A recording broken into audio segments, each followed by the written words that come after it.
Hello, welcome back. Here we are again. I've been away for a while. I had to study for exams, but I'm back now.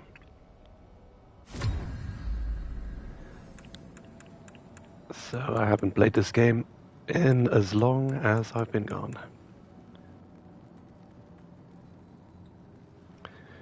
So I have no idea where I left off at.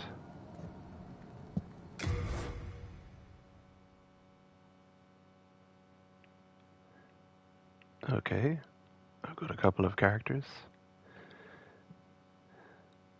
Now, I don't know if this screen comes through on stream. This is like the old PS3 save system pop-up that's happening right now. Which is always a bit unstylish.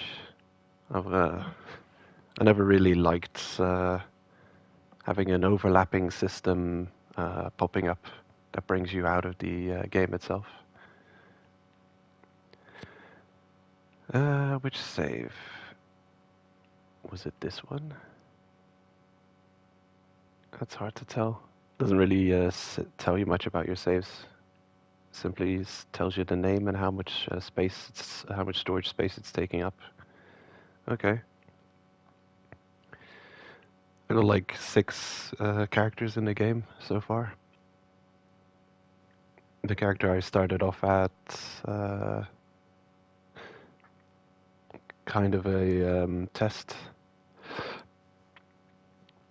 to play through the tutorial, and then I decided that I didn't like the name or I didn't like something about the character, and I chose to restart completely. And then I have 3 newer characters that I made. I have a quality build character, a magic caster, and then a 3rd mystery character. Not sure what I was planning to do with that character.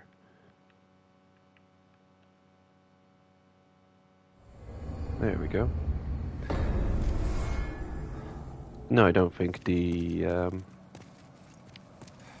storage space cost is a useful bit of data to be displaying on your saves. In this case, it was 630 megabyte, or yeah, or 6.30. It was the same number for each save, so yeah, how pointless of a thing to show.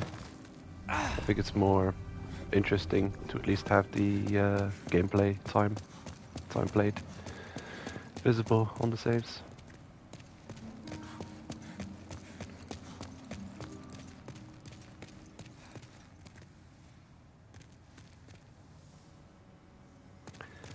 Okay, I've got to be careful that I don't just randomly attack, because I can make angry these people.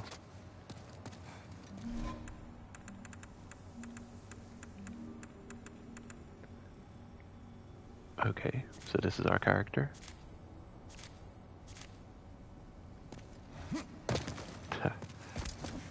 Fat rolling.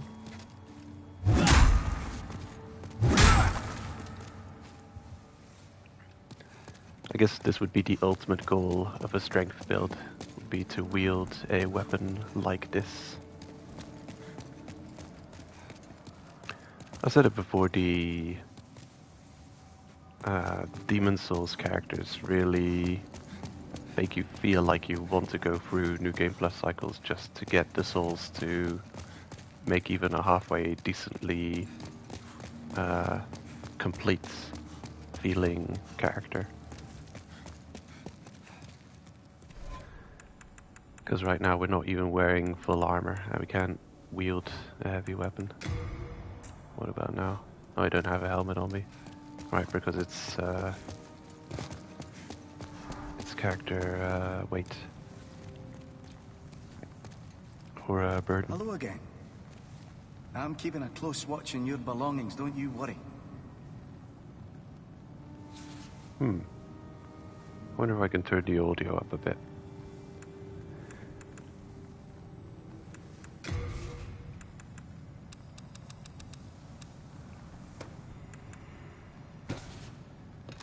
Ah, of course. Can't even pick it up or I'd be overburdened. What have I all got on me? Oh yeah, of course. A bunch of stones.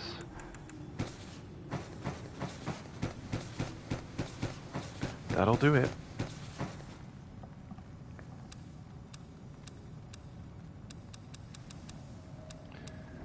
I think last time we finished off a bunch of tendency events, and now we're pretty much ready to continue progressing. You have a heart of gold. Thanks, my Hello again. #1 fan. I'm keeping a close watch on your belongings, don't you worry. I would like a helmet.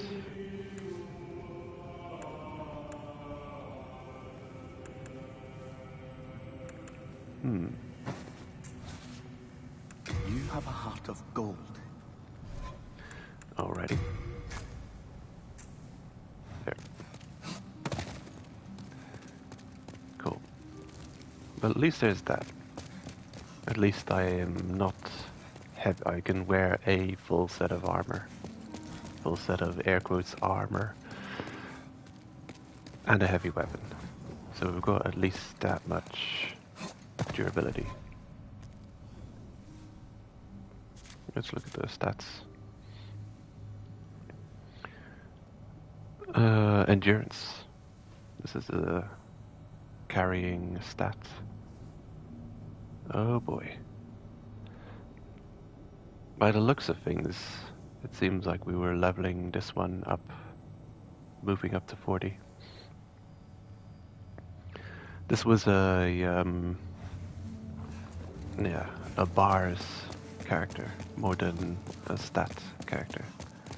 So I've got my health bar, my stamina bar that are very at a decent level, and none of my stats are really that high. Only 20 strength and 13 dex. I'd like to increase the strength. What does this require to wield? 30 strength. Okay. That's not that insane if you think about it. In future games they would have 40, 50, 60, maybe even 70 strength requirements for the chicken nugget, the drumstick.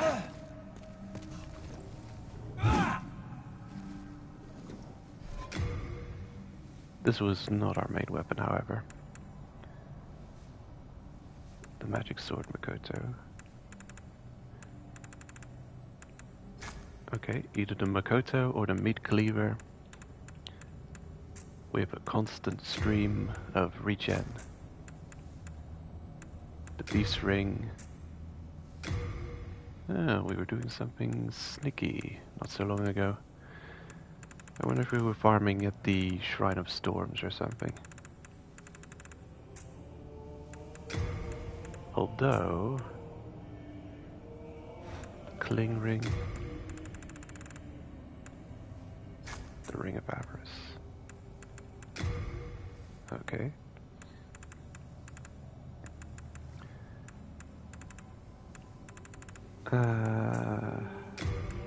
The Sword of Storms, or what's it called? Just go grab that. Bow and arrows. How much arrows do I have on me? I can't see that in this menu.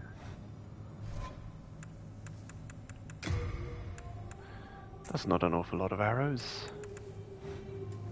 Oh, how curious. Yeah. Anyway, if you're curious, I'll show you my main alt quickly. Wazukian from Made in Abyss.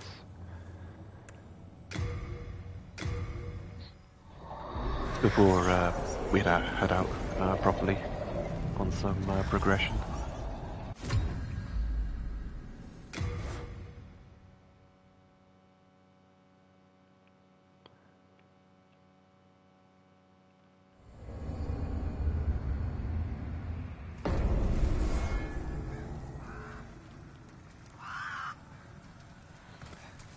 Here he is.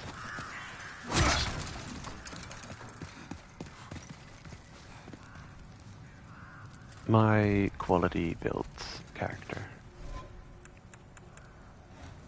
And you could say he's actually more of a complete build than the main character at this point.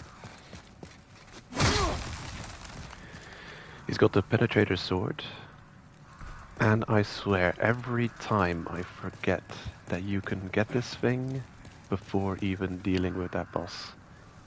It seems like it should be a boss soul weapon, it really does. It's a weapon that a boss is using, and it's not a boss soul weapon. And on top of that, you can get it even before facing and defeating the boss in question. And it's a cool weapon. It's one of my favorite Demon Souls weapons, actually. I mean, I might as well show it off now. We'll get it on the main character in due time. But I'm not in a rush to go through 1 free, because that's where you find it. And what's unique about this weapon is that it does extra bonus damage on this attack in particular. The poke does more damage. Unfortunately, it's not one of the stronger weapons in the game, you could say. There's quite a few that just completely outclass it in terms of just pure DPS. But I'll use it anyway, because I like the look of it.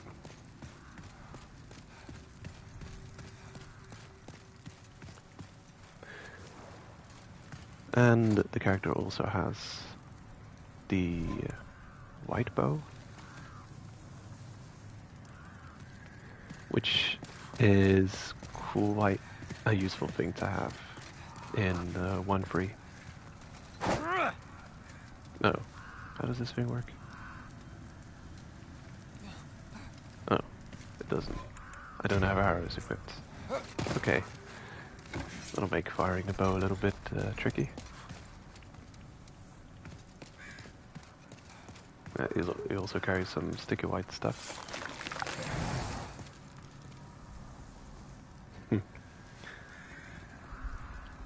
Which looks kind of realistic. I don't know if I've talked about it before, but it does make sense how it works. And the animation of it.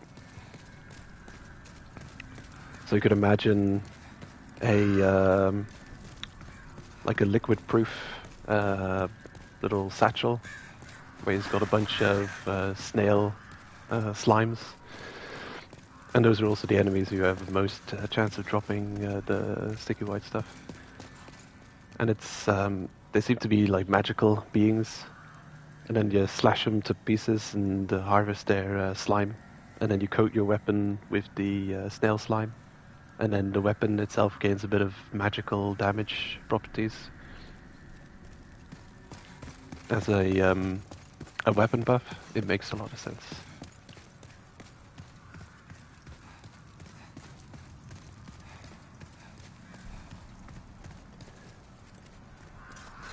Well, let's have a look at the stats then quickly.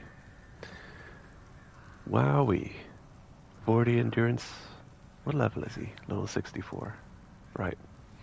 22 strength, 24 dex, 40 endurance, and 19 wits as the weaker of the stats. So a quality character, quality build. And the weapon scales C with strength, but requires 22 dexterity, and then scales E with dex.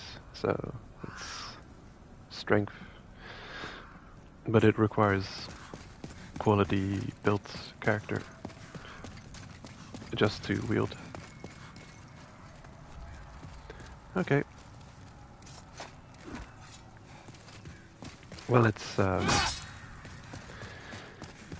is definitely more. It's quite fun to have a swift attacking character. I think they made it more fun in later games to be super heavy with heavy weapons. Maybe not bosses. Well, the bosses just shrugging off your attacks make it very difficult for boss fights generally using heavy weapons.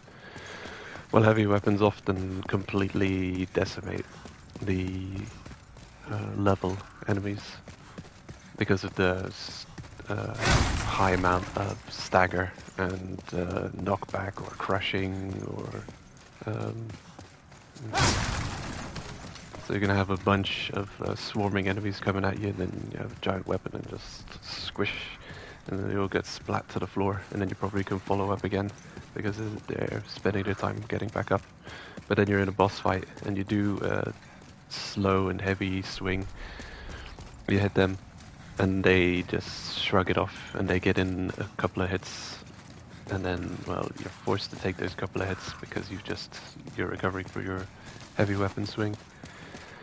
So it always feels, well, it often feels quite bad using those large and heavy weapons against bosses, while using the more swift weapons that you can play more stylishly and never get hit by the boss. It just looks more, yeah. Looks more stylish.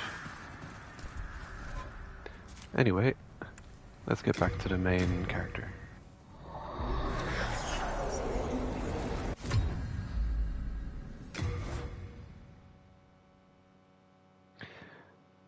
I think one reason he's of such a level is that I've done copious amounts of farming with him. And I've probably brought the world tendency to pure black and done even more farming with him. So it's one of those things. You can get into a weird, well, you can get into a bad habit in Demon Souls of just farming souls endlessly before progressing.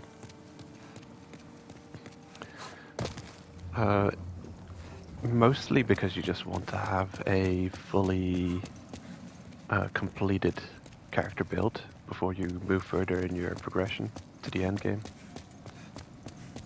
Because normally if you don't go out of your way to farm souls, if you're playing just normal and you're doing okay and you're not dying and losing too much souls, no farming whatsoever, not more kills than you need to get, spend no time in the Shrine of Storms farming souls, then you're gonna end your new game 0 with probably an incomplete build, or a build that can be vastly improved upon in, well, moving through New Game Plus.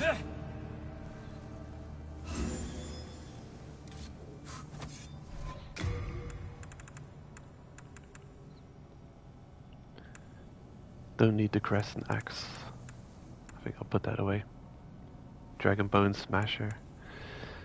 Takes so much weight. I should be using a weapon like it. In fact, I should be using that an equal amount as the Meat Cleaver. I think I've mentioned it before, but the upgrades of special weapons in this game are so rare that you can probably get through the end game with a strong, a strong special weapon that's unupgraded.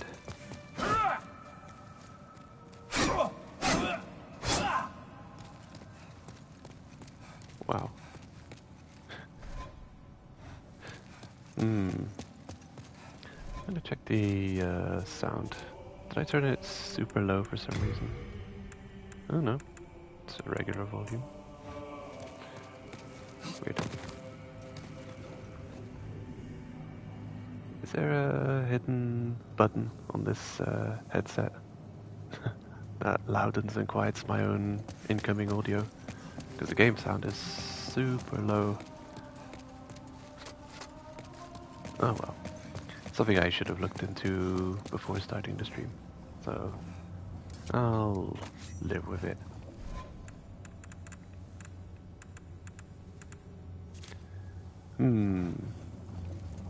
Although maybe I'll just quickly check. I'll quickly take a peek, see if I can't see it in this menu. Media volume. Volume.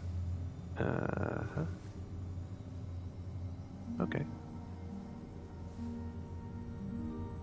Ooh, I fixed it. Yeah, I opened the PS5 pop-up menu. I thought I had to go all the way back to. I had to exit out of the app to get there. I wonder if that shows up in the stream. I'll have to check that out. Of course, it'll be difficult to find because it'll be a 10-second fragment. Otherwise, a couple of hours stream. Okay. Hello again. I'm keeping a close watch on your belongings. Alrighty. Oops. You have a heart of gold. Hello again. I'm keeping a close watch on you. I need a specific weapon. Just gonna go on one quick run.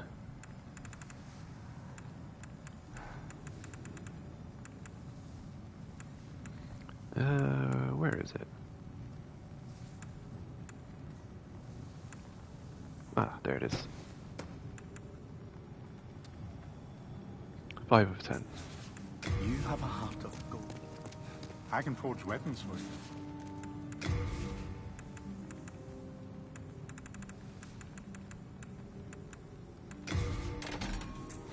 You come back alive. There we go. I'm gonna go to the Shrine of Storms quickly and have another rechecking of the soul gain.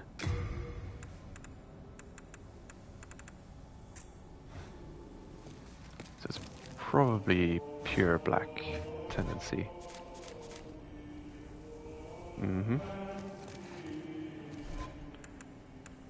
We got the Ring of Avarice, Thief's Ring.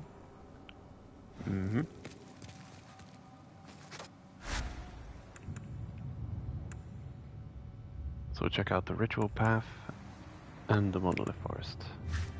We have... What the... Oh my god! I didn't mean to do that. Sorry, buddy. Are you okay? Oh shit. Alright. I'm holding triangle and pressing R1. I'm doing the Elden Ring, the two-hand. Oh no. That's why I keep slashing. Are you okay? But perhaps our age will see the rise of new heroes, such as yourself. He's looks like he's sulking in the corner. Okay. Is it here? Who... Yeah, I have to set the other miracle. I've only got one miracle equipped. It's a Wrath of the Gods. Hello? Oh, is that you again? Do you have further offerings? Attune God's Wrath. Second chance. Woo. Yeah, it was Evacuate that I wanted. Oh, hold up. Oh yeah, God's Wrath is 2 slots.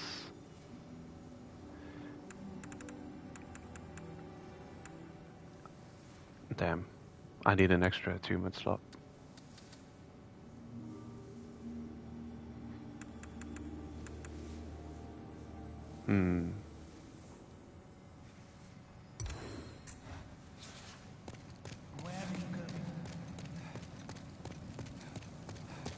Okay, I got Evacuate.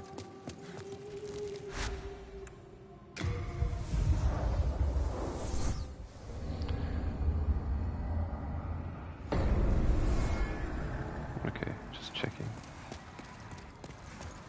I really wonder if that shows up on stream or not.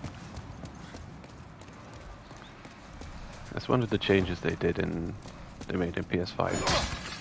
The PS button has two functions now. You can press it once, or you can hold it pressed. And pressing it once will open a little pop-up menu that'll give you some often used features, and holding it will bring you right back to the PlayStation Home screen. Like it normally does on PS4.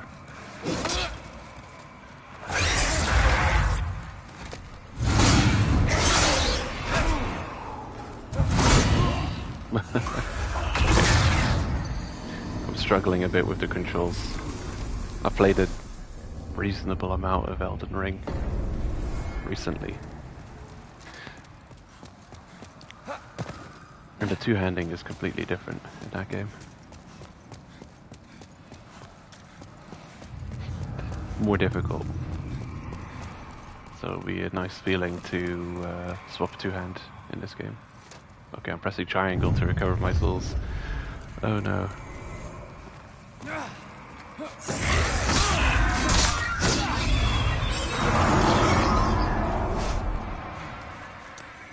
$6,300.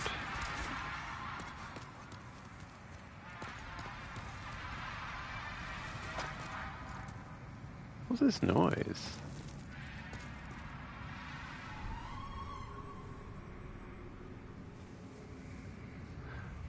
How bizarre. Specifically from this spot, I can hear them flying mantis outside. Oh, here as well.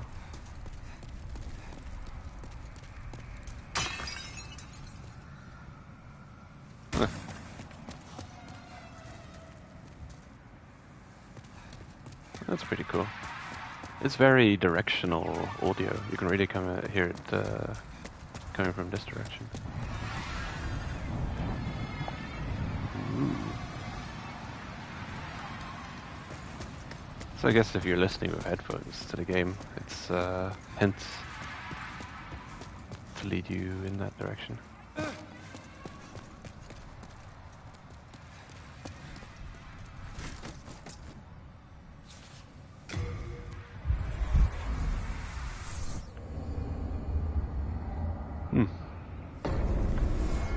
Not having that is annoying once you get used to it. It is definitely a faster way of farming. So 6,300 for that farming spot. Why am I even comparing? It's a sign that I've completely forgotten the numbers that I'm even thinking of comparing. I'm pretty sure that this is just vastly superior.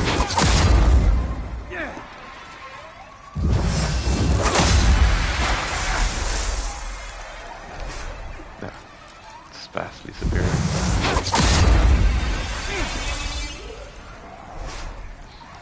Already got more souls now.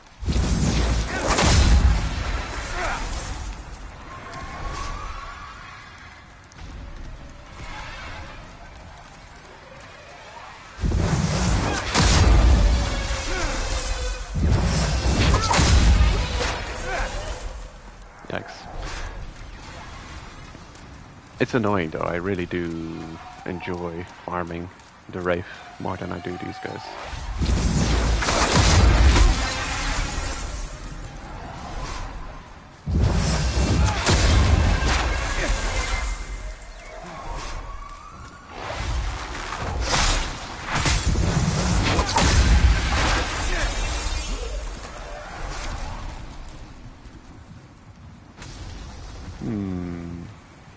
Did I get them all? Oh no, there's one left.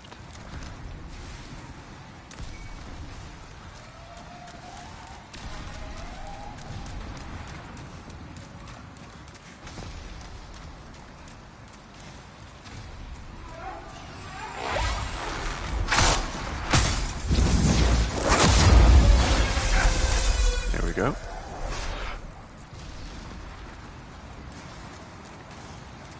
So we started off at 2,000 before fixing this weapon. So like 1,100, 6,300, 7,000 something, ending up at, yeah, like, I don't know, 30,000. Yeah, they don't compare to each other. This is the vastly superior soul farming.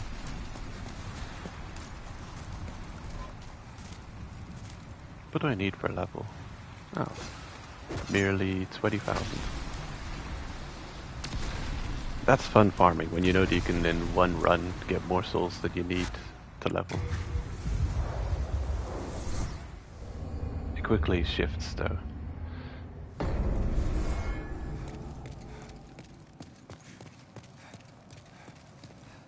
You'll end up doing a couple of runs, sometimes enough to level up 10 times or something.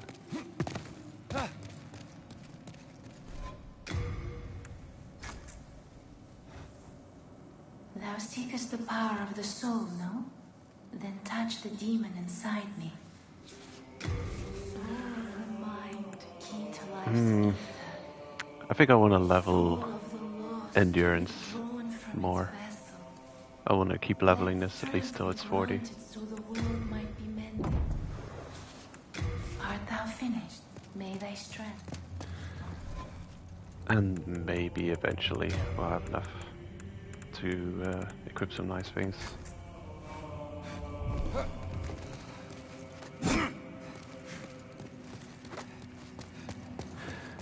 I don't think it's possible to, well, I don't think it's possible with my skill level to deal with the tougher fights with slow roll.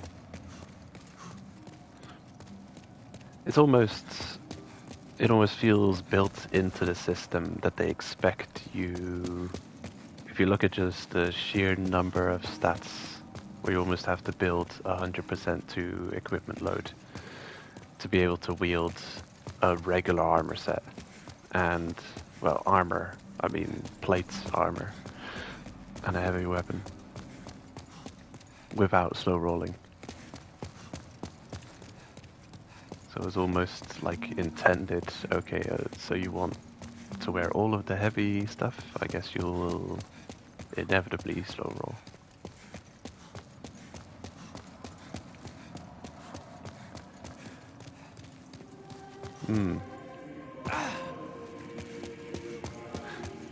And it seems like it's more severe in Demon Souls than it is in later Souls games, where it seems you can at least like wear a regular shield and some kind of plate armor set, and then at the same time reasonably heavy weapon.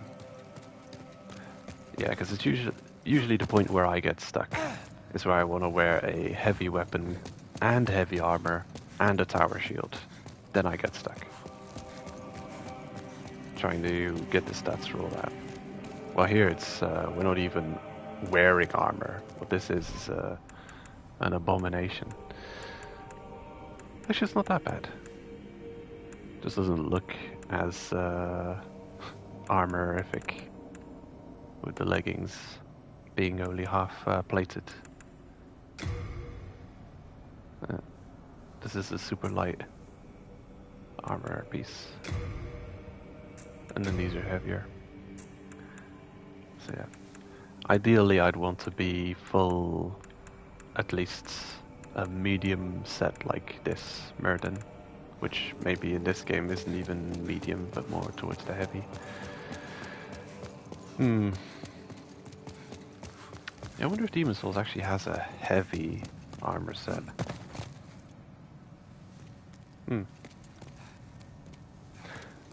Well, in any case, you're back up there. Accidentally murdered Patches and lost a decent vendor.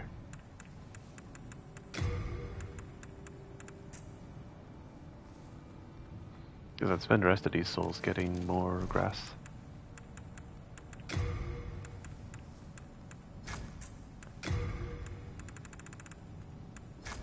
re-equip my build. There we go. I can forge weapons for you.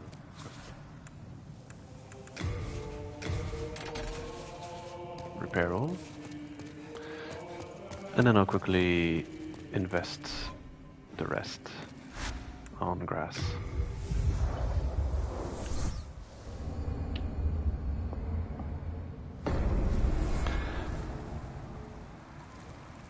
I think I'll turn on the heating for a little while. It's a bit cold lately.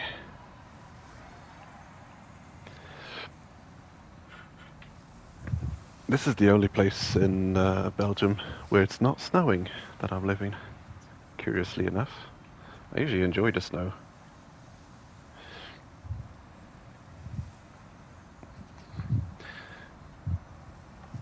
And with the course I'm doing, I'm studying from home. Actually, don't have to be out that often. So I wouldn't mind the snow, because I don't have to be out in it. If you have to be out in it every day, especially during the rush traffic, it's not so fun. But if you can stay at home and enjoy the scenery, then it is quite nice. Oh, hello. I'm here to please. What can I get you?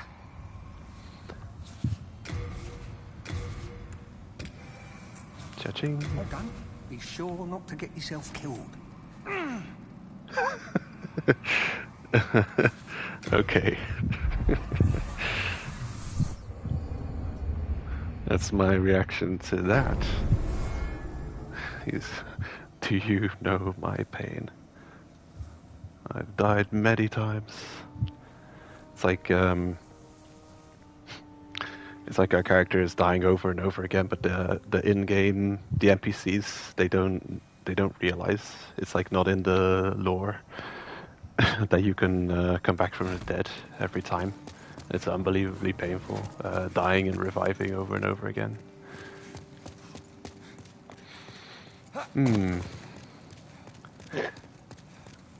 Okay, yeah, we're good to go. So, let's see. We've fully cleared out 2 paths. Am I intending on making the second world pure black? I don't think so.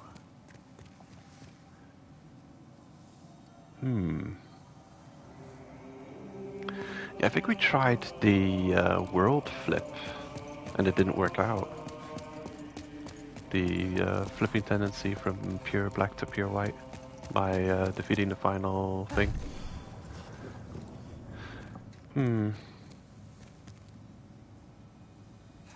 Yeah, it's complicated. The primeval demons show up at pure black.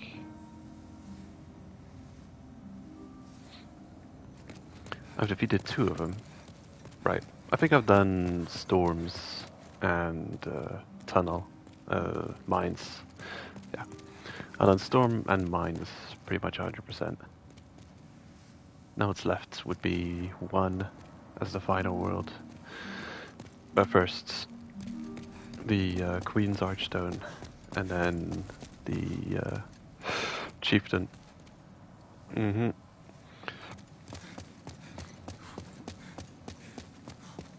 I always leave these 2 for last. It's... I don't know. Yeah, it's not like I've got like a completely set in stone on these 2. I've only done a handful of Demon Souls runs historically. This is my least played Souls game. Upper Latria. Looks like a spiderweb. Where did I misplace that cup? Here it is. Pour myself a new cup of coffee. Oh wait, Still some coffee in this cup, but it's cold.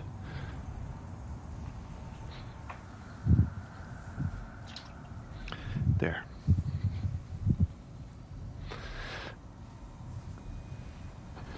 Now I can pour myself a new cup of coffee.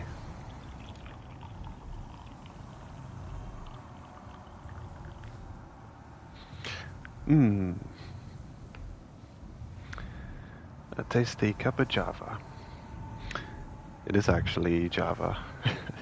The make is called Java. I couldn't buy my regular coffee. This one isn't as tasty as the one I regularly drink. Java. Java the coffee grains, not Java the programming language.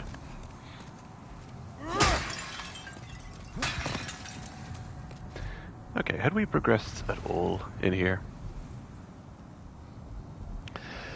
I saw an interesting video recently by Ratatosker criticizing this remake by, what is it, Bluepoint? Welcome to the Abyss. Don't stop. Yeah, criticizing this game and the lack of attention to important lore details and some disrespectful use of the original intent of the Demon Souls, the original Demon Souls. And one of the things he mentions, and I'll link the video in the description of the stream, or in the comments. Do I have? Oh yeah, I have. How do you use this thing? Those there. Those are supposed to be yellow. Those bands of string. And represent the old monks' takeover of the area, actually.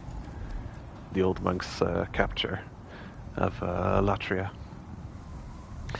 Which is a big deal, lore-wise, but they like the look of red more. And yeah, I'll leave you to watch the video that I'll be linking in the comments shortly after the stream. Yeah, but damn, they're yeah, they pretty much focused on gameplay and mechanics, and they took a lot of creative license to rebuild it how they wanted to. And it is a beautiful remaking, but yeah, it definitely shouldn't replace the original, because there's a lot of important lore details in the original that don't come through in this remake. Of course, it's a game preservation problem as well, because the original was PS3 exclusive, and my PS3 has bricked, so I can't actually play the original anymore, which is a problem. Hello? I need a ranged weapon. Or maybe I'll test a couple weapons. Let's see what's strongest. Oh, get a sip of coffee.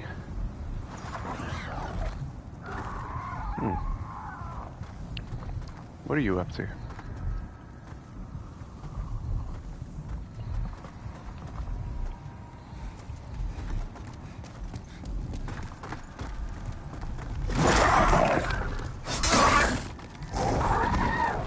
$100 to $20.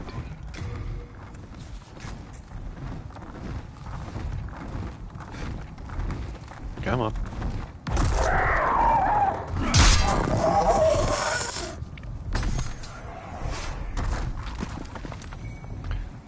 double the damage. Okay. I'll try to be clear too. 120, 220, and let's check how they like magic damage. Oh, there's a one. What do we have there? Yeah, this is very atmospheric. It's different from the original. I hope it's not too dark on stream. I don't think I have my darkness set to too high. But it is a beautiful recreation of Latria. Upper Latria. Yeah, I'm not going to talk about all of the aspects in the video of Ratatoskr. I'll just link it under the stream. But he made some very convincing points. I'll leave it at that.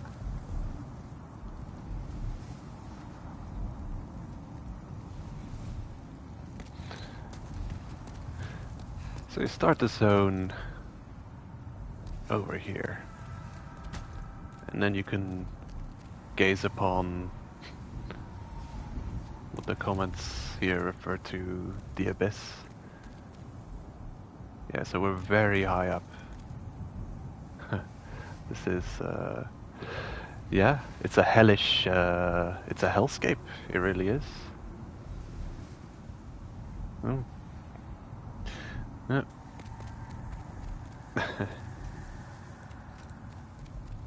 There's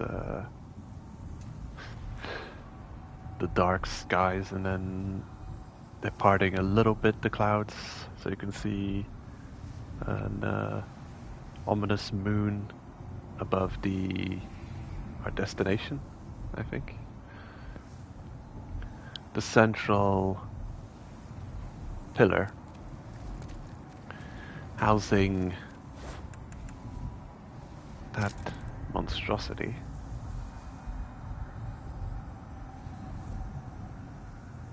A chained heart, reminiscent of the nightmare of Mensis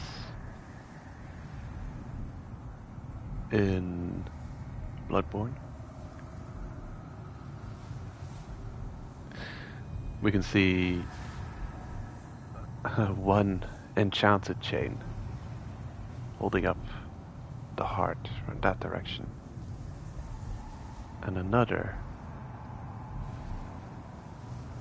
There should be another. All the chains are interconnected to form what it looks like, well, especially on the zone preview, a spider web. I wonder if it was like this in the original Demon's Souls. I don't think I spent much time looking around and examining things.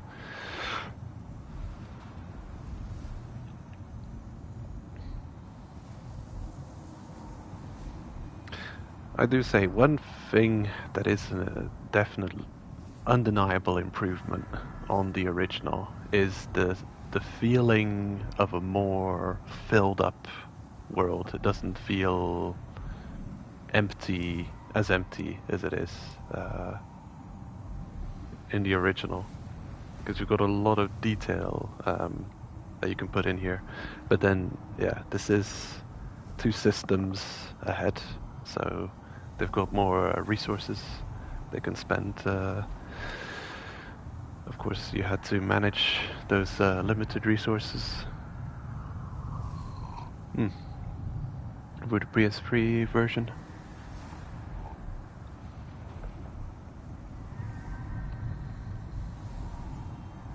Where's that second chain? You think it would be there, but I'm not seeing it. Oh, it's in the tower behind. Oh, we just don't have a good view from over here. How do I get out of this without dying?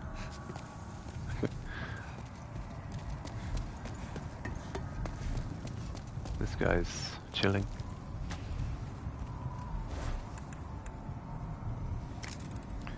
There it is. That's the second chain. And it's a curious thing. It's not mechanically held in place, it's magically held in place.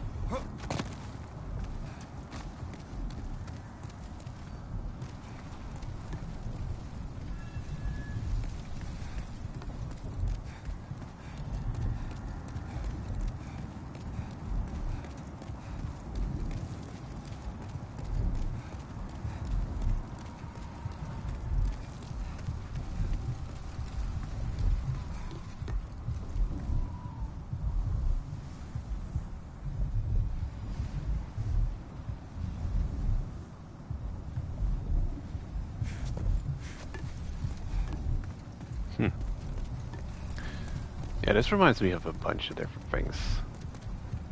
Reminds me the fire and blood stains and ominous, you know, the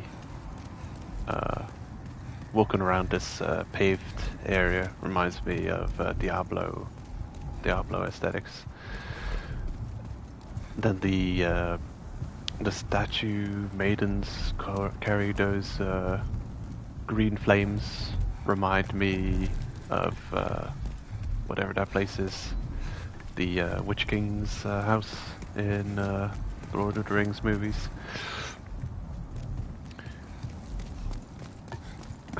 All of the chains and cages, well, more recently Assault and Sanctuary, but before that would have reminded me a bit of Devil May Cry and Mortal Kombat for some reason.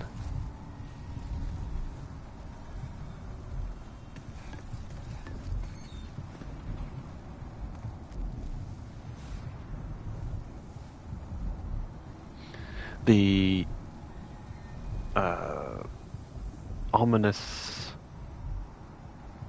and dreary atmosphere and skybox reminds me of Skyrim and Hermaeus Mora's realm, and possibly even the whatchamacallit under the under Dracula's castle. I forget it. It's an entire dimension, the vampire dimension. I forget it. I've never finished Skyrim. I keep getting sidetracked with all the add-on content and side content.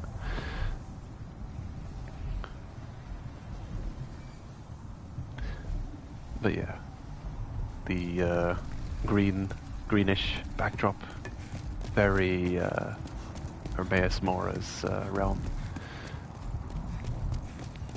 in Skyrim.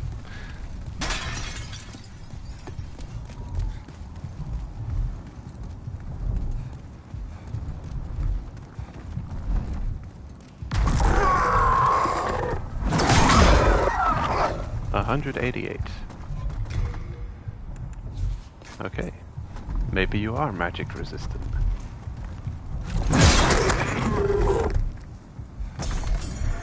Although, that's 157.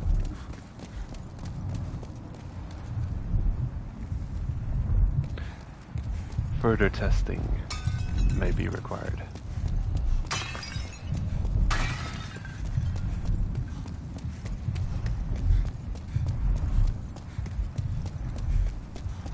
Is this just a circle? Oh no, it doesn't end.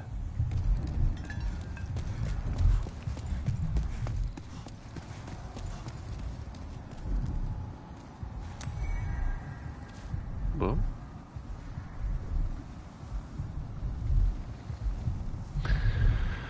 Moonlight stone shard.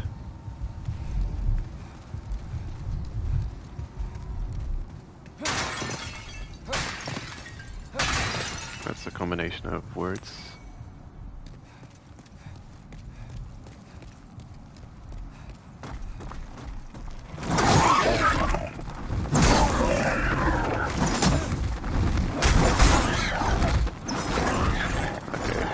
We have a slight disadvantage.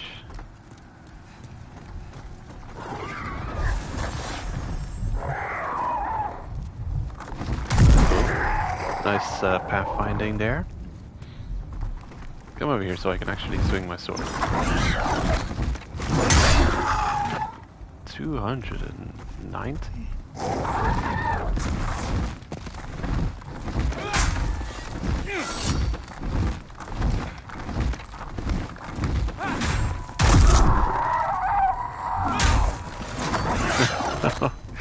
Okay. I did press the attack button twice. I didn't know it would store the attack that long.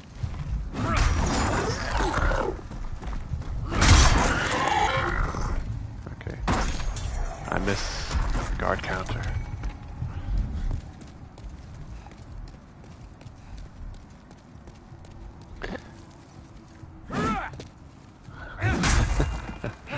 Okay. I thought that. Oh yeah, I was out of stamina. Let's check it again. Bang. And bam. Wow. I wonder what the hitbox is on that second attack. If it's realistic, it's... Isn't that like the most ineffective attack you've ever seen? You're just stabbing the ground right in front of you. It's like... What coverage does that attack have? What did you do?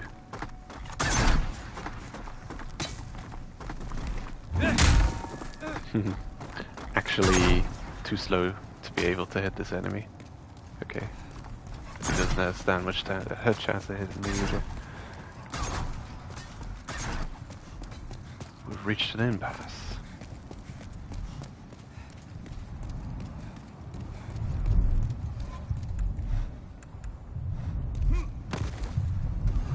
I don't think I actually need fast roll for this, what we're doing here.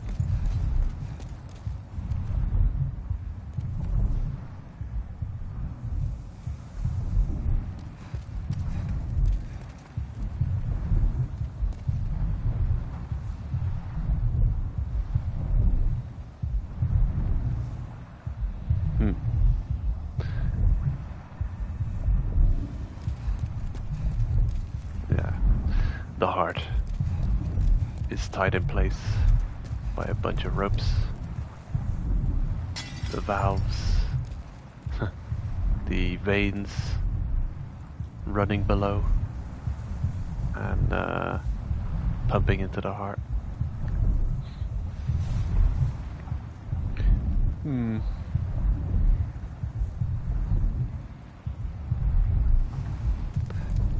Not for much longer.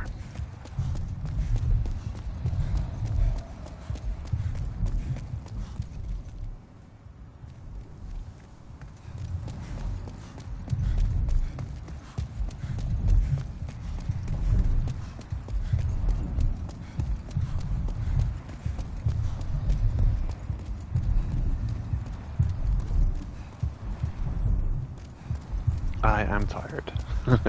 Yeah, all those stairs. Who wouldn't be after all those stairs? I mean, come on.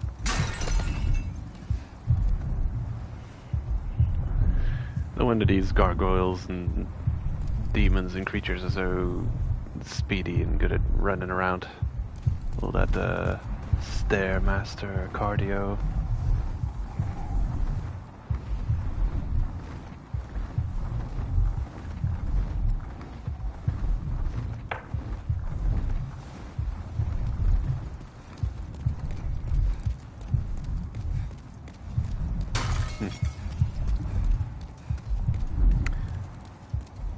The PS5 controller is rumbling ever so softly with every heartbeat. There's a directional vibration on this PS5 controller. The left side of the controller is vibrating slightly more now than the right. Actually, the right side of it, the right handle, is almost not feeling like it's vibrating. A little bit, ever so slightly. When I move to face the heart, they're both equally vibrating. When I look over to this side, the right handle of the PS5 controller is vibrating strongest. I say strongest, but it's a very soft vibration though.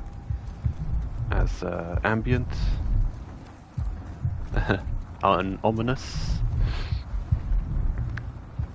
It's pretty cool. Video games have come a long way. Can I drop down there? No. I'm sure I can drop down somewhere. Some important loot. Look forward to treasure. Woo. Yes. Yes, please. Oh, damn. Oh, okay. Treasure or death. 50-50 chance.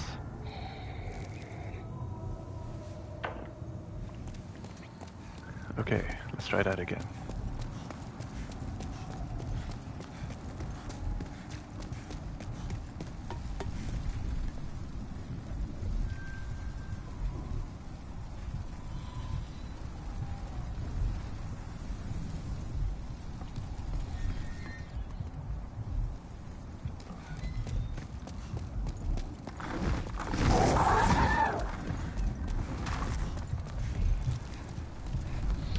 Running back in this zone is weird. You can actually kind of ignore almost all the enemies.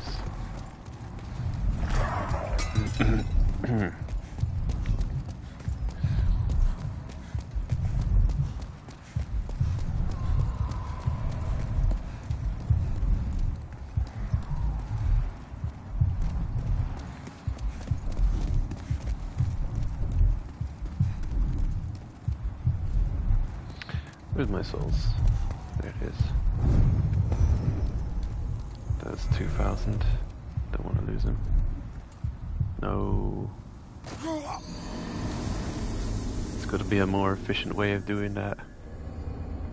Rolling, maybe? I'm not worried about the 2,000 souls. I'm gonna go light.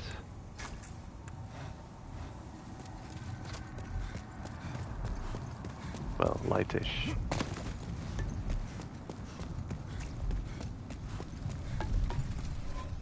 That's not very potent single-handed weapon. There we go.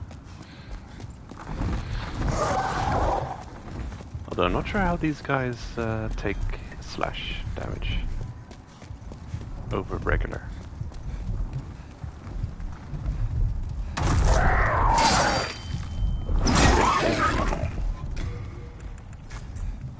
$159.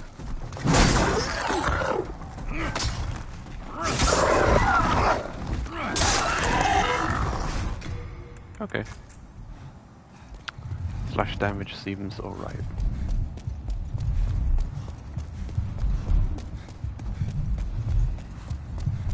Maybe it's the durability on the weapon that's more of an issue then. But we'll find out.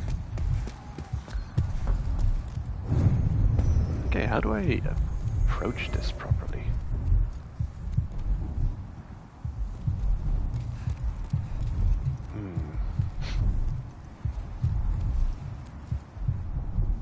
Ah, damn it.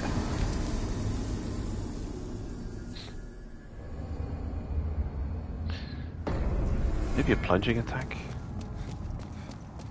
Why is it, why is it so tricky?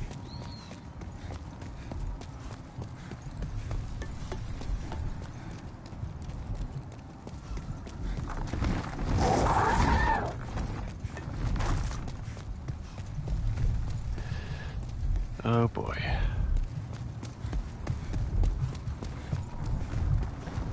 Yeah. Platforming in Souls games. That's one of the trickier things whenever there's some kind of platforming.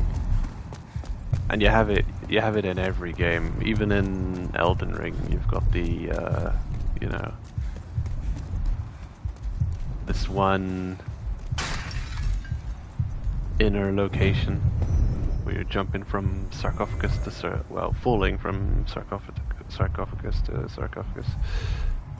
in Dark Souls 3. What if I... Oh, wow, yeah. Okay, that'll yeet me 50 meters to the right. Dark Souls 3, the first moment is the...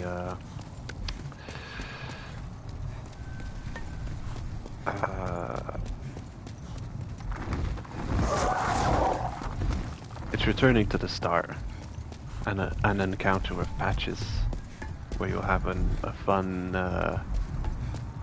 platforming moment, which will most likely lead to your death.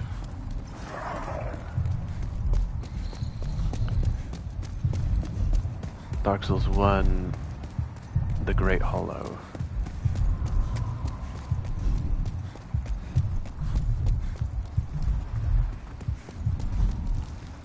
Among other places. Yeah, every Souls game has its annoying platforming moments. Okay. Why? Why? I'm pretty sure the loot over there is important enough to not want to skip either. Damn it.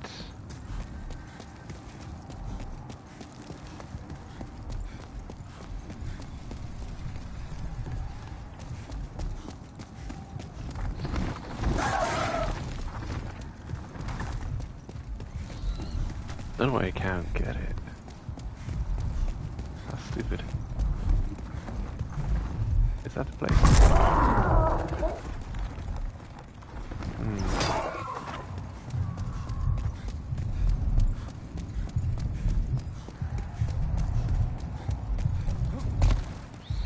Maybe I should try a plunging attack. Wait, plunging attacks don't exist in this game. Okay. What are my options?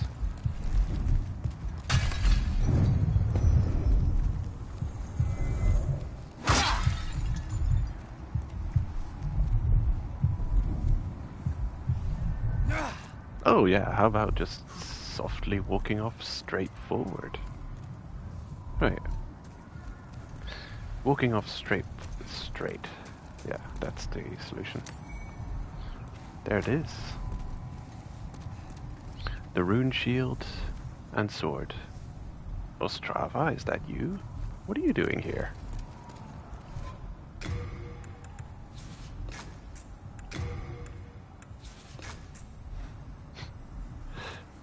It actually doesn't really make sense that you can get this while Ostrava's still walking around.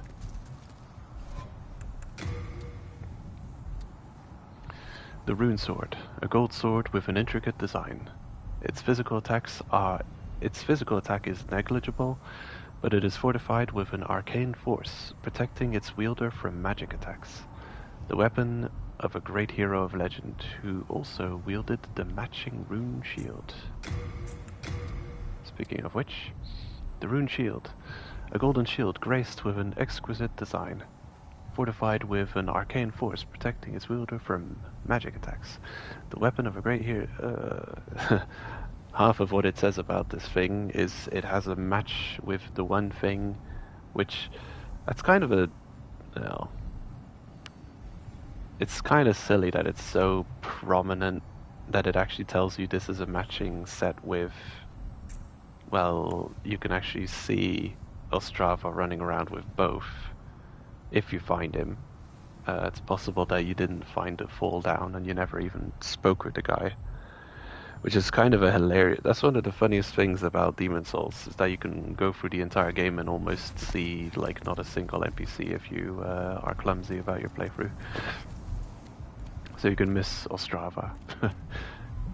You can miss so much of the NPCs in this game. But it is silly that half of what it says about its lore description is just, oh, it has a matching shield.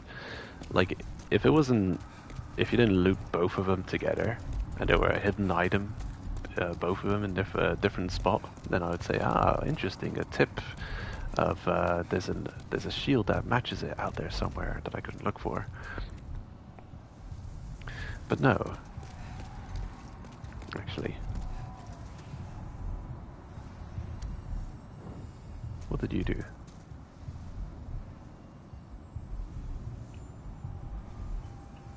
Aha!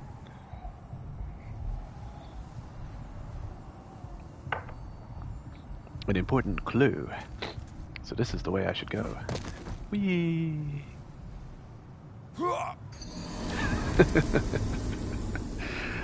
Huh.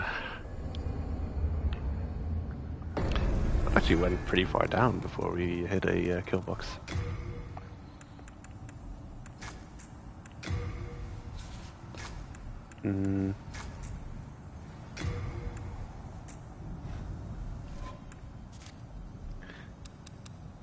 Actually, send it. Off you go. Storm Ruler, up. And the shield, off. That's real. That feature is overkill on the quality of life of the game, honestly. I mean, you've already got this super fast load times, so it's not even so big of a deal that you have to go back and speak with Thomas to store some stuff. But the fact that you can just send things back without even having to ever go back, it's crazy.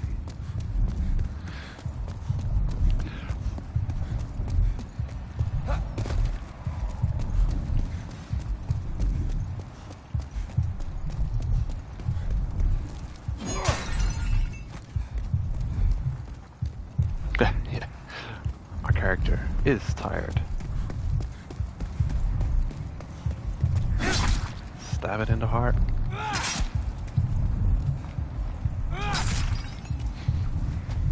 Just coronary aorta. Punch him in the aorta. Yeah. Curious. That's a blocked path. You can clear it up by collapsing, by getting rid of the heart.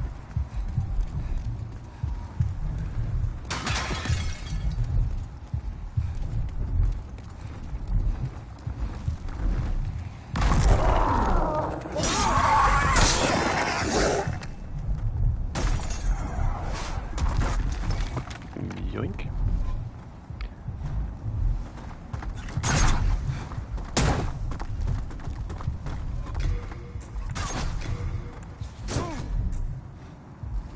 Oh, there it is.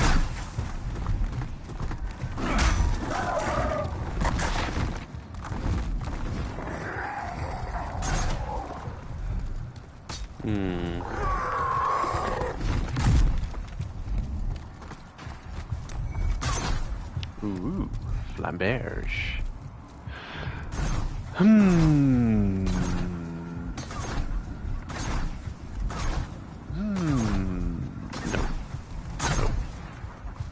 I was thinking, what's stopping you from picking this item up? Well, the Fool's Idol.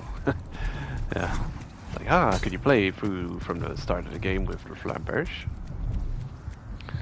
But I forget, this isn't where the zone starts before you've been through the prison area and the Fool's Idol. So, not that it's the most difficult boss in the world. Maybe you can have this area as the first area you traverse through. Also, what kind of a build would this work on? It is a nice looking weapon. Probably strength. Weird, the dex. Oh no, the dex is, although, no, weird. It scales more with dex than strength. Although if it upgrades with, yeah, you could just,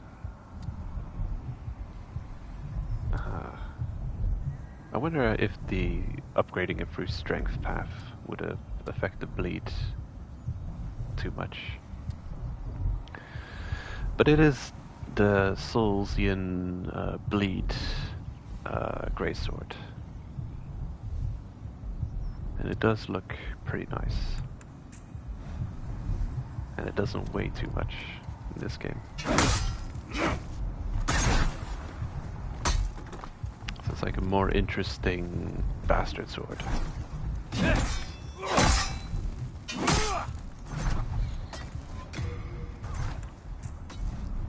Probably doesn't have the piercing attacks.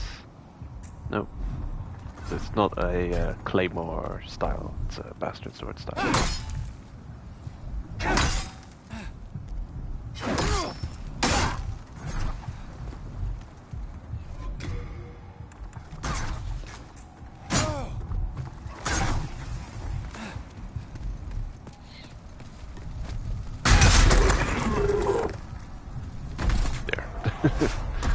I got rid of that nuisance.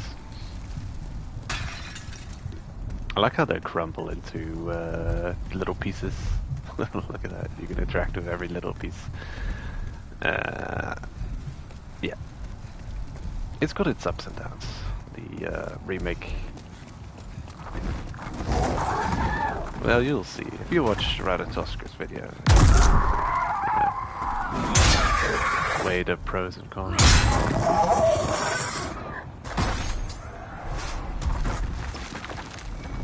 I think it has a lot to offer.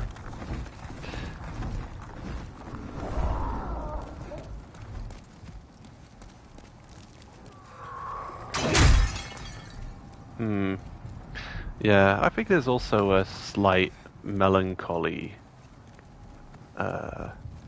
feel to the original Demon Souls, knowing that it came out at a time where people weren't that into Souls lore.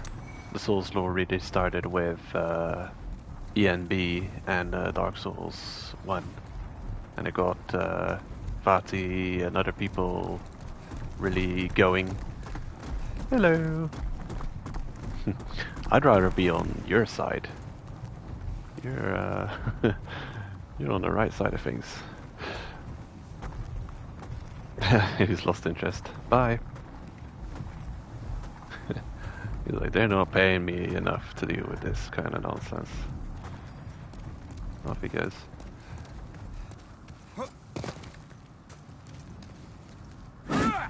Oh, okay. That charging forward on the R2. Let's take 3 steps forward while I bash this thing into the ground. Okay. I just want to destroy the pot though.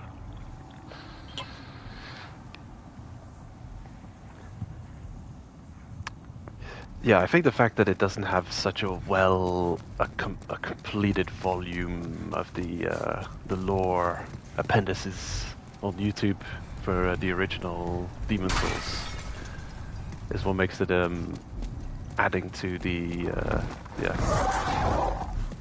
this feeling that it's it hasn't really had its moment in the spotlight, with the remake possibly overshadowing it.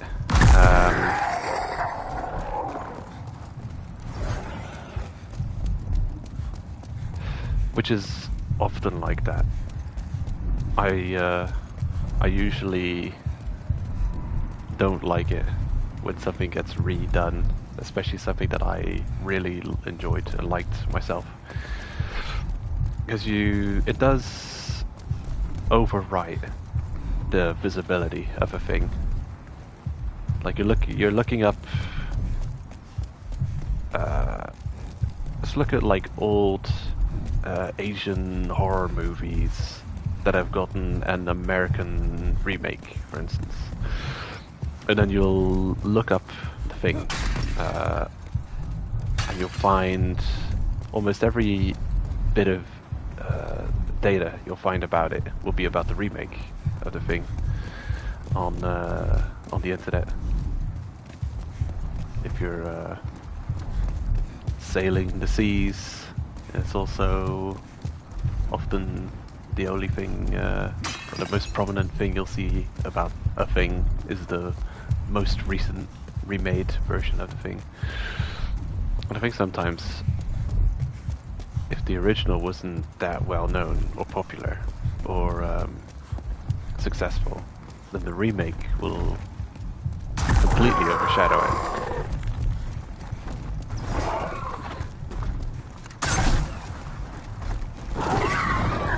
Now you won't be able to find the original anymore. It'll be overwritten.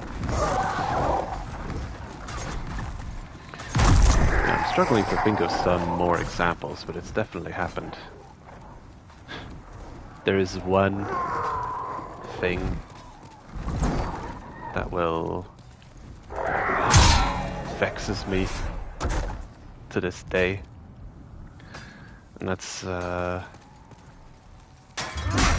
see, Hayao Miyazaki, another Miyazaki, I think it's a Miyazaki, of Ghibli, and his hatred for the original English dub of Laputa, Castle in the Sky. If I had 3 wishes, if I found a magic lamp and I had a genie to ask 3 wishes of, one of my wishes would definitely be to get a digital copy of the original English dub of Laputa. It's a movie, I must have watched it 50 times. I had it on a VCR tape recorded off of the English television, and at the moment I didn't know what a rare thing I had in my hands. I didn't know how rare it would be in the future, because that version of the English dub, the original release, it only aired on British television and some international airplane flights.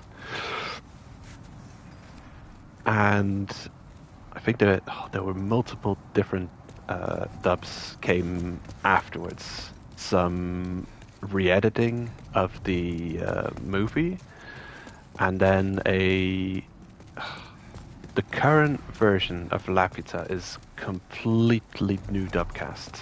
A completely new English dub from the original dub.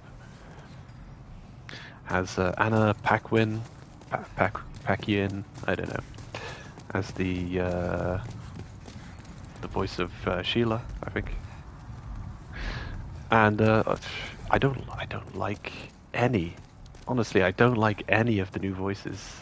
All of the original were much cooler. The general had a cool voice. Yeah, that bad guy, short hair. It's been a long time since I've watched. I refuse to watch the new dub version. However, I've lost my VCR tape of the original, so all I have is memories. I managed to find small fragments of the original dub to compare to the current dub, and yeah. It's one of those rare things that I wish I could get back. Look for enemy. So yeah, I can't think of many examples, but there's an example. And I guess if you're a fan of the original Star Wars movies, before they got edited to hell, it's like when the main creatives behind a thing won't stop wanting to improve the thing even after it's launched, and then you get into this weird thing like, we can improve it, we can still change it, just call back all of the original things. It's re-release. Oh, here's the updated version with we've put some CGI here, or we've changed the dialogue there. Oh, we've cut this scene a little bit. We've tweaked this a little bit. And it's like, okay, this is your vision. The problem is we've seen a previous iteration of your vision, and we like that as well. And now we can compare. Now it's up to personal tastes. If a thing gets released and it's locked in, doesn't change, you won't know what got cut out. What was left on the chopping block. You won't know. So yeah, niet dirt. So yeah, you wouldn't mind. You wouldn't know about it. You wouldn't be able to mind because you just wouldn't know what you were missing out on. But now you know what you might have been missing out on. It's iteration 20 of 50 iterative projects. That is the current Star Wars, or at least I'm thinking of what's it called? George Lucas's, the old ones, the old Star Wars movies. Because there are only 6 Star Wars movies. That's all there is. That's all I've seen. Damn. I think we zigged when we should have zagged. Anyway.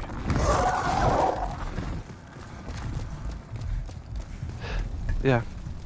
It's a shame, really. The rewriting of history.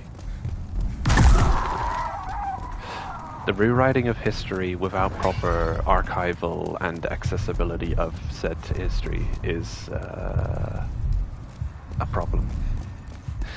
And it's something remaining on that tangent. It is a problem we're gonna be, well, it's a very current day, it's moving on. It's becoming more and more of a problem. It seems in the digital space, we're moving further away from physical media. And so it is possible. It is possible for a corporation to completely whitewash their lives. The previous works. Oh.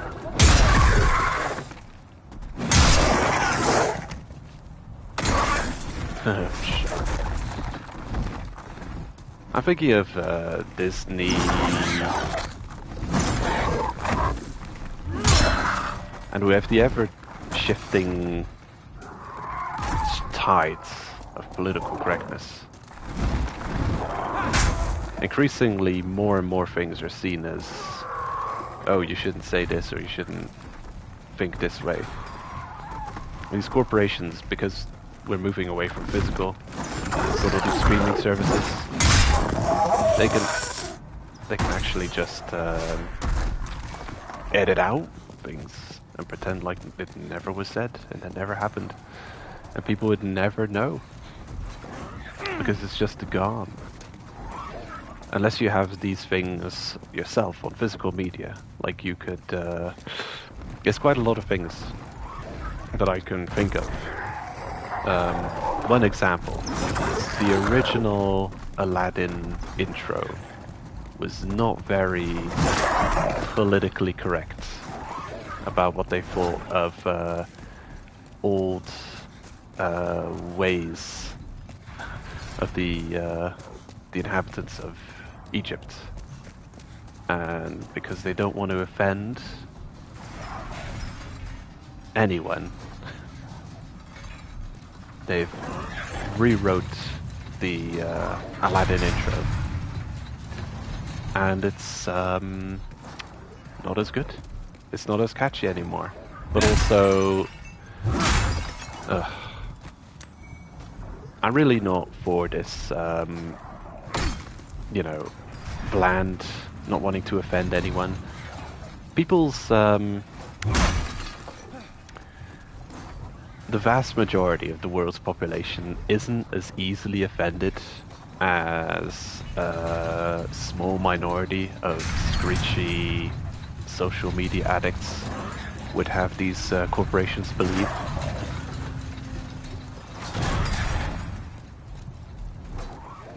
But then, the squeaky wheel gets the grease and all that.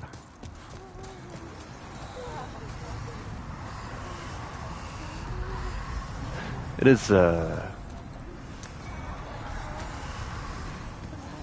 a sad sign of the times that activists hold so much power over the actions of companies and creators to have them just cater to their every whim as long as they scream loud enough about something.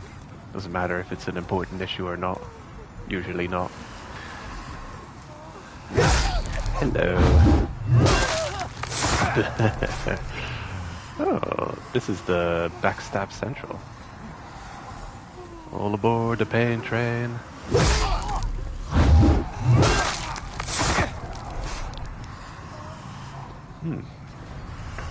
We got something else we can backstab them with as well. Oh, meat cleaver. Maybe you'll do the same thing. What weapon type are you? Large hammer. Very large sword. Alright.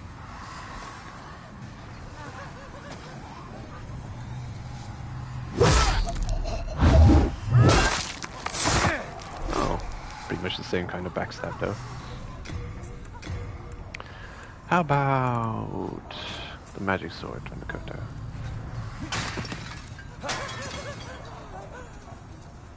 He knows what's coming.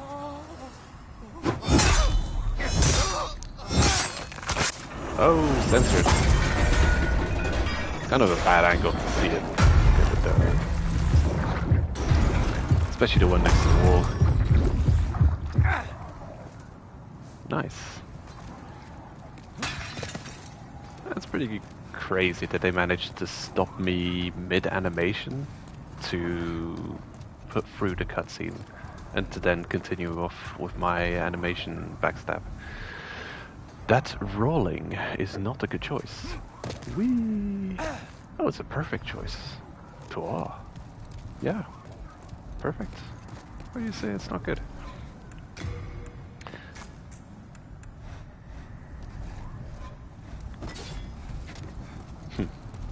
Clipping. Oh, the clipping.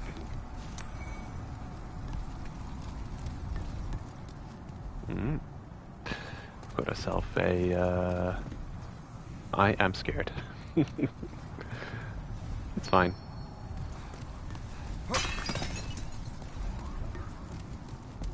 I don't know if rating foul removes the like. Honestly, it should be like that. Like vote up, vote down. Like, you know, the scales going up or down, depending on the like to dislike. It seems that in Elden Ring, if you vote down, if you vote foul a message, it just gets a vote. Like the votes are neutral. How much its points is based on interactions, whether you find it positive or negative. It just goes up and up and up. So you could find a message. You've got a bunch of really high upvoted messages. Was it Elden Ring or? I think it's Elden Ring. Yeah. You got a bunch of real stupid. It's a weird. I hesitate to use the word toxic, but it is a messed up new trend in Elden Ring. I don't know if it's a new trend. I don't think it's a new trend in Souls games in general. It's just Elden Ring. I think it's yeah. I think this Elden Ring has attracted a whole bunch of new players that are not necessarily new to Souls games, and there's a bunch of, you could say, almost Souls scammers in Elden Ring, who are putting down messages in dead ends and near walls. Yeah, anything that looks like a dead end, they'll put this message, there's a hidden way ahead or something, but vote for this, vote up this message, or praise message, or I don't know. There's some method interaction that they can write in their messages. So basically they're asking for you to vote up their message, and then a doorway will open, or a path will open in that dead end. And it is so ubiquitous it's everywhere. It's like the trend at the start of Elden Ring, where they had this. Then it was at dead ends. You shall not pass. No, you shall not pass. Therefore, you shall not pass. You shall not pass. It was like this stringed message, like 50 times. You shall not pass, or something along those lines. And oh no, you don't have to write. Yeah, that's the one. You don't have to write. You don't have to write. Oh, you don't have to write. Therefore, you don't have to write. So it's many times you could chain. You don't have to write at the at dead ends. And I already didn't like that. You saw that everywhere. But the you don't have to write has turned into praise this message, or I'm in trouble, please praise this message, or the way is closed and the way will open. You know, I'm not speaking in message speak. I don't remember exactly. I don't want to remember that stupid nonsense message, but it's yeah, it's somewhere along the lines of there's a dead end, but praise message. Yeah, or there's a dead end, therefore praise message. It's something, yeah. In many cases, the way it's written implies that if you praise the message, the way's going to open up. But you also find that same kind of message where people are just saying, oh, I'm struggling, so praise my message. So there's a built-in system where if your message is praised, you get a Estus recovery or something. And it's just so lame and comes across as needy and begging and scammy. It's like, yeah, I'm gonna write this befouling of the nice scenery message. I'm gonna litter the ground of Elden Ring with a crappy message, purely asking for health recovery. It's worth that much to me that I'm gonna graffiti all over this nice game to possibly get some poor sap to rank up this thing and give me some Estus recovery. It's so lame. It's disgusting. Because it goes against the soul of the heart of the messaging system, right? It's a system to warn people and inform people. It's not a system to vote up my message and I'll get a bit of healing or a little bit of help in my game. No, it's not how it works. You're supposed to help others. It's not you're supposed to beg for potential help. That person is lying. I'm not seeing that in this game. I'm only seeing decent messages. So it's more like a New Souls player type Elden Ring Blight. And it's unfortunate. I hate to see it. Yup.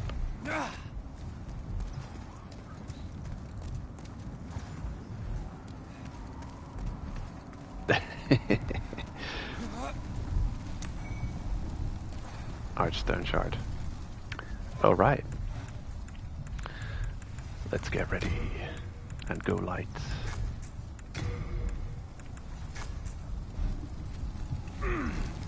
Get our push ready. It might not even be necessary. Be wary of bad guy. You know, officially, it is most recommended to deal with this guy exactly this way. In fact, if you deal with him in this way, you're not even gonna affect world or character tendency. And the way you deal with him is also the preferred way of dealing with Lautrec in Dark Souls 1. Are you here to fight the demons? If so, then help me escape this place. I am on your side. I have come to face the demons.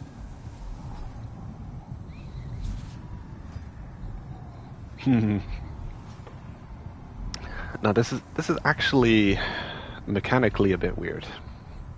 It's a bit nonsensical. This is reminiscent of, though this was of course the original, reminiscent of Dark Souls 3, there's also a cage. Within it imprisoned a pyromancy trainer, I think.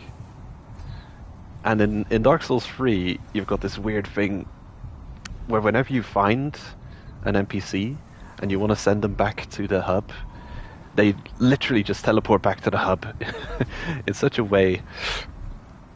And I think a couple of people who play through Dark Souls 3 note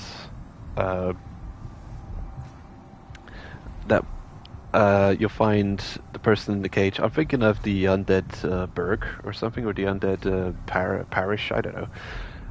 After Bort of the Boreal something, doggy. Armored frozen doggy. After that guy, you're in an area with a couple of NPCs you can collect and send back to the hub. And both of those NPCs find themselves locked away. And the moment you say, well, follow me, and they'll be like, yeah, I'll go, I'll see you back at the Firelink. They both just teleport away. And then I'm thinking, well, if you could have teleported there this whole time, you just teleport there. That's the worst thing. It's so derpy. It's idiotic. It's a stupid game design. No, you free a character from their cell, and they'll tell you, I'll see you back at the place, and then leave them there. Don't just make them disapparate and into soul form and teleport back. It's like, my planet needs me, and then they beam themselves up immediately to Firelink, and then I'm thinking, okay, if you could evaporate, if you could teleport yourself, then why are you stuck in a cage anyway? You just have teleportation powers. It's so stupid. It's one of the worst design things I've seen in Souls. Is those teleporting back to Firelink Shrine NPCs you find after Boreal Doggy. I'll choose to open the cell. This is what makes this weird is the cell is not completely closed. This guy can fit his hands through. Yurt, the Silent Chief. He can fit his hands through. We don't have a key to this cell. This cell doesn't. This cage doesn't require a key, but we can open it. So I guess it's one of those it doesn't open from his side type things. But it's one of those weird things where, well, yeah. In fact, it's just it's kind of an unrealistic Dark Souls problem. Whenever I guess you find a door which is nothing but bars in a Souls game, and it says it doesn't open from this side. Technically, if it was real life, you could just stick your hand through and then open it from the side that it does open from, right? Like in this case, Yurt could probably just stick his hands through and open the... If I am capable of opening the cage from this side without a key, then it doesn't require a key, so there's a latch, there's some mechanism that is operated on my side. But it's an open cage, so he can stick his arms through and operate that mechanism. It's a silly thing. It's silly. Open the thing. Let him out.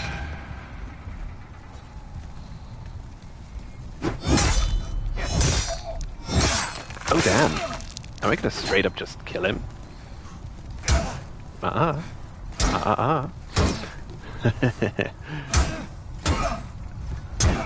Get off my tower. Get off the tower. Off you go.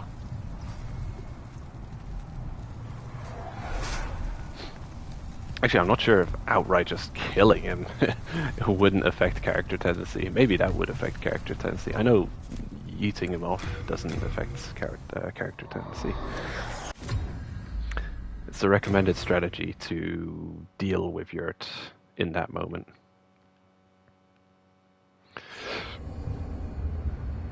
And then you can simply reload, and his beautiful armor will be here. And we have this useful send to storage. Hello? Oh, it's this button I have to press. Oh, yeah. Press the wrong button. There we go. Sent it. I think that's the coolest looking armor set in the entire game. It is so awesome looking.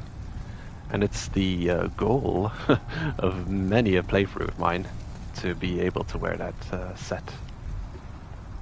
And this is a curious thing. Now here we've got another cage. But on the path above we also had a cage which could be stepped into.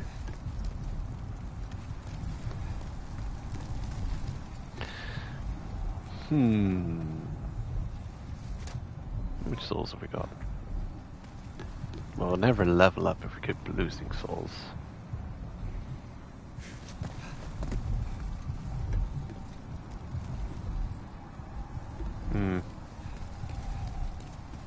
Yeah, if you don't kill Yurt, then you get sent back to the Nexus.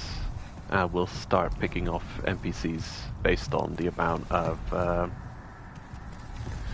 new bosses you defeat.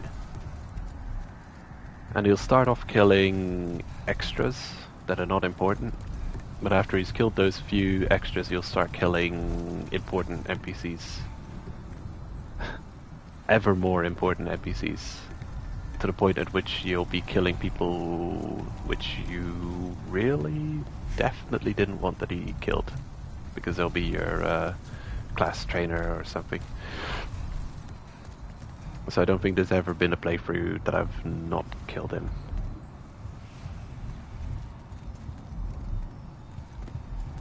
Although, yeah, there's definitely been playthroughs of this game that I just haven't done yet, and that I should probably do at some point. Like, for instance, the Mephistopheles questline. I don't think I've done that yet. Or maybe I have. If I needed to do it for a trophy, I will have done it just the once. But I don't remember doing it.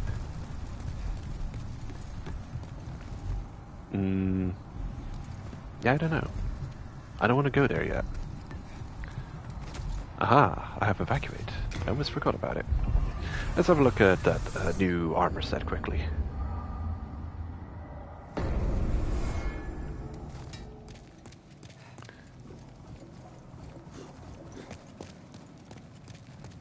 Hello again. I'm keeping a close watch on your belongings, don't you worry. I would like that armor set. You have a heart of gold. Okay, but first I'm probably gonna have to wear the Ring of Herculean Strength. Hello again. I'm keeping a close watch.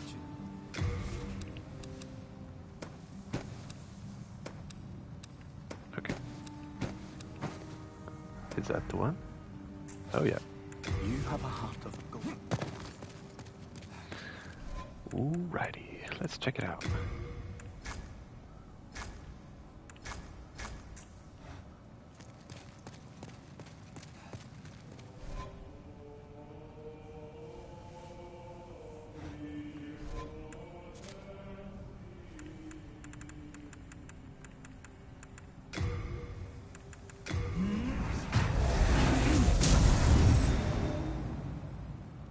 Ooh.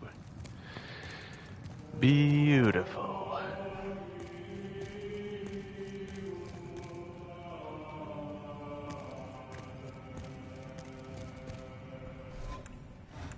Can I reduce character burden a bit? Okay. It's because of character burden that we're walking so not straight.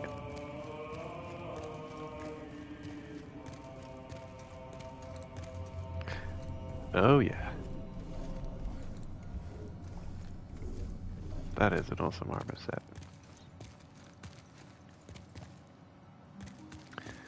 Hasn't changed, really, from the original game. The original looked pretty much like this. Maybe some small details, but it pretty much looks like this too, in the original. The most awesome armor set. should probably look up some artworks of this armor. See if I can find something, some cool screensavers. Not screensaver. I guess just backgrounds. A phone background or something. I haven't set a new background to my newest phone. Whoop. That's so awesome. Photo mode. Yeah. Shadows. Picture. Filter. None. Classic. This is something that Ratatosker mentions in his video that I'm gonna link. Oh, I'm changing things accidentally. Yeah, in his video he mentions that the classic filter exists. So the new saturation that they went for in this remake was a design decision. And yeah, so it's a intentional departure from the original intent for the feel of the game to be so more desaturated, dreamy. Oh, and here we are with the current. Yeah. Okay, what can we equip without being overburdened? Oh my god.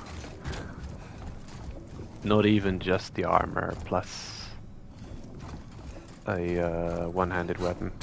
I'm already fat rolling. That's crazy. 34 endurance, and my burden here is over half, so I can't fast roll. Yeah, I was thinking that this game doesn't have any heavy armors, but then I forgot what's his name? Damn, I forgot his name. The other one of the twin fangs of Boletaria. Bior, yeah. Bior's armor set is updatable in the game, and that's probably the heaviest set. And if it's not then that one, then it's that guy locked away in the mausoleum, some warrior type wearing greenish armor. I forget his name. Yeah, awesome looking armor. Hello again. I'm keeping a close watch on you. The Gloom set. Let's probably read it. Gloom greaves, extremely close-fitting black iron greaves worn by Yurt, the Silent Chief, and known to herald gloom. It robs the wearer of body heat, causing shivers and a misty breath. Their weight slows stamina regeneration.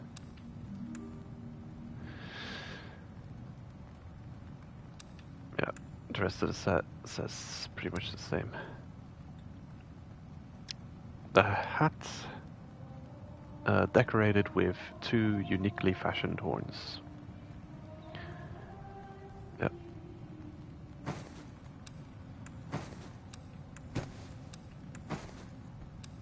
Really cool. Something to look forward to. You have a heart of gold.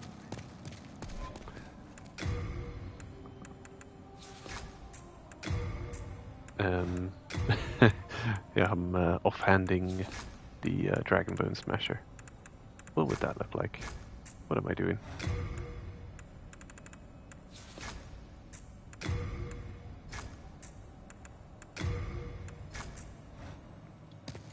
Alright.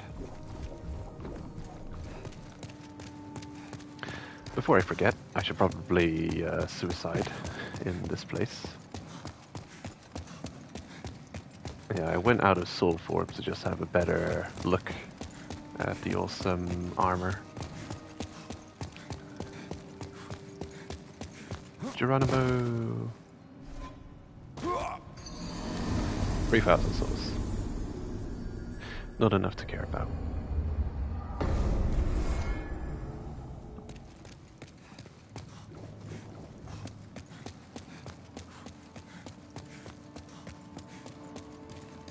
Which is probably going to be the problem for much of the upcoming world content, is that the soul gain. It's something bizarre. I can't think of many enemies which give you a good amount of souls in Demon Souls. There just aren't enemies like that in the game. Besides the Mantas, Black Phantoms, I'm thinking, where can you early game soul farm in the game? Like super early game. Can't really think of a thing. Possibly the red eye knights. If you get really skilled at taking him out. Possibly. What does he drop? Like 2,000 souls or something? It's like it's decent. But he's also extremely deadly, and he's not that quick to get back to, so it's not the greatest of farmings. What kind of souls does this drop? Come here. Give me your souls. I need some kind of ranged option.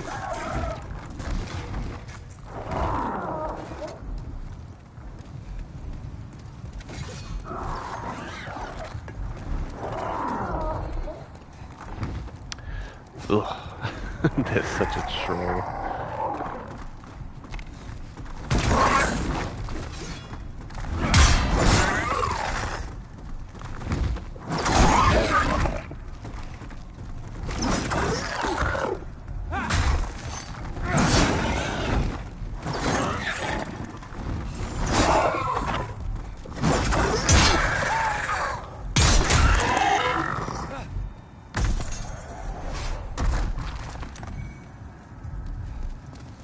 Souls.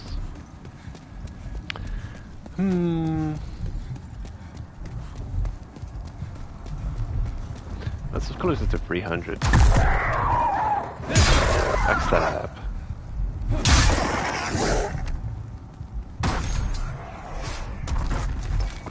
It's not bad, but it's also just not good either.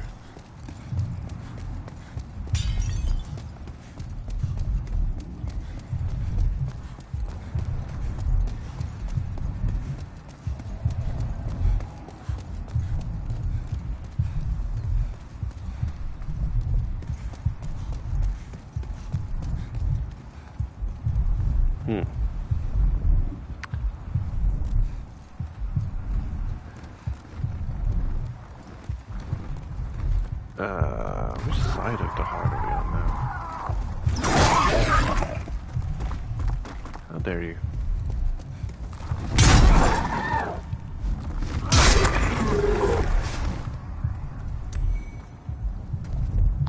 I'm just wondering where the collapsed side of the heart could be.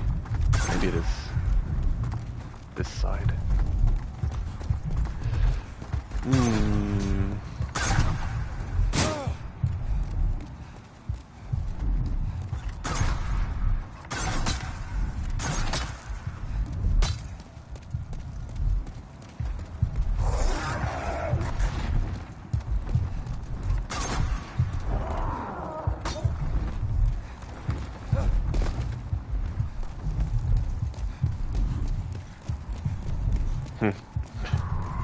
I want to go up there.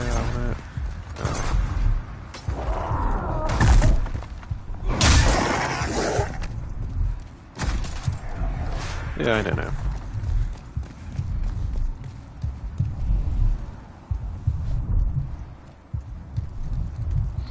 Possibly this side, because you can see the chain dangling.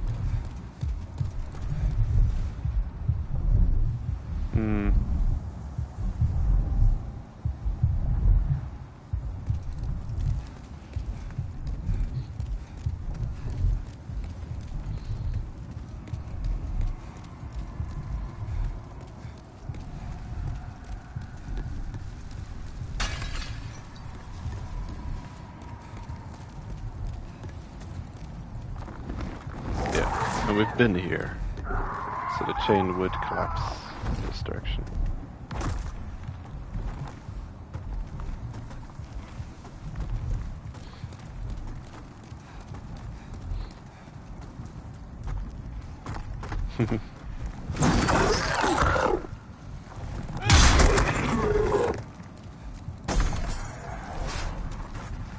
I should probably pick up that whenever it drops. You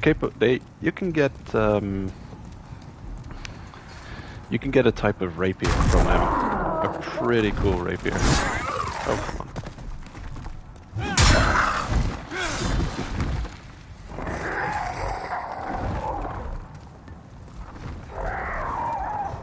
You can actually get a really cool weapon from them. Possibly quite rare.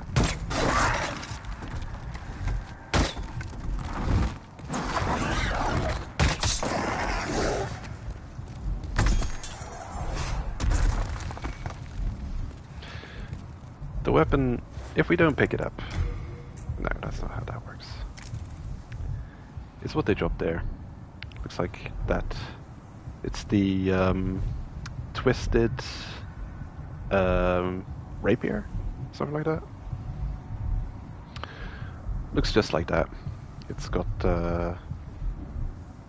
yeah, a blade's split in a cross form.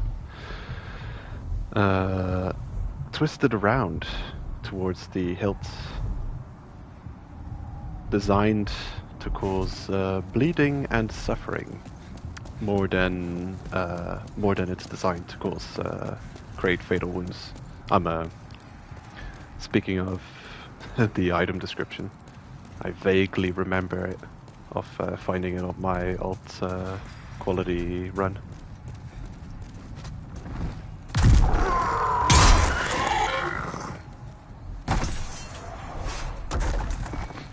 Seems they'll mostly always drop something, but it's usually the souls.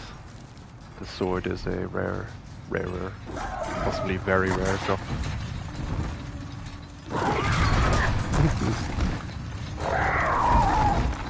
This troublemaker.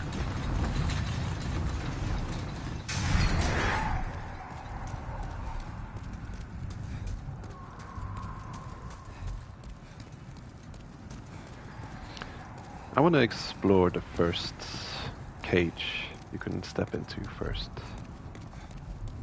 And I'll probably put some stone markers down to mark the location.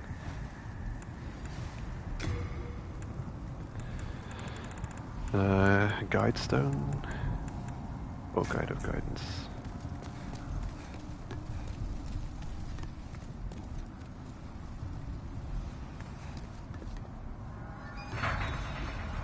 For a moment I thought it wasn't gonna close. Just for decoration then. And there's another cage right next to it. The ground is already visible from this distance. Okay, the other cage is heading up.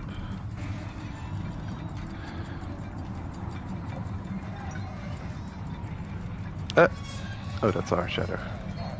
It was a gargoyle falling down or something.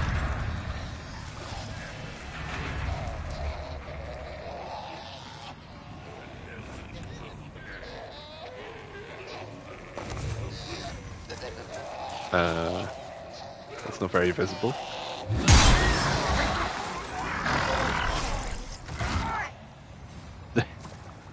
These guys are so creepy.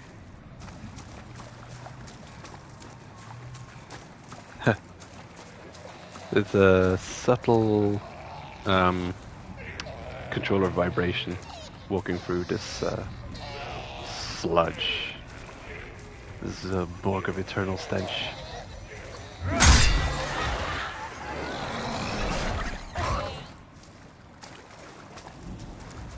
Welcome to the dump. Pretty much. Yeah. Oh, would you look at that?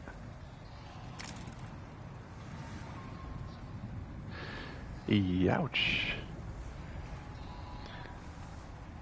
What a way to go. And they're all over the place. Yeah, this is definitely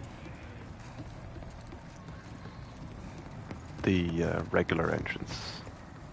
I can remember it by the fact that it's squared in by these platforms.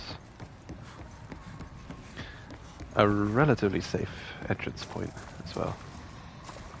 I don't need that old guide's stone. I'd like to pick it back up. Okay. Guess you could take multiple elevators. Maybe this is for if you've got a helpful phantom, that you can both take your own elevator up and down.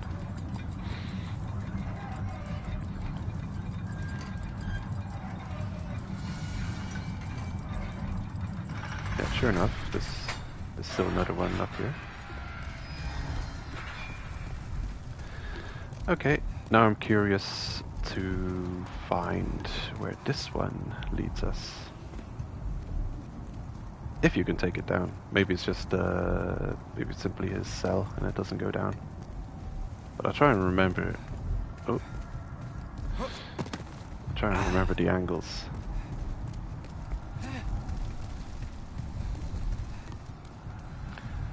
Okay, the other elevator right there.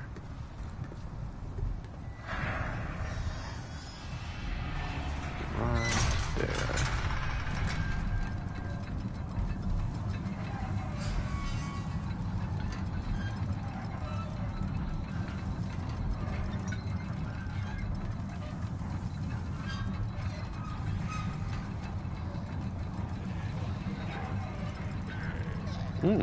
Okay, I can even see it from here.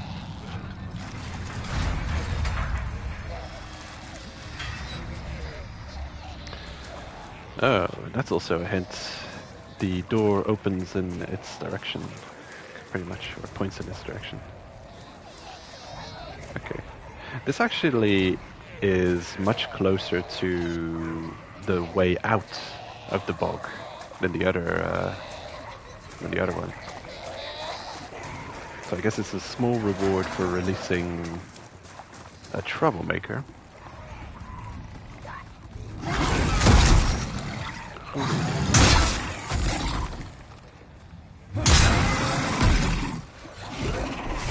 It's grotesque beings.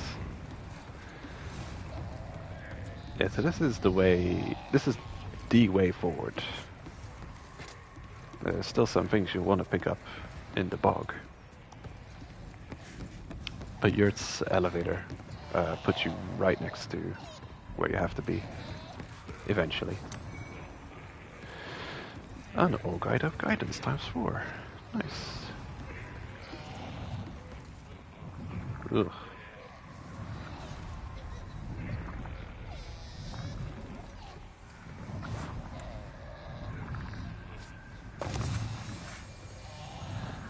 Does that create light? I'll take a closer look at this guy, but he's too shrouded in shadows.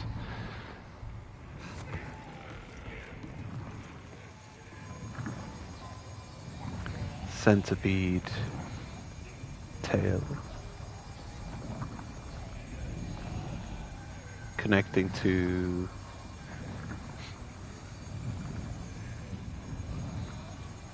a body, kind of spider-like, with a bunch of heads.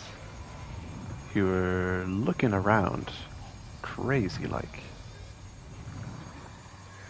Huh. That is pretty cool. It's well done.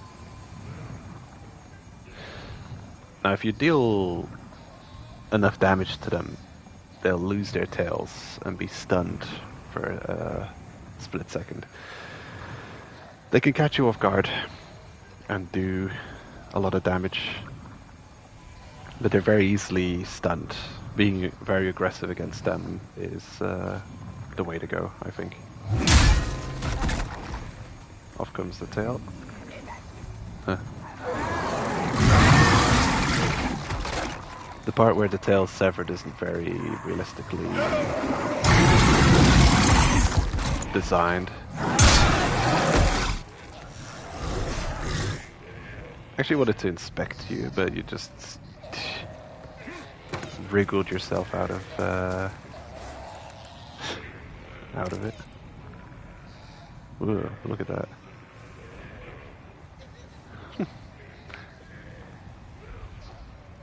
Unbelievable.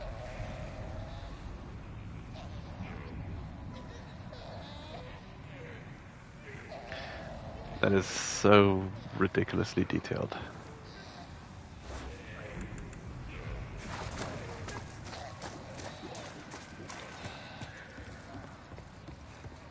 I don't know if we kill everything in this place, we still hear that ambient noises.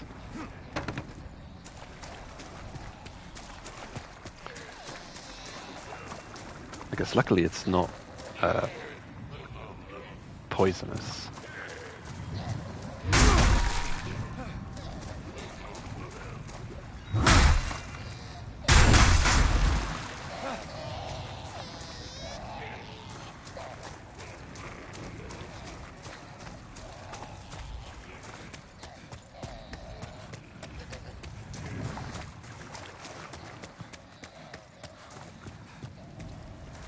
A message? Welcome to the beach. That's a weird one. It's over in this corner. Got a bunch of appraisals, and last time I played, possibly even close to a month ago, it was also here, and I'm pretty sure I remember liking it on my alts. I played through with my alts up until the gargoyles, and no further. Haven't set foot in Valley of Defilement at all yet. I haven't even went into that Archstone on any of my characters. So that'll be something to look forward to.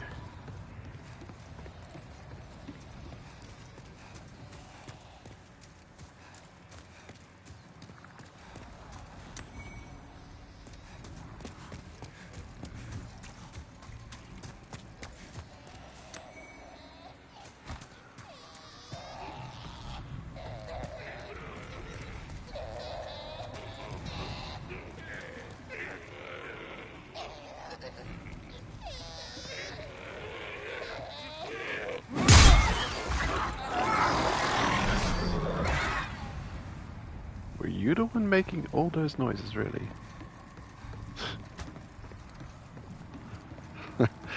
Well.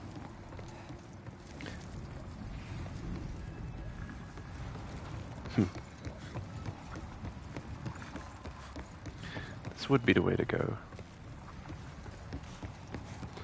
But I don't want to go the way to go yet.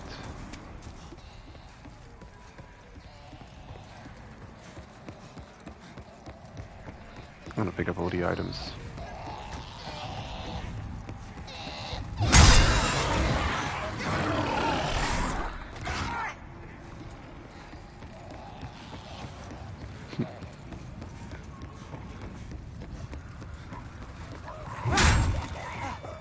Oops. Hold on. Recovering stamina. Thanks for waiting.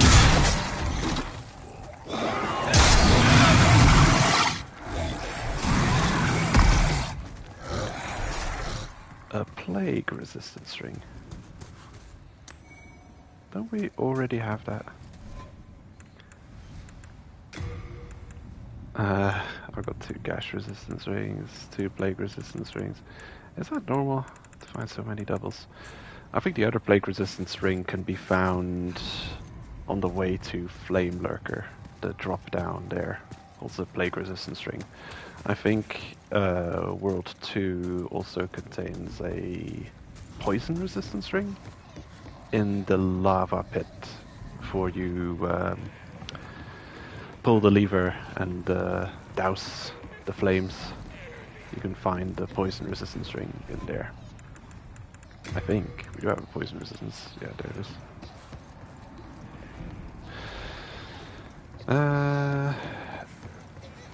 I believe there's still one useful item in the swamp somewhere.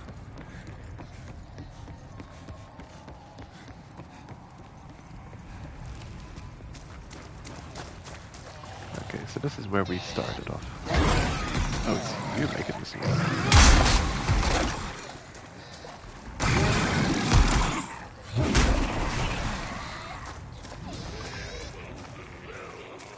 Yeah, they're forced to go through two animations. They've got the tail remove animations and the death animation. So if you straight up just kill them, they'll first remove their tail and then die. Which is a bit creepy to see something you think you've killed still move around so much. Aha, the fragrant ring. And actually I believe we've picked up everything now. Although, oh no, there's another thing.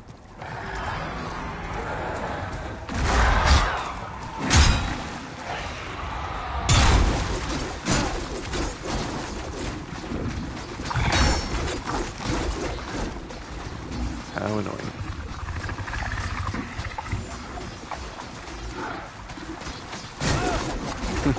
I could be like 90% through my swing. Still get knocked out.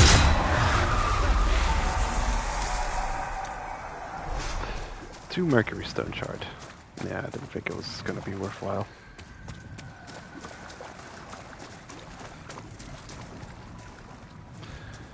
The stealth is the best option.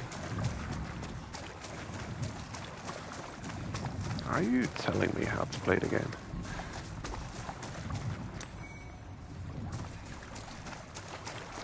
Okay, okay. Okay, cool. Good to know. So there's a few upgrade stones on this side of the bog.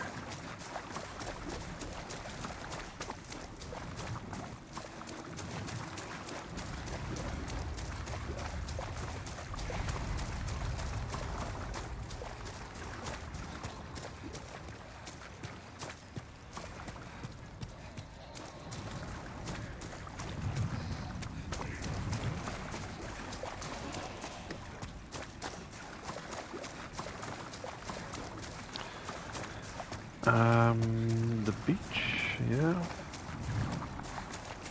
Confirmed strand again.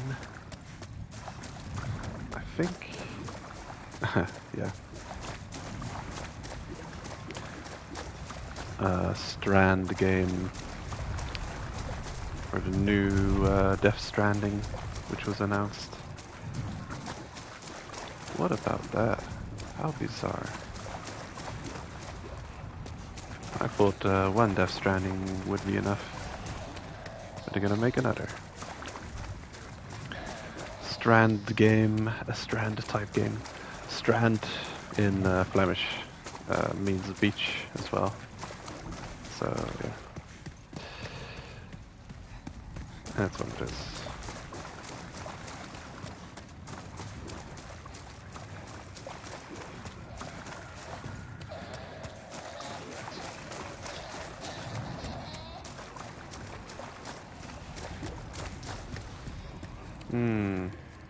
Okay. We probably picked up everything of import. So we got a bunch of Mercury Stone upgrade shards. What kind of, what did they do? Okay, poison. Makes sense. So poison upgrade path stones to be found here. Also found a plague resistance ring. So if you're going this way instead of World 2, you'll have something to help, possibly. Though plague is one of those things. Rarely I'll be wearing this thing, because it's kind of rare to get plagued by something. But it might come in handy in the last world we'll be visiting.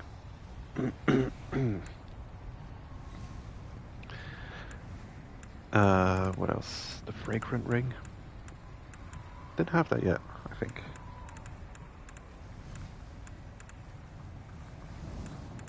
Where is it? Ah, there it is. Yep. the Fragrant Ring. The ring that the Royal class starts off with and provides a steady MP regen, which is overpowered. To have that from the very start of the game. And a fun level 1 playthrough, I guess. Because the Royal... I don't know if the Royal also started at level 1. But in this game, the Royal starts off at level 1. So you've already got magic, the Fragrant Ring, and a Rapier.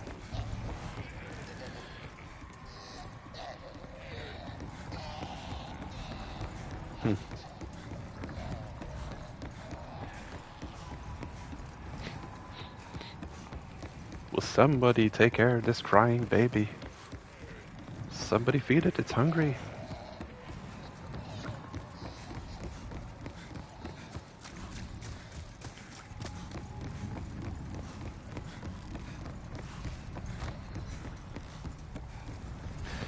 Yeah, I think nothing of value else is to be found here. And the poison is a very niche thing to want. Poison build don't really... haven't really tried playing much round with poison.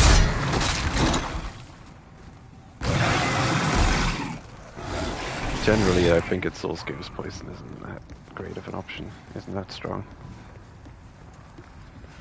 If I would use it here, I'd probably use the breath, the mist poisons, or the arrow. I'd use it in bow and arrows, poison arrows. If you have them in this game, I'm not sure. But having a weapon upgraded with poison, it's one of those weird. It just feels wrong to do.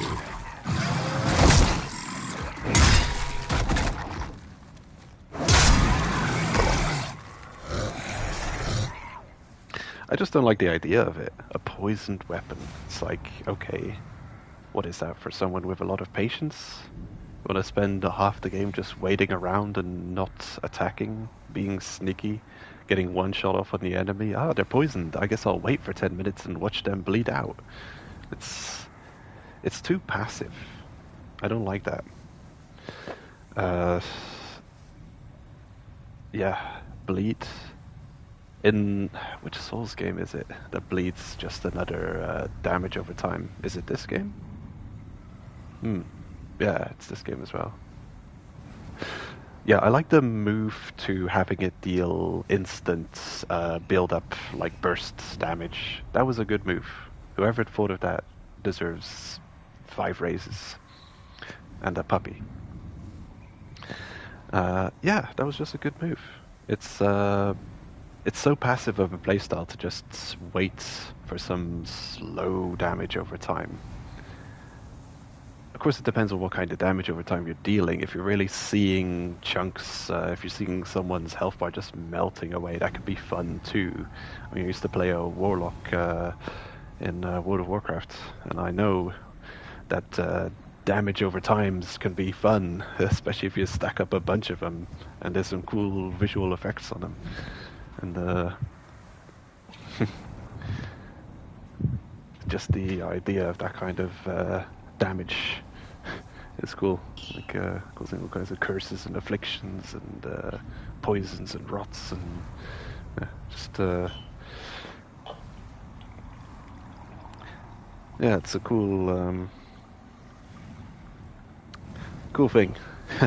But then hitting the enemy with a weapon that does, 400 damage, 500 damage, and then seeing -3, -3, -3 every second. It's like, okay, how many poison ticks, how many minutes do I have to wait to see the equivalent of a single poke of my weapon damage having been dealt to my opponent?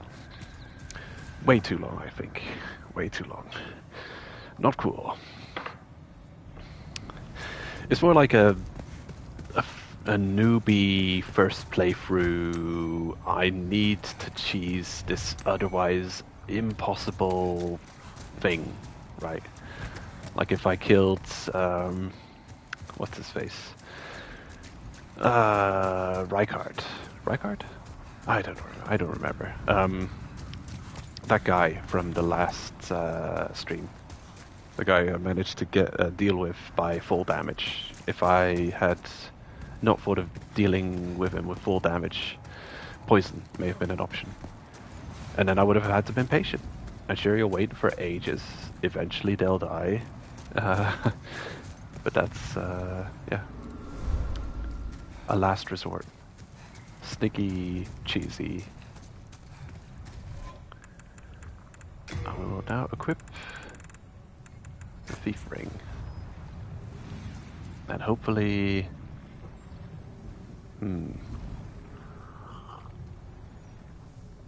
hopefully get some good work done in this next area.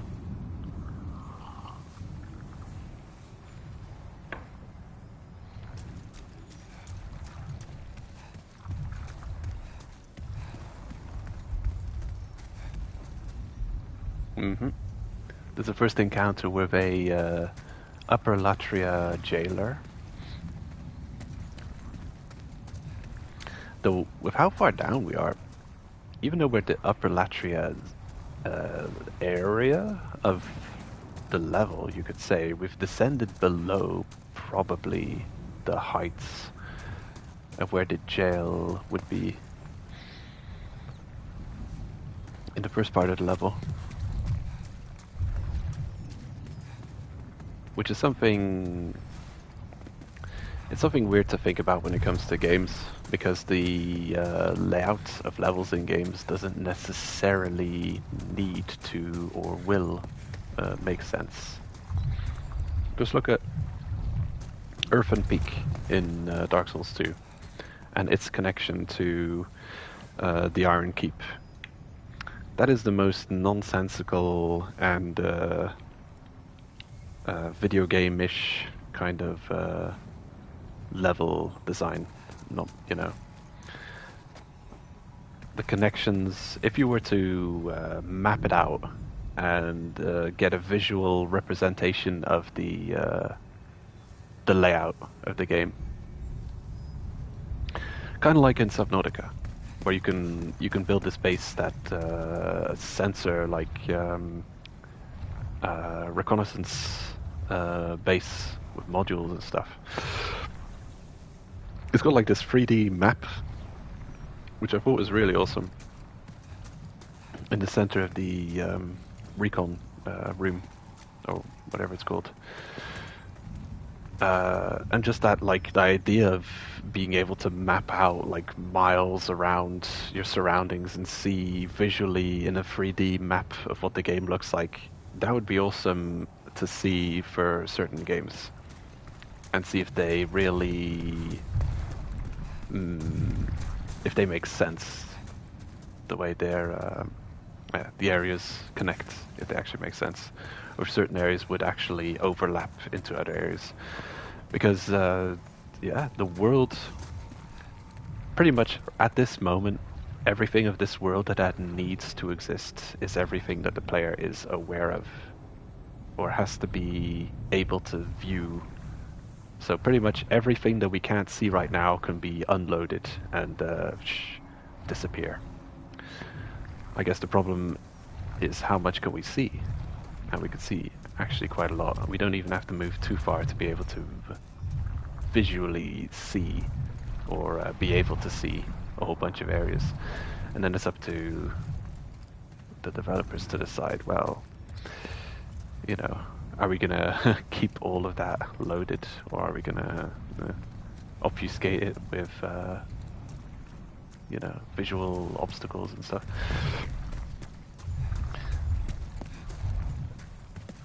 But it is annoying and a bit immersion breaking to see going to a place which you feel like physically couldn't make sense, and it's like overlapping with somewhere where you've already been, if you notice this or realize it.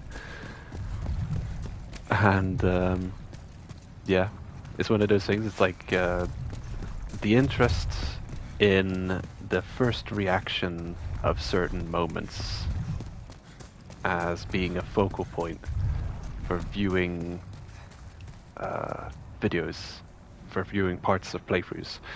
I know that one thing that comes to mind with me now that I'd be interested in reviewing is someone's first playthrough moving up the elevator from Earthen Peak into Iron Keep, and just how few people may have picked up on and noticed how it doesn't make sense that you're going from pretty much the top of a tower, you're taking an elevator even higher, which isn't visible from outside the tower, which is a problem. You can see everything about the tower from outside it, so you can tell that it's not possibly an elevator going up even further.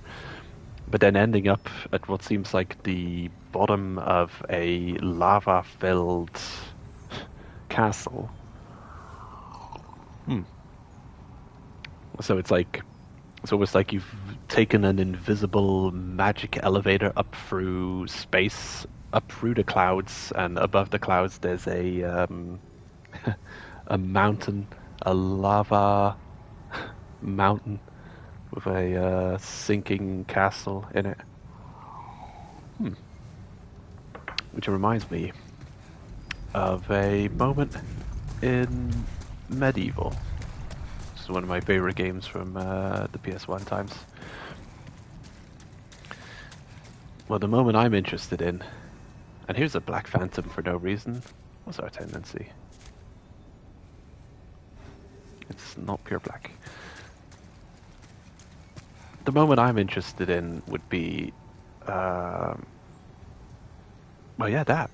Yeah, actually, what I was still going to mention also is the moment that a lot of viewers were interested in was people's first reaction to the fights with Sister Frida in Dark Souls 3.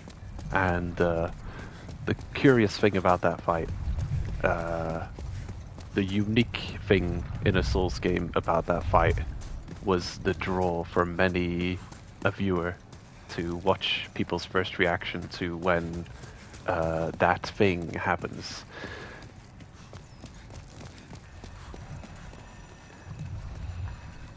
Dun, dun, dun.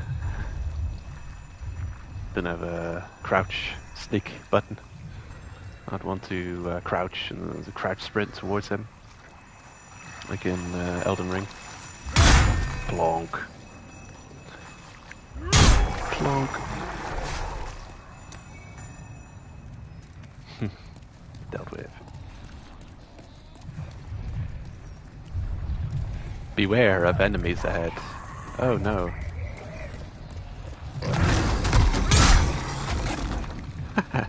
That's one way of getting up here. This is curious. We're having trouble. I was just gonna say, just then we were having trouble walking across this border, but we managed to get up there.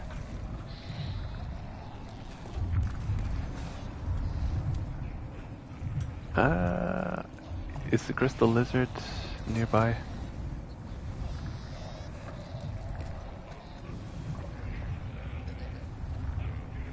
Yeah, there's a crystal lizard around here somewhere, and I'd like to get him.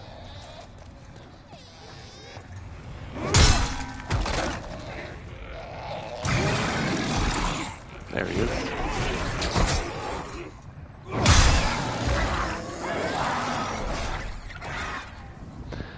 You have to be a little bit sneaky to get this crystal lizard. I recommend having the Feast Ring equipped, and then pulling one or two of these abominations before moving in. I was just gonna say, pulling one or two. Maybe, yeah, the Feast Ring's working on these guys as well. Damn it, I didn't bring enough arrows for this nonsense.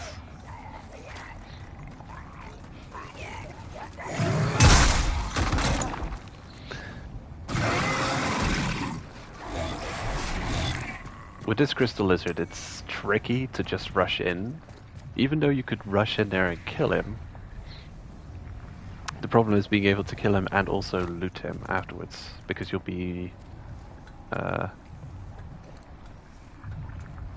assaulted by a bunch of abominations while you're fighting him.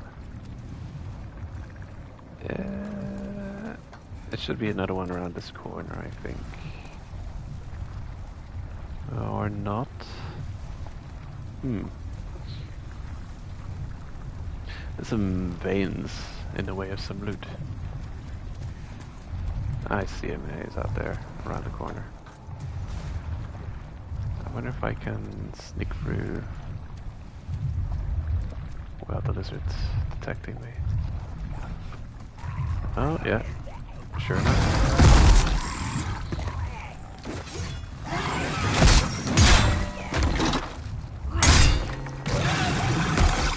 Yeah.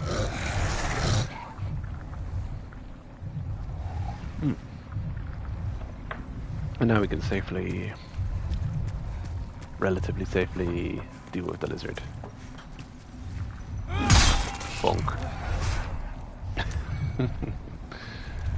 Beautiful. Pure moonlight stone.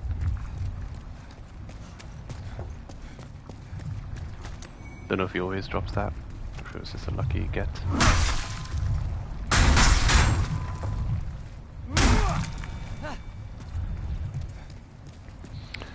Stamina increasing nicely.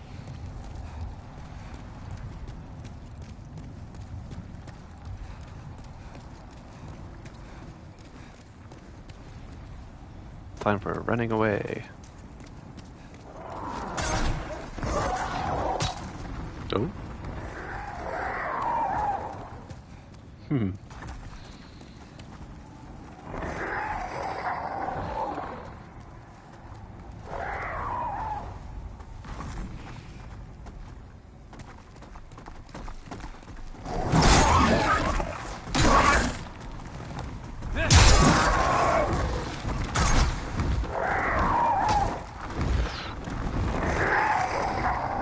I don't have my ring equipped anymore, do I? Should probably re-equip that thing. There it is.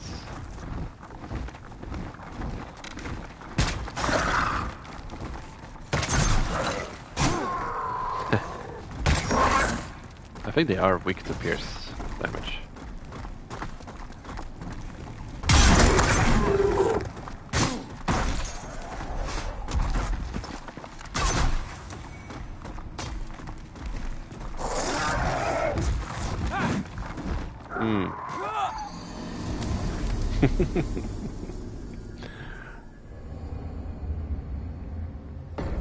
Okay, that was a wrong move.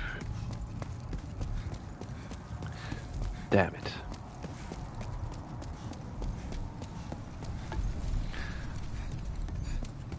The Ice Strong attacked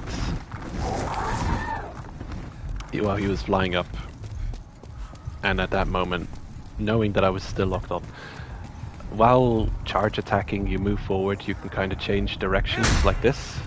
Like I'm charge attacking, I'm strong attacking in this direction. I know I'm gonna fall off the edge, so I change my trajectory. I wanted to do one of those, but because I was locked on, I couldn't change my trajectory anymore. And then I just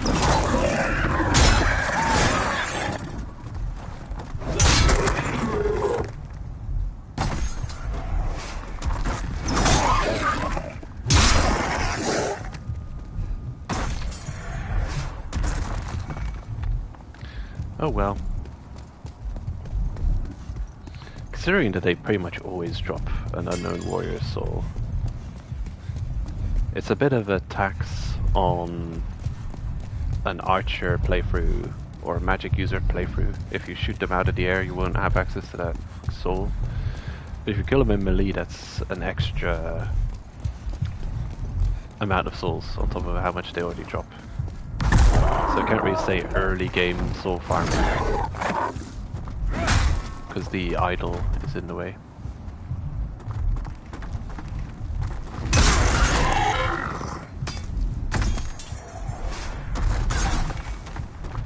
think, wasn't Shrine of Storms even good at early game soul farming? For just killing skeletons? For getting a decent chunk of souls? I think it was. I think it's just the soul farming zone of Demon Souls. Come on.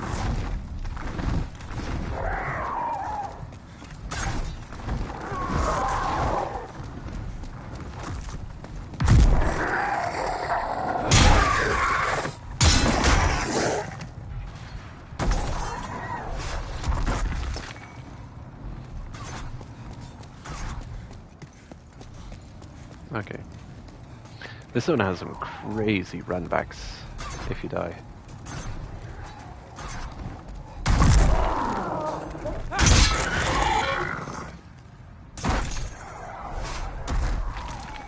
I think it's justifiable considering that it's not impossible. Difficulty of enemies they come across in the zone. But there are enough environmental hazards to cause you death.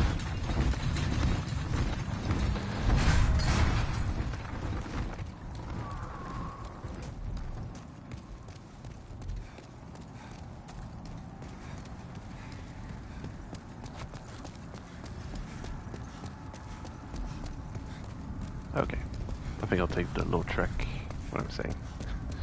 The yurt cage.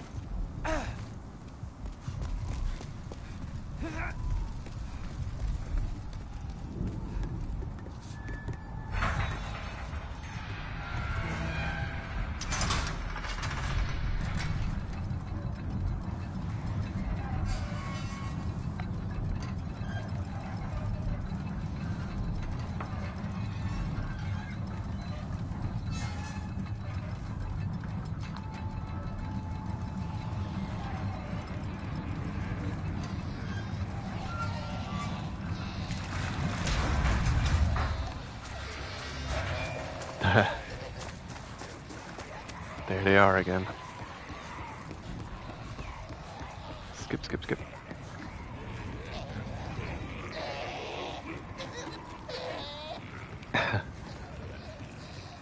Lobos recently started up a new Elden Ring challenge playthrough.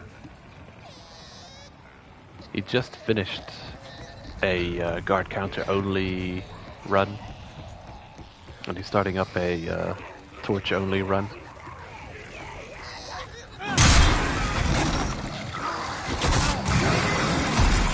Damn you.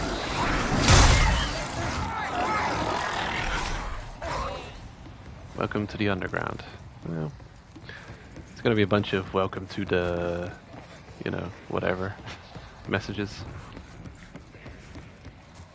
in an area like this. The real Demon Soul starts here.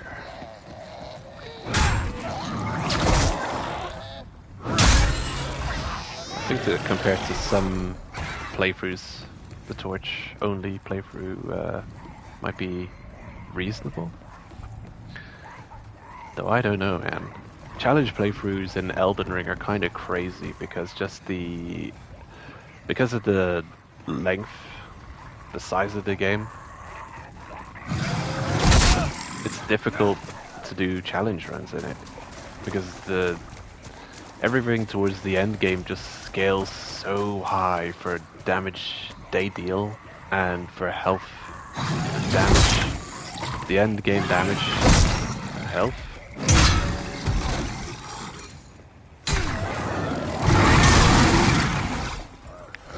This makes it impossible to even attempt certain challenges.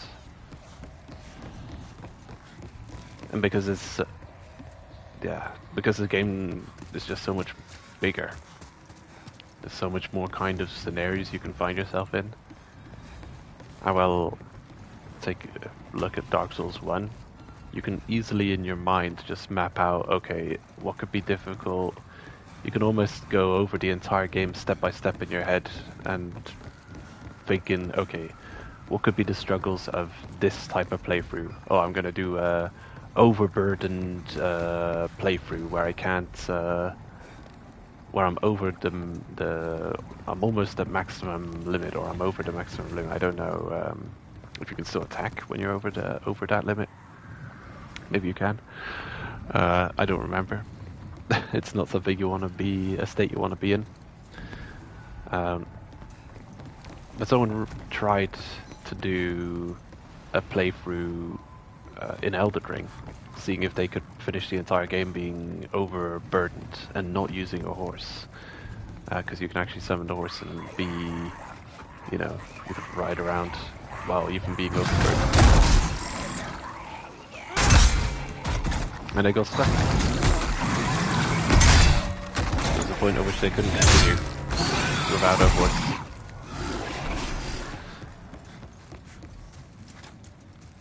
And it's difficult to account for all those, well, every possible scenario, because the game is so big you don't realize, yeah, there's this moment, or there's that moment, or that, or this. You can't map it out as easier in your mind as you can the shorter games. Demon's Souls, Dark Souls 1, possibly Dark Souls 3, Dark Souls 2, they get longer and longer. Bloodborne, even, is relatively short. Yeah, Demon's Souls, Dark Souls 1, Bloodborne, mappable.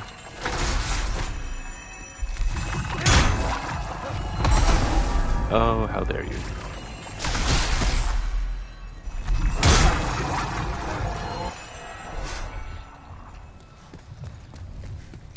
Now that we're here again, the Crystal Lizard's probably back.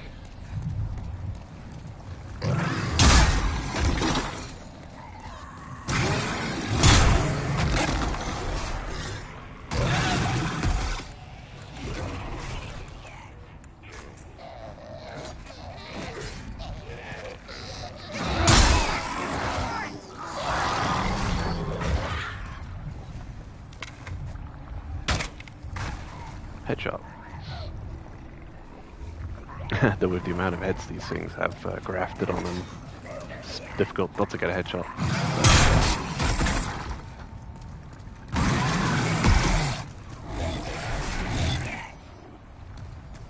Mercury Stone Chunk.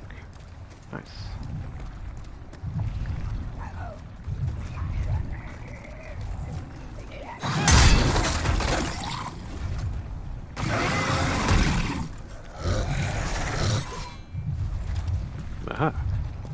Okay, you're mine.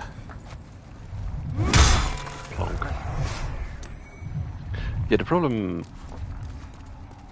with killing him and looting him, when you just run through and run after him, you got those two big guys coming after you. Very persistent in their attacking as well.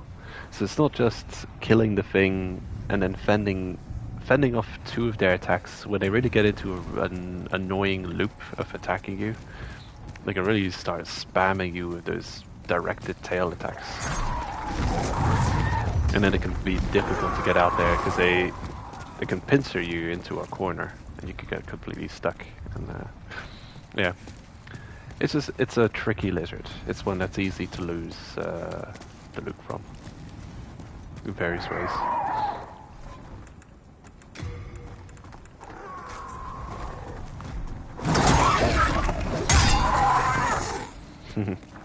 The whole 5 damage.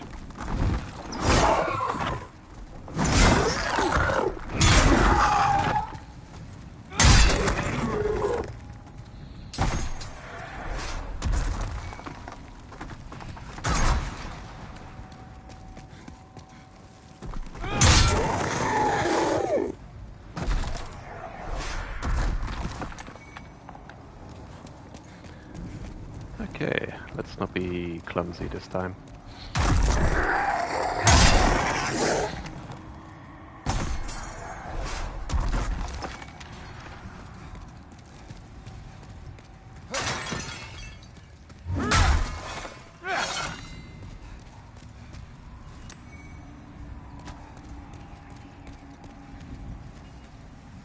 Avoid fall. Yep, sounds like a good idea.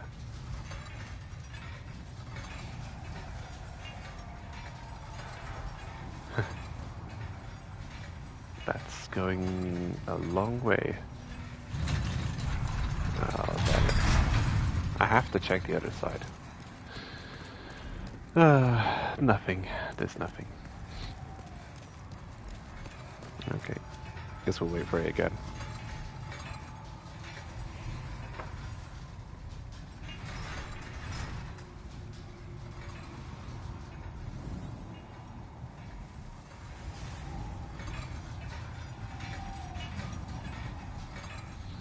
Interesting mechanism. It's difficult to see. Oh yeah, you can see it okay from here. It's an oddly shiny rope. Probably not a rope. Huh. A series of struts connected to each other. Some solid, some metal sausages. Don't know how you'd wind this around a pulley. Oh, hello. Let's take an elevator ride together, shall we?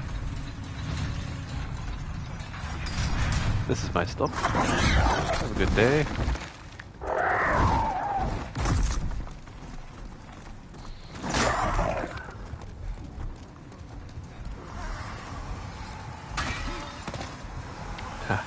More backstab fun. Yeah, the other tower, like this one. Here we're stuck. We can't go further up. This is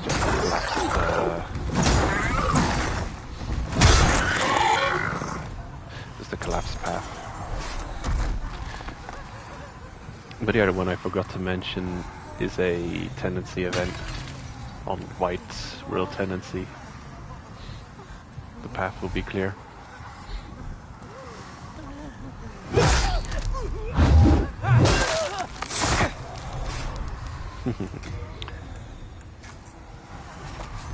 Did get to see this one last time.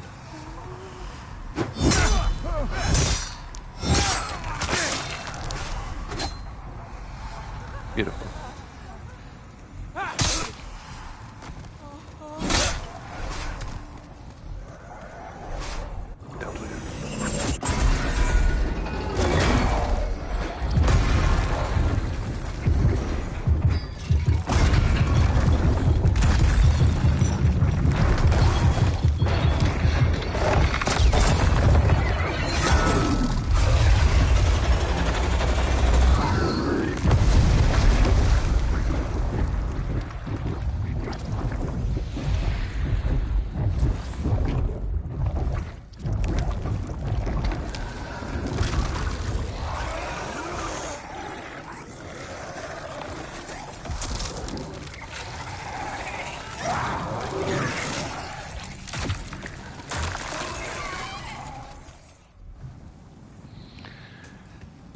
Gross. There's a bunch of demon facers have spawned from the heart womb. How does this make biological sense? Someone's got to explain this to me.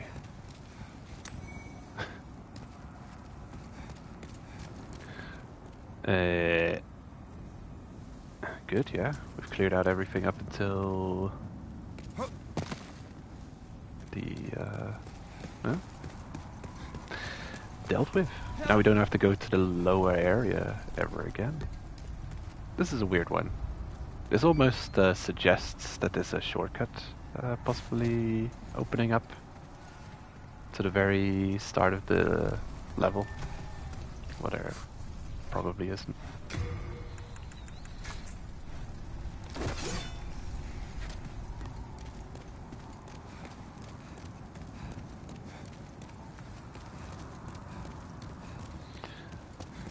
Great.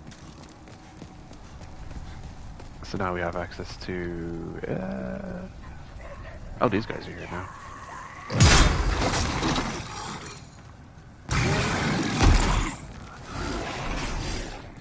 Oh damn. I think I made an error in judgment. I think the most efficient, the most effective thing to do after you get the heart is to actually travel back and pick up that possible new opened item. Or maybe it has to do with tendency, but I've got a feeling it's to do with the heart. Getting rid of the heart. Those veins blocking that one item near the crystal lizard.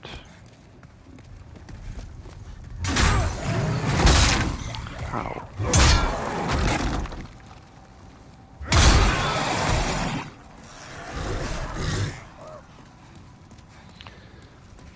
I kinda don't want to go back there, but I feel like I have to.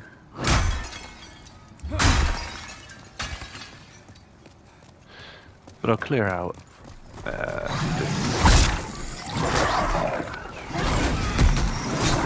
Oh my god! Didn't expect him to jump off. But that's a problem. Okay. Let's go light. Speedrun.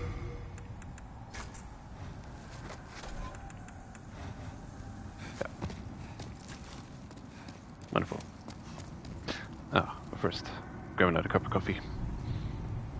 Yeah, I will head back to the lower level. I want to see if it is the case.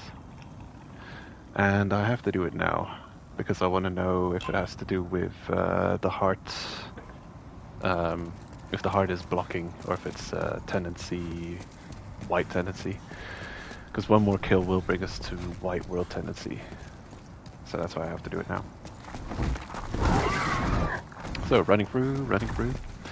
That's what I was thinking about Lobos, and how weird... Okay. Get out of my face with hitbox blocking. Elden Ring playthroughs are weird. They're really weird. If... specifically Lobos playthroughs. Because Lobos is someone who plays and replays all of the Souls games over and over again. So what does a Souls playthrough look like, and what should it look like?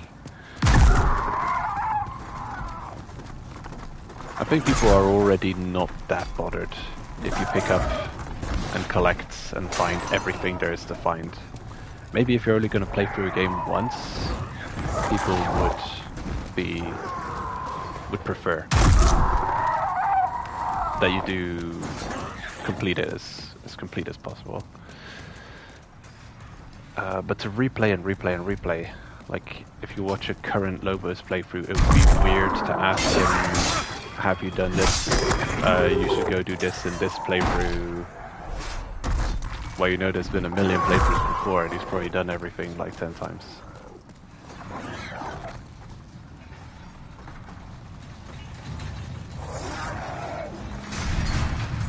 But now when he's playing Elden Ring, he'll just run past everything. Everything that doesn't need to die, he's just running past just everything that exists.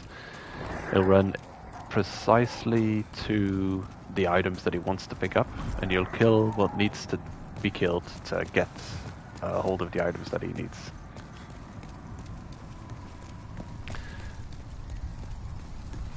And I don't think he just runs past combat in the legacy dungeons. Oh, okay. Oops. Guess it was triggered. But open world, you'll run through all of that.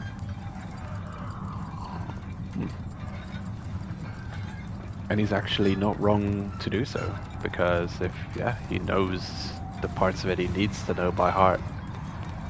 Like he perfectly remembers the special weapon upgrade stone locations, or at least a chain of those upgrade stones to upgrade a single weapon to +7. He knows point A to point B, that entire route.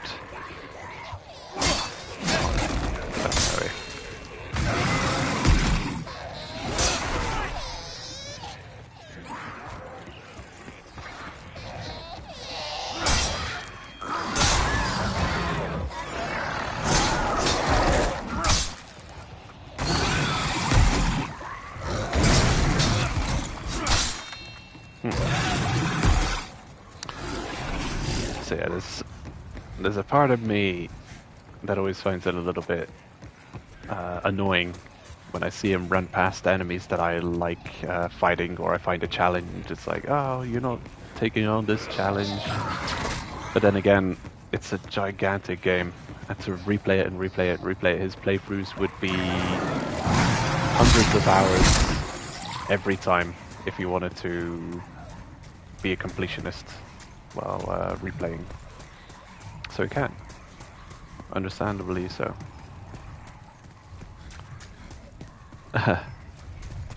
But also it does feel very like touristy to be running through, because you'll see him run through just the entirety of the open world. The open world just doesn't exist for him anymore. He'll go specifically to that one thing that he needs in the open world and just run past everything, don't pick up everything, ignore the combat, everything in the open world he doesn't need.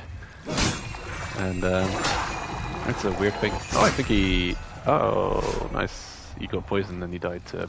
what's that? Bleed. He got bled and he died to the bleed dots. Which is probably pretty savage for this weapon. It's probably got a good bleed thing. Oh, there.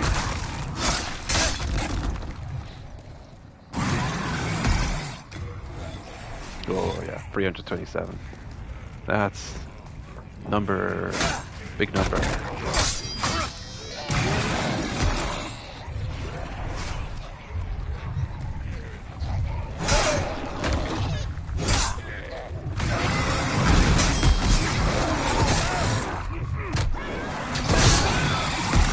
Pushing. I want you to attack.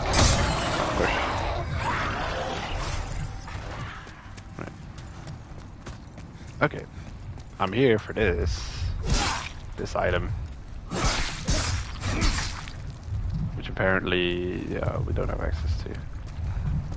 Or maybe we do? Is it through here? Oh! Oh, I'm an idiot. Okay. Problem solved. I'm just an idiot. Okay.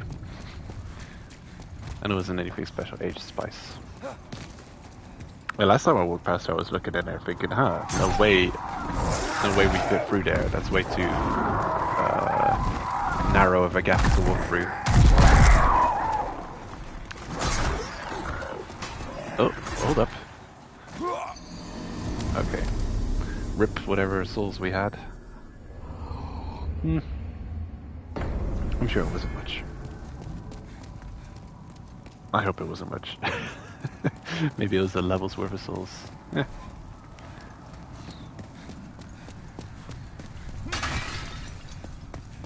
Let's not worry about it. We'll get boss killing souls soon enough.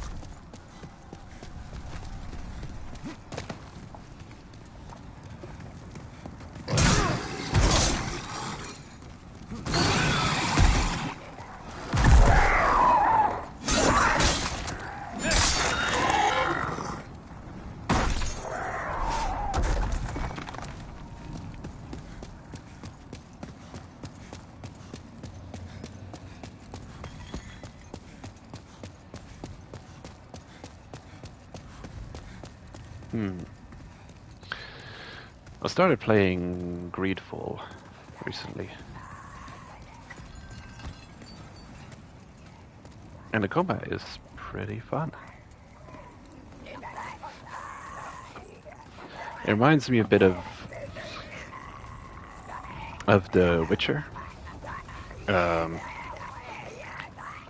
It's a very, well, it plays out in Spain, in like the colonial, maybe Victorian era, but in Spain. So you've got people running around with pistols, muskets, parrying swords, very flashy looking clothes. You can have a lot of piratey looking clothes, and you're a merchant, and you're about to set sail on a merchanty voyage somewhere. You got some business to attend to, but also you fight, and you're trained in swordsmanship and you've got a sword, a musket, and the combat's it's fun. You can take out your sword and start stabbing people. Doesn't seem like you've got that many attacks you can do. Pretty much it's just the one at the like attack combo you can do. Like you could compared to just having an R1 spam in Souls game, and you couldn't do any, didn't have any variations of R1. You couldn't run and stab, dodge and stab. It's simply R1 spamming combo seem to have in that game. And then you've got the rage meter or something. So you could do a special. In that game, it would be a spinning slash. They could do once, or maybe combo. But then again, you have talent points, so you can probably boost the combat. Also got a kick button. So combos in that game look like stab, kick an enemy in the head, and then take out your pistol and blast them. Because you also got a pistol shoot button that you can do. And the pistol shots are consumable, kind of like Bloodborne. You can find them out in the world, but they're not as abundant as Bloodborne ammunition. So yeah, it's don't know if it's Souls-like, but I'm enjoying the combat. And of course it's in the past, so it's got some nice ancient buildings, some castle-looking things. You poor unfortunate creature.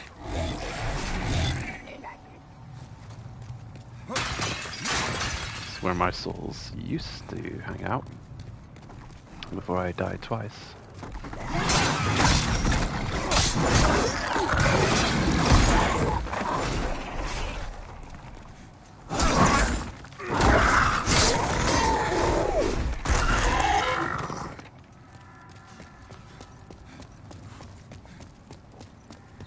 And we hadn't been down here yet. Oh, hello. I'm stuck between his leg hitboxes.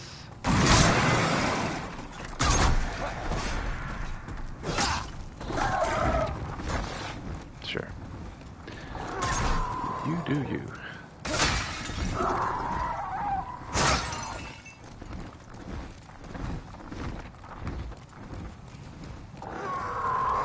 I wonder if you can get there crossbow. Well, here's a bunch of useful loot. Ow! Oh my god. I didn't know I was so close to dying.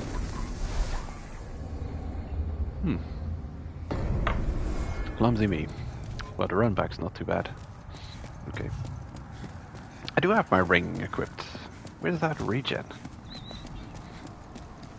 Bizarre. Did it really do damage to one shot me?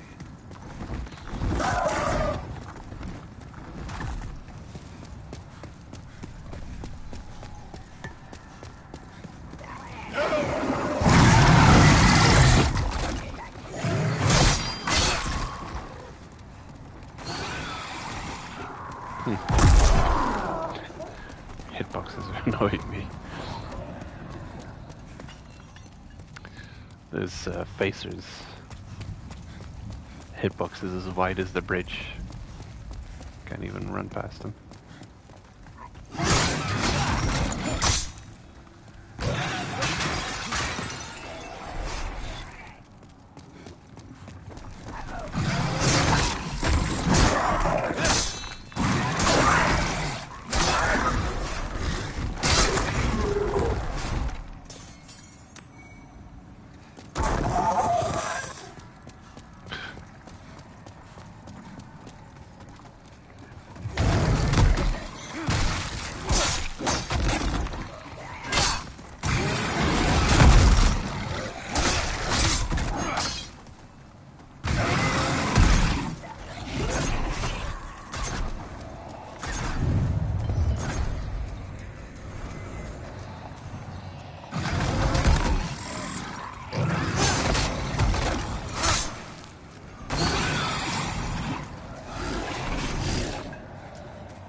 There's a few good loot items to pick up here.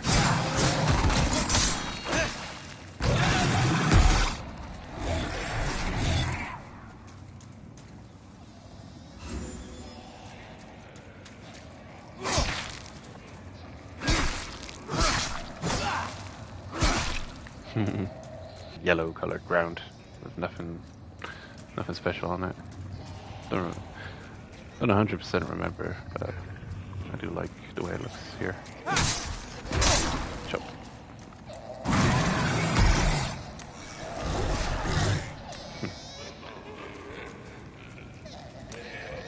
Ring of Avarice.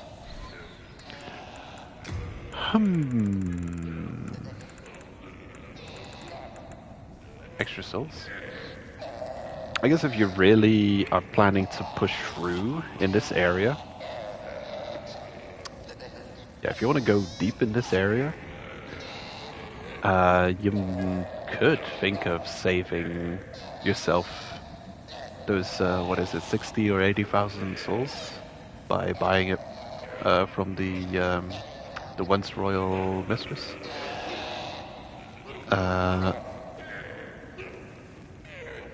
And just pick it up here.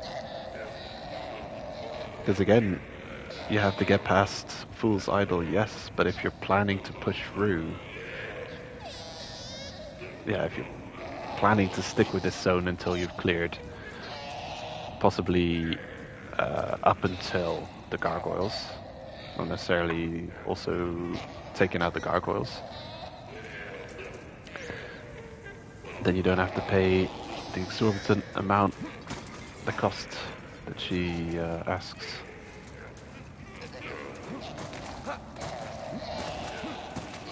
But then it's a regular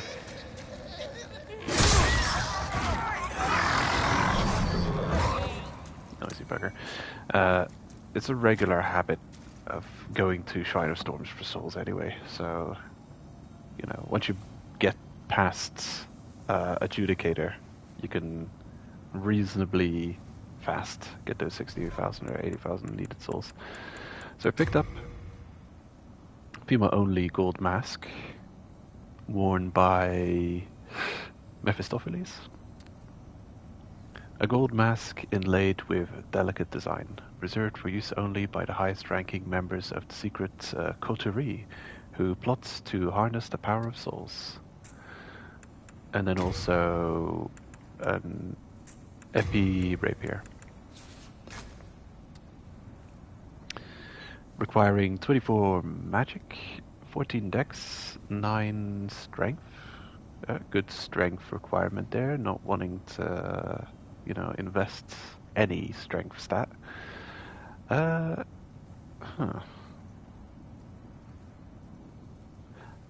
Yeah. I appreciate those stat requirements and scaling CNC of dex and magic. Being split damage, physical and fire. That's cool. It's a cool weapon.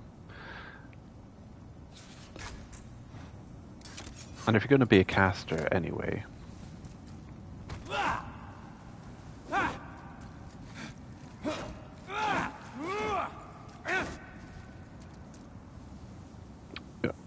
that's pretty cool. You could have a in this game, in the future, pyromancy evolves. It changes. Well, first off, it becomes pyromancy. In this game, it's just part of the magic, soul arts. So it becomes pyromancy and requires no stats.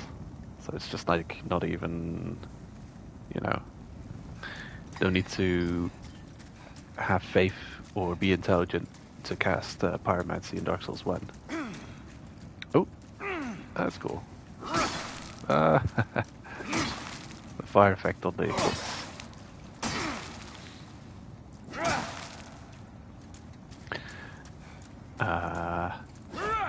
bam. How about the tail? Whoa. Oh, that too. Oh, just a corpse that I probably looted an item off can be ignited. That's cool.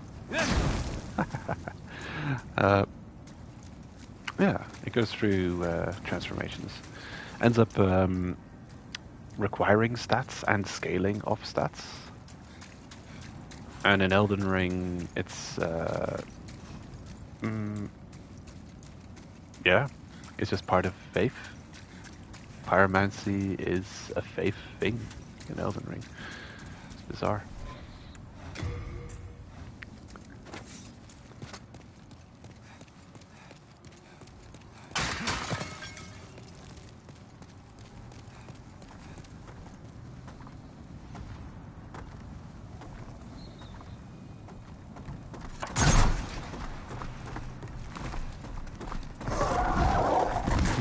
You rapscallion, troublemaker.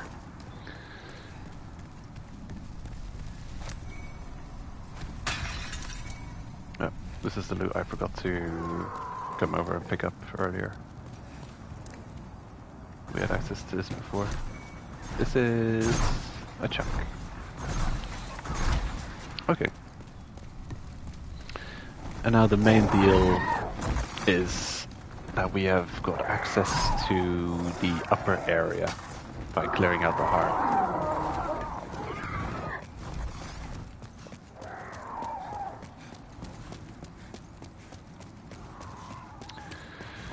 So let's hop to it. I'm gonna go light on the runbacks, but I want to try and fight the boss heavy. Let's see how that goes.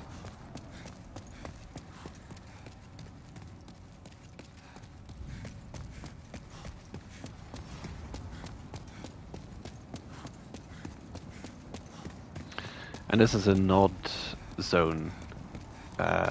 Gargoyles, beyond them, there's actually not much level left. So the two upcoming bosses are in quick succession of each other. Once you reach Gargoyles, you've pretty much cleared the level. Jump.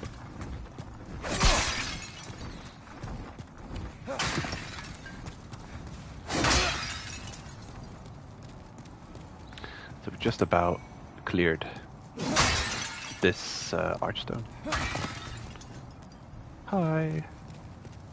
Okay, I'd rather see a message like that than I'm in trouble. This is a dead end, but you can open it up by donating your likes to me. Or help. I need help. Like this message, because then I get help.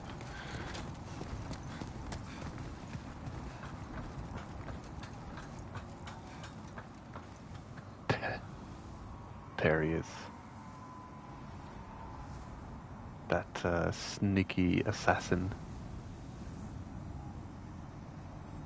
Killed so many players.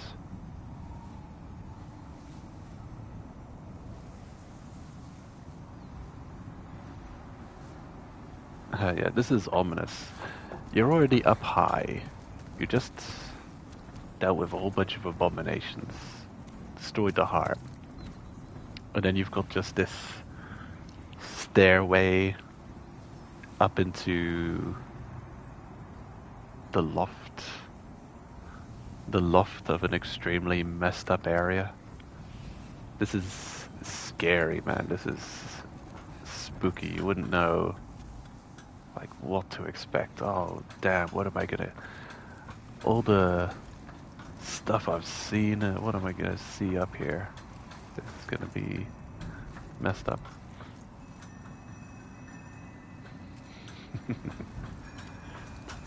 Charge! Get wrecked.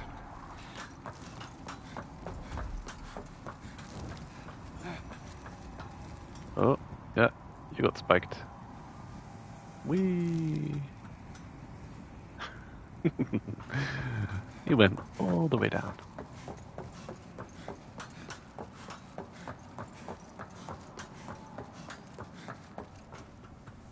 Bad time for rolling.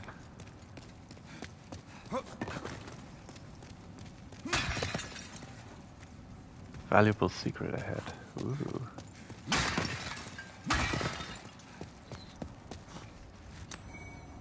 Nah, not really. Maybe it's a lot of souls. I don't think I've used a lot of solid souls yet. What? Look at the finger.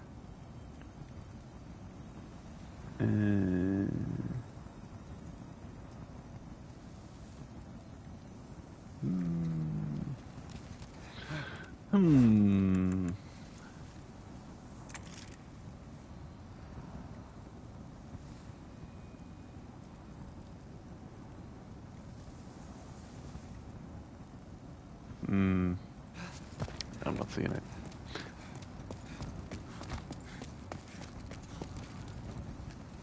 Look for treasure.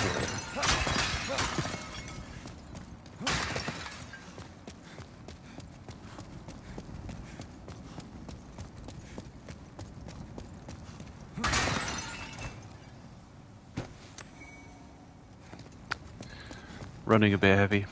Gotta send back some items.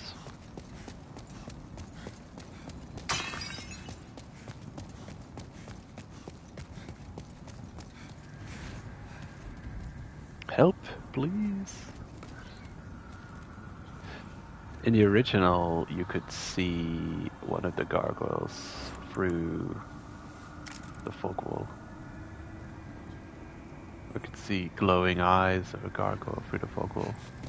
And a cheese that you could do, and this was you could cheese a couple of bosses by shooting arrows through the fog wall at the boss.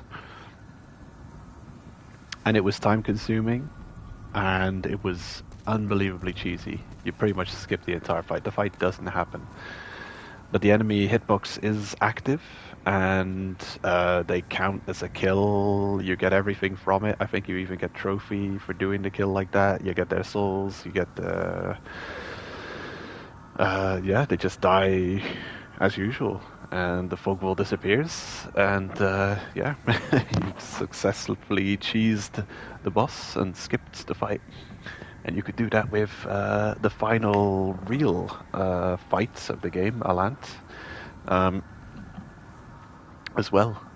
Incredibly cheesy. Pretty bad, actually. I'm betting you can't do that in this remake.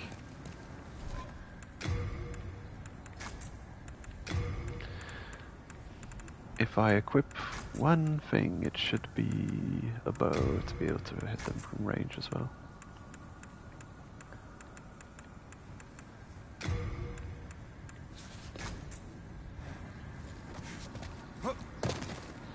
Not sure how well fat rolling will go for the fight. We'll see. Oh yeah, I'm calling them gargoyles. Mad eaters.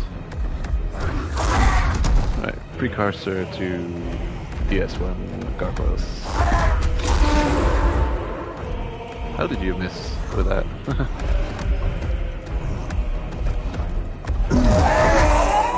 Don't fall off.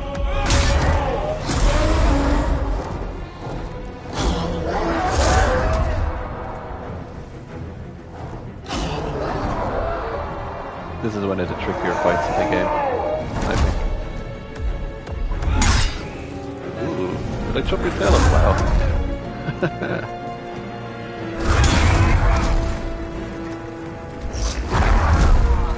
Idiot. I said you were a difficult fight, stop being stupid.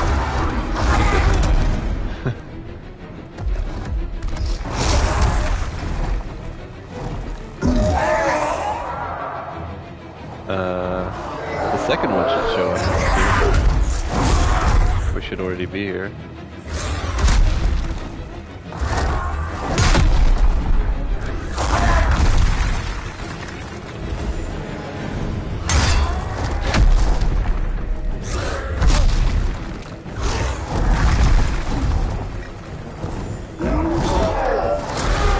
Where's the other gargoyle?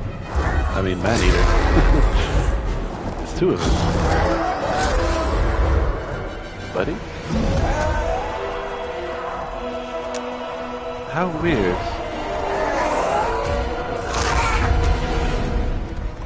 If you stay over there, does he not spawn? That is weird. I want to test that. I'll throw away a potential win to check it out. 2,000 souls. Interesting. That's interesting. I'm gonna check that out. Maybe they made it that if you stick to one side, that the other one doesn't spawn. I don't really know the mechanics of the Dark Souls. What am I saying? The PS3 version by heart. But damn, maybe you could do that there too. Just stand on one side of the bridge and fight one, and then when he's dealt with, a 1v1 fight, then you can go to the center, spawn the next one, making it a doable fight. AFK. Be right back, 1 minute.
Okay, I'm back.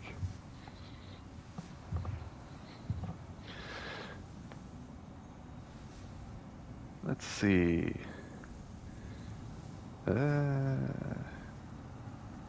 Right. Good. Here we go again. There's one or two things I want to test out.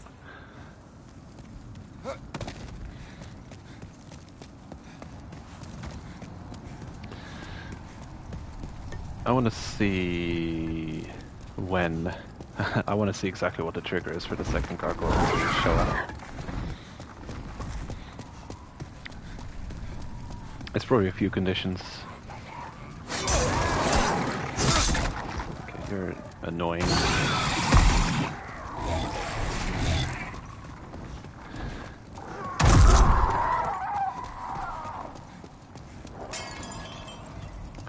A video came out not so long ago, pretty recent, like a few months old,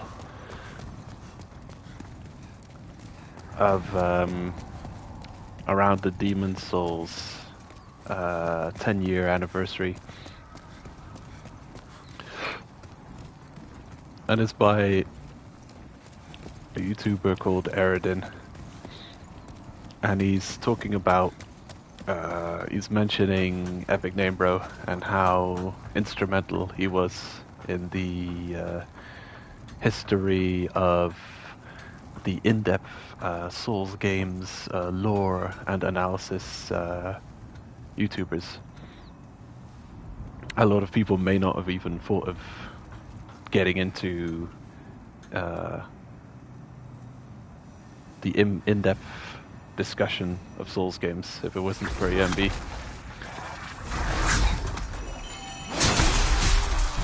Oh, you silly bugger.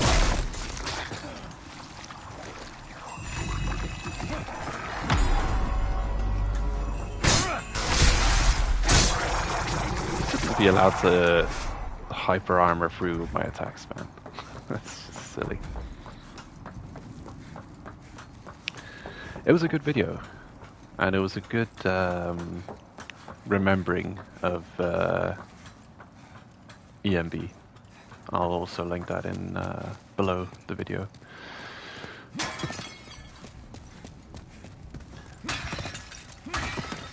Because, yeah, sure enough, EMB was covering Souls games from the Demon Souls days and being very analytical with it. Because he was in Japan at that time and he had access to resources. He could translate the lore. He had access to the Japanese version,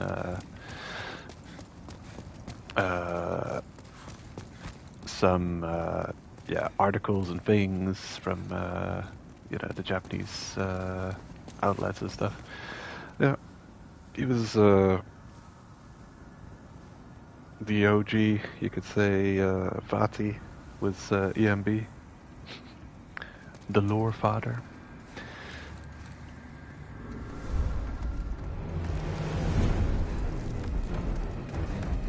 Hello.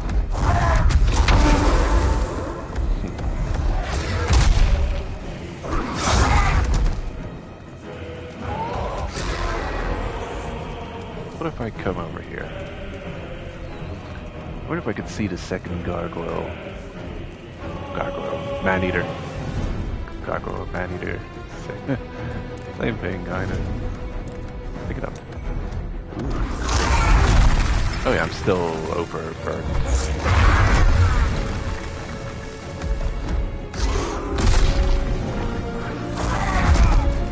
Hey! Being so aggressive.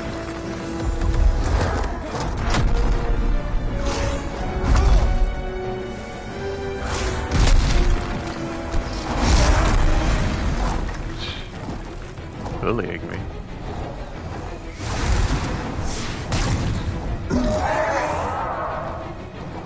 This is where I usually fight them.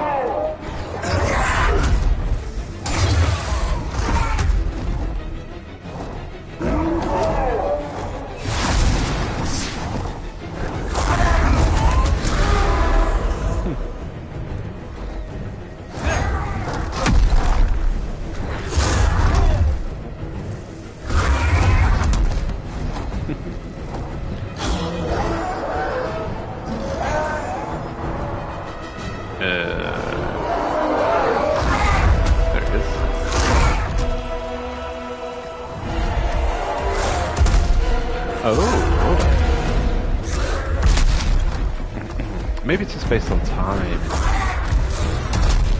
Interesting.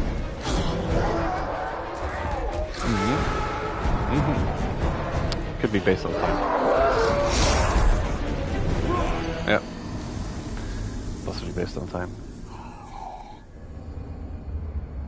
So I'm gonna get my timer out and time it. I'll stay on the other side of the bridge this time, just to confirm.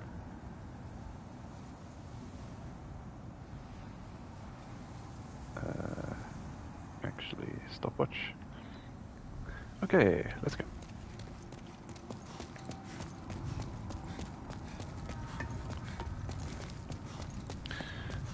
So after a certain amount of time, the second one will spawn. And I'm guessing if you kill the first one, the second one will also spawn immediately.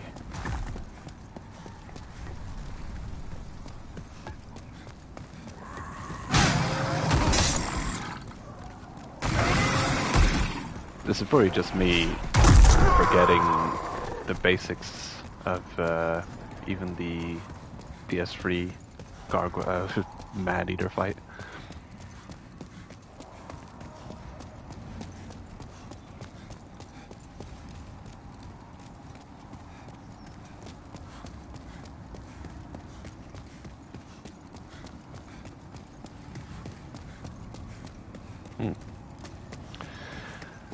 Yeah, well anyway, the Dark Souls, what am I saying? The Demon Souls anniversary / EMB The Lore Father video mentions that EMB has there's some channel where Twitch VODs of EMB are appearing on.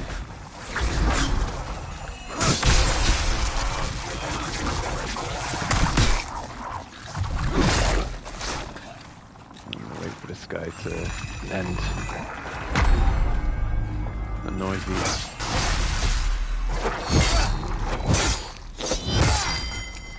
Okay, cool. Seems like a different type of backstab from the regular grunts. Yeah, so EMB has some presence on YouTube. Some Twitch stuff is coming over to YouTube, which is nice, and he's still actively streaming on Twitch, so it's not like this guy has just disappeared off the face of the earth. He just at some point broke ties with YouTube because he enjoyed being on Twitch more. Like his idea of this community being much better than that community. It's like, no, this is not how it works. This is not what is actually happening. You're not severing ties with a toxic pool of people and you know, getting into contact with a good pool of people. It's the same people. It's just your interactions are tailored to you. The interactions with you are tailored in a different way on Twitch. You get a different yeah, you're filtering the interactions you're getting through just being on Twitch.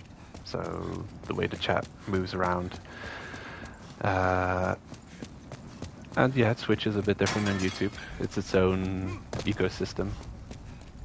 And the instant reacting to live chat, and the chat being its own beast.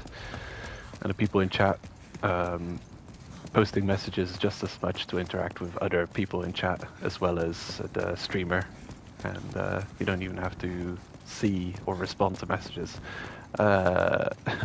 Harmful, could hurt your feelings messages you could let scroll past on Twitch. Well, on YouTube they're engraved and they're stuck there forever to be seared into your brain as bad memories, maybe. I don't know.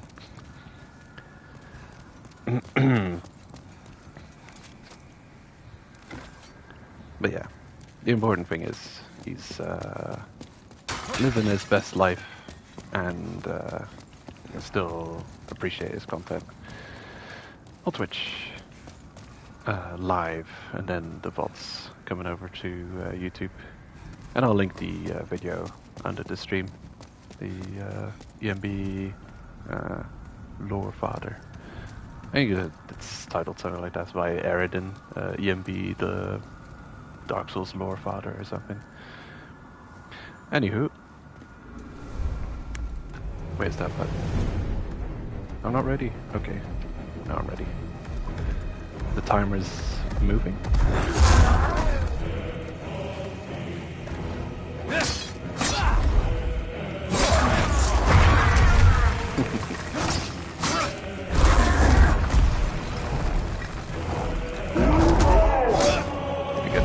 hooligans destroying this beautiful temple.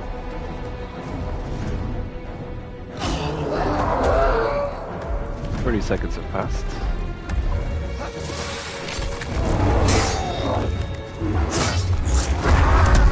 The tail cut. Am I gonna get a snake whip?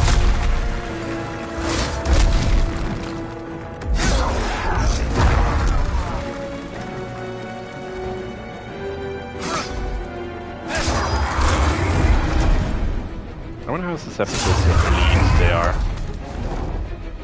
Okay, a minute has now passed. 1 minute.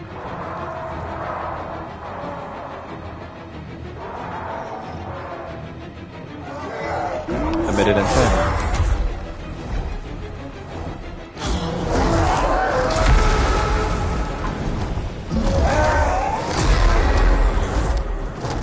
A minute and 20 seconds.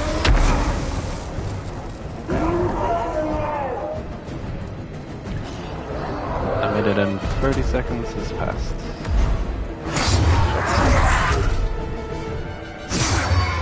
Chop. A minute and 40 seconds. Okay.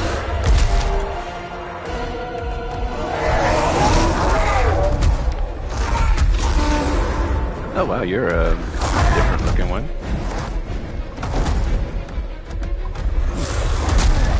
Missing an eye.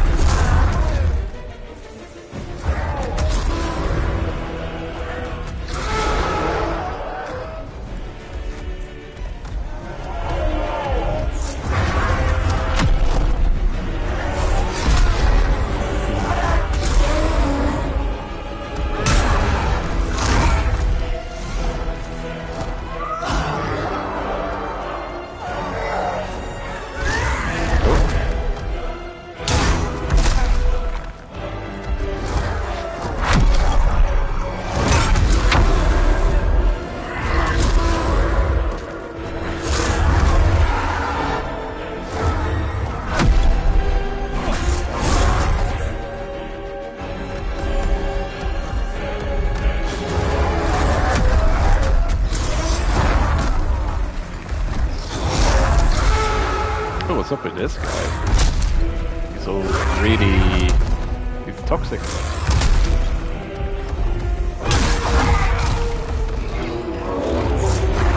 Oh, weird, he's after something. Oh, something's up with him. Is he mutating or something? That's weird. Looks like he might be mutating.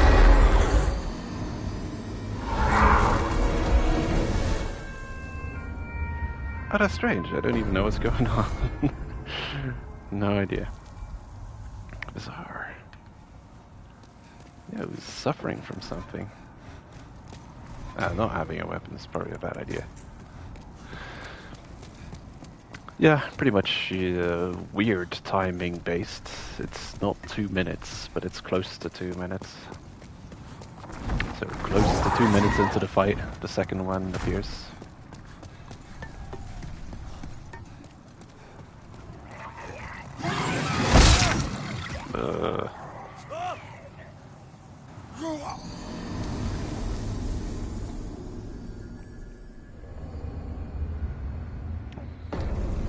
That guy.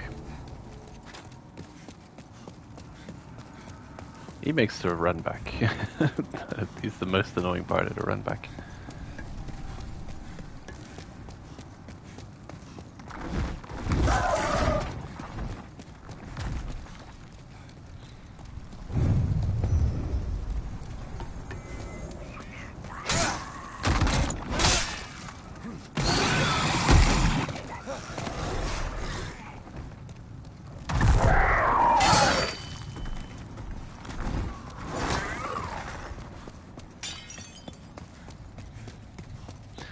Yeah, I kind of want to see what's up with the second gargoyle, but I also kind of just want to kill them. So I think I'm gonna try and kill them next time. Which won't necessarily go better than when I'm trying to look at them analytically. It's one of those things, if you're patient, the more you in a rush to deal with a Souls boss, the worse it goes. Very often, it feels like the first attempt to a Souls boss and the winning attempts are often your best attempts, and the winning one is just, well, that's the success attempt. But I think one of the reasons why the first attempt of a boss is often one of your best attempts. Oh, damn it.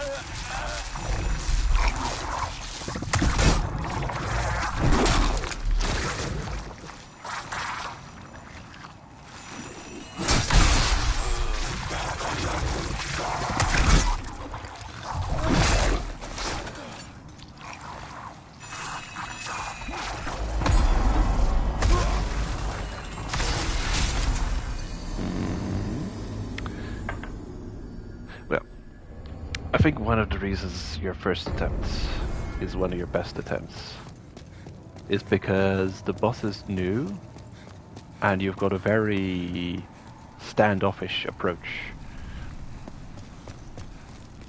So you're just waiting and seeing, checking out what the boss is capable of.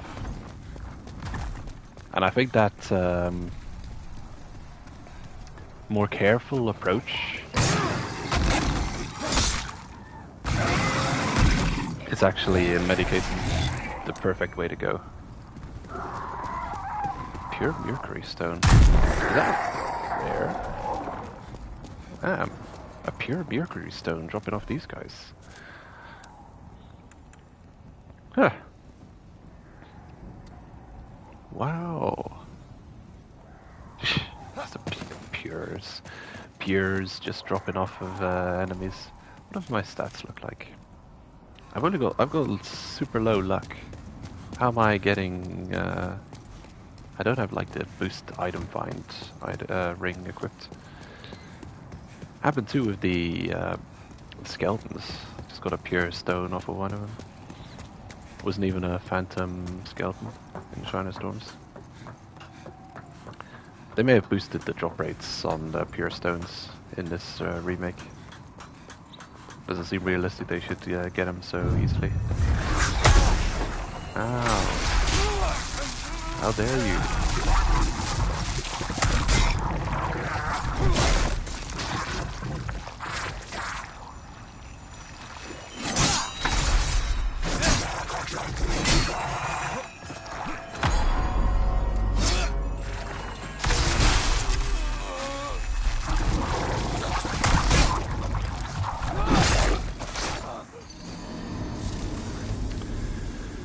That's annoying. Getting my timings wrong. Bit distracted.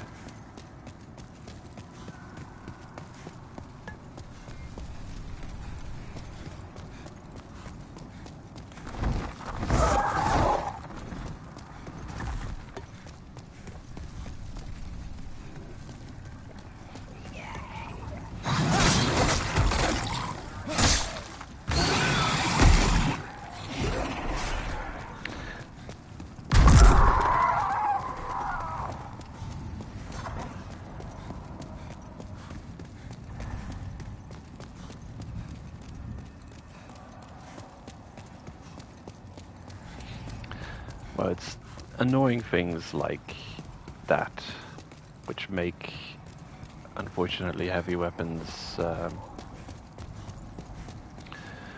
turn you into more of a glass cannon thing. If you could equip a weapon which basically weighs a ton and absolutely just smash it above the head of an enemy, and for them to just be able to tank through that, just have like innate hyper armor like these guys. It's nonsense. It shouldn't be like that. Because that means you're constantly trading hits. What else you got? I'm just gonna say nope. And then nope past you. Not worth the hassle.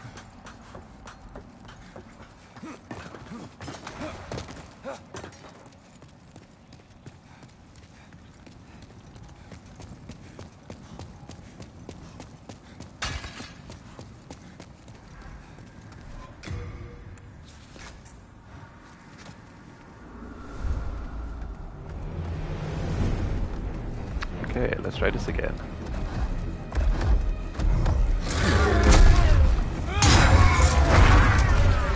I got 2 minutes to crush this guy.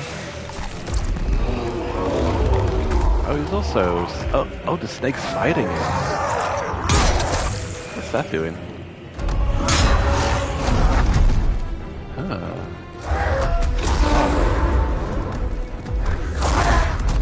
I wonder what they gain from... Well, he's been bit by a snake. And now he's got a green effect on him. He's not regenerating health or anything like that. So I wonder what he's getting from it. Did that really hit? Wow.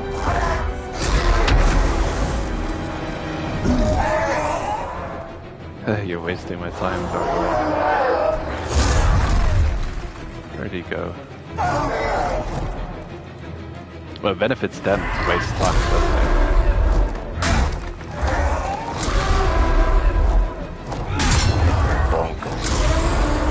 Get out from under there.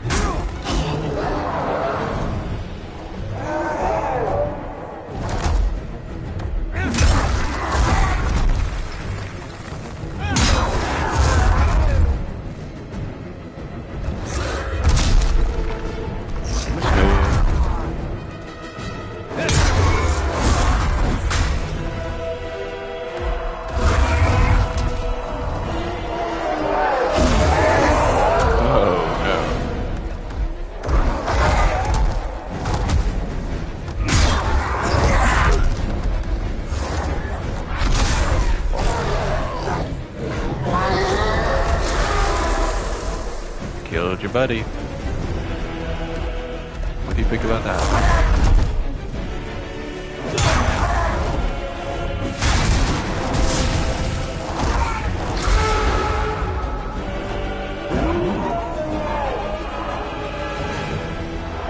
That had a cool effect to it. Don't know what it did, but it looked cool. Missed. How do you miss such a thing?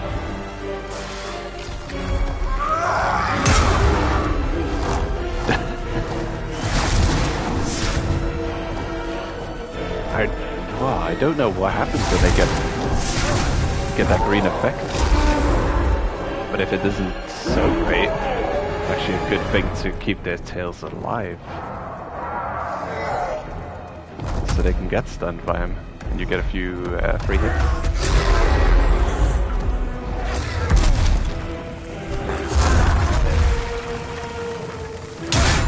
Jump.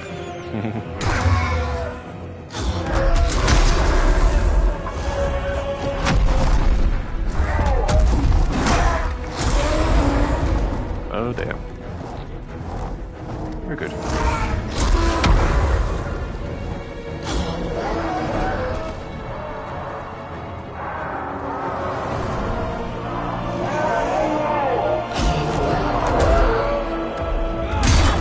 Welcome back.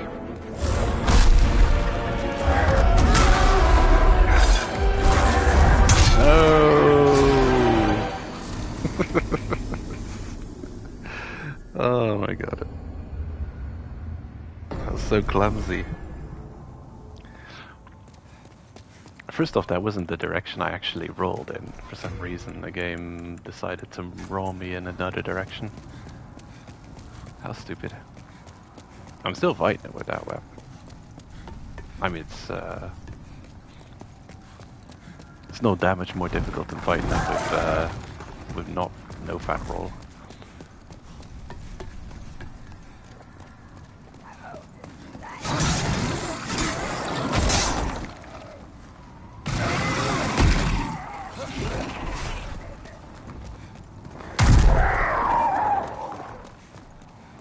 Just running back lighter.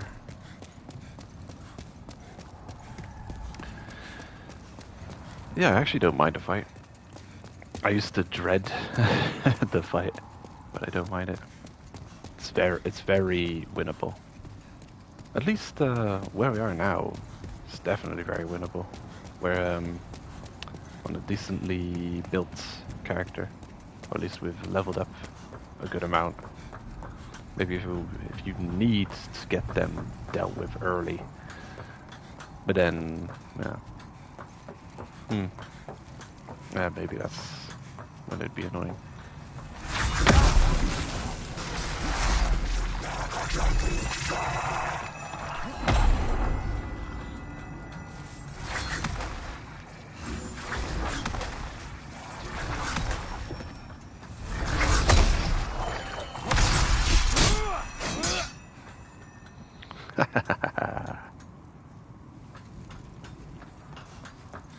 Stupid enemy. Do we get no souls for that? We got no souls for that. That's nonsense.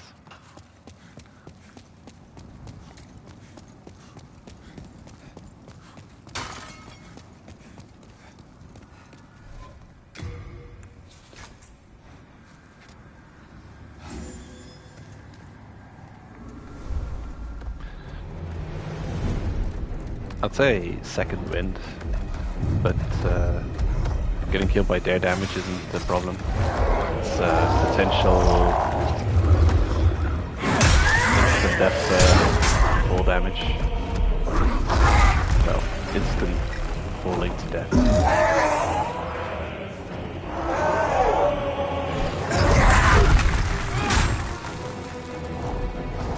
Buddy, are you just gonna hang out there for 2 minutes? That's a good strategy. That's what I'd do if I was you.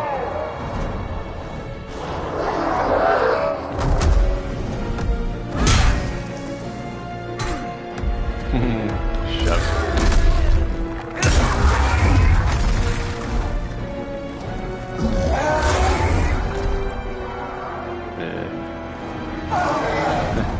They spent a bunch of time just actually standing in the air.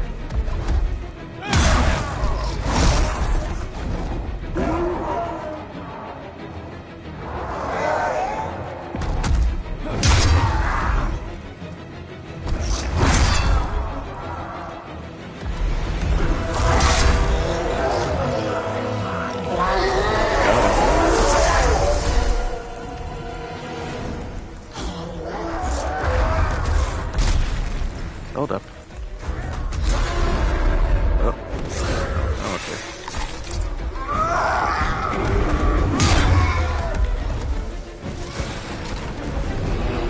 Stop doing that. Oh, okay. Goodness. Way to go.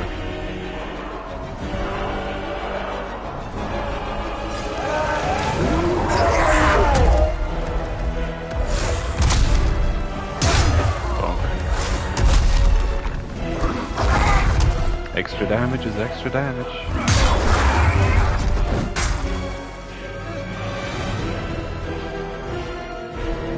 Hello.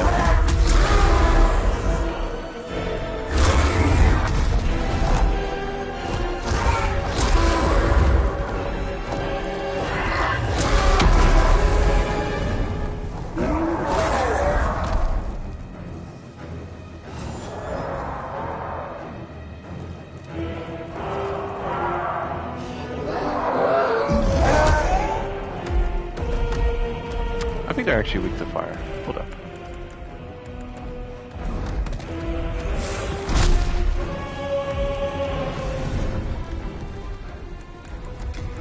Where is it? Turpentine, turpentine. Don't knock me off. Give me a moment. I don't have it. I don't think I have it. Clumsy creature. Yeah, whatever. Oh, hold up. Now's my time. Turpentine, turpentine. No, don't have. Unfortunate. I've got a single firebomb. Whatever. I've got to read up into will this affect this? They are supposedly weak to fire damage, so.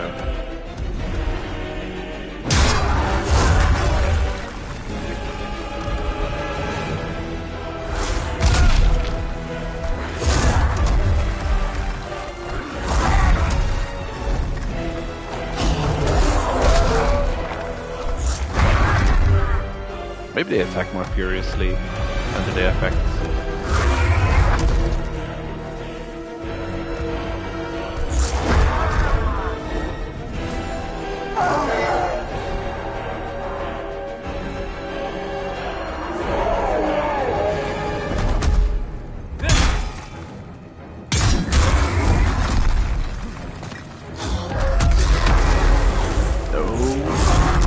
Don't you dare.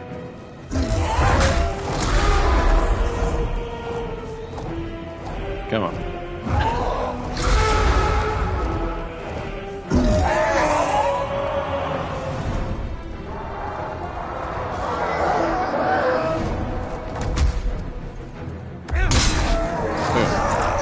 Gotcha.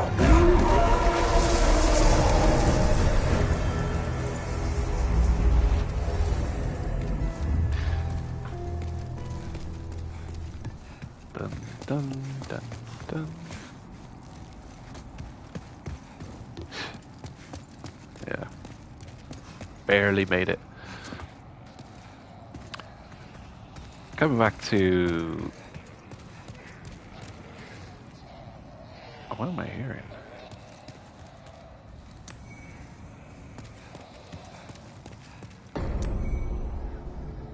Oh.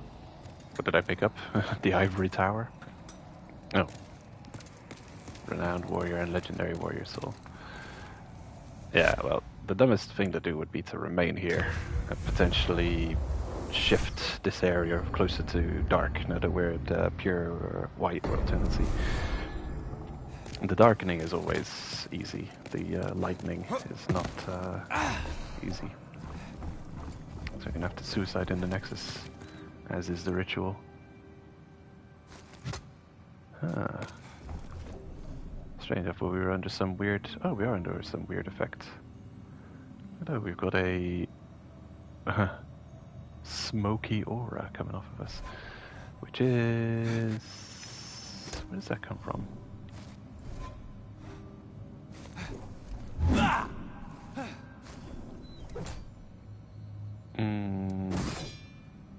Oh yeah, the slight resistance to fire from the sword.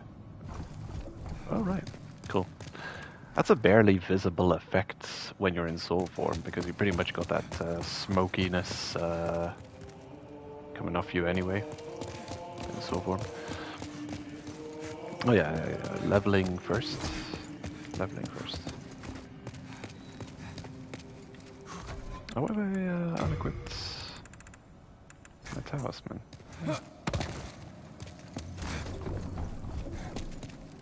Thou seekest the power of the soul, no? Then touch the demon. Soul of the mind, key to life. Soul of the mind. Do I really only have 14,000? I am here for you. Damn. I can't do anything with 14,000 soul. Ah, man. And it's an amount of souls that you should care about losing. I just find it so crazy, just the sheer shallowness of soul gain in Demon Souls. But then you also have places like the Shrine of Storms where you can get a ridiculous amount of soul gain. Like a single flying manta ray for 2,200 souls or something like that. Like, clear out the lot of them. You go double a man-eater boss soul gain. What are the odds of you being able to even just get a single level from defeating the man-eaters? 14,000 souls, that's nothing. Peanuts. What are they paying me for this job?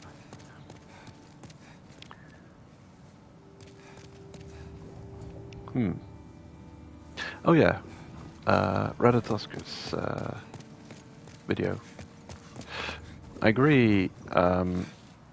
There's one thing about the remake. Now and then I appreciate the background music, where in the original there wasn't any. Of course, that's design, tone of the area choice. To have it a more yeah, to have no background music is also a design choice. Makes you, it isolates the player a bit. Feels big. It's a bit creepy, I think, to be running around sometimes in a very dark and creepy place with no music whatsoever, just the sound of your own footsteps and nothing else. But I should say that of everything of the remake, that the sound design is well, the music design, some places, well, less good. I don't. It's yeah. I think the changes they made to cutscenes and the certain boss themes are lessening of the game and not adding to the game. The whole monumental story in the beginning, in the original, it felt way more dreadful and mysterious and ominous. It kind of like had a finality to it. Like this is just, it's like they're telling you a story of how the world ended, and there was just like a, yeah, there was an unfeeling tone to it, like a very dreamlike, very. And here it just had less of that in this remake, and also the visuals. They don't show you the the way the Nexus looks. My channel icon, you don't get to see that, I think, in this, which is unfortunate.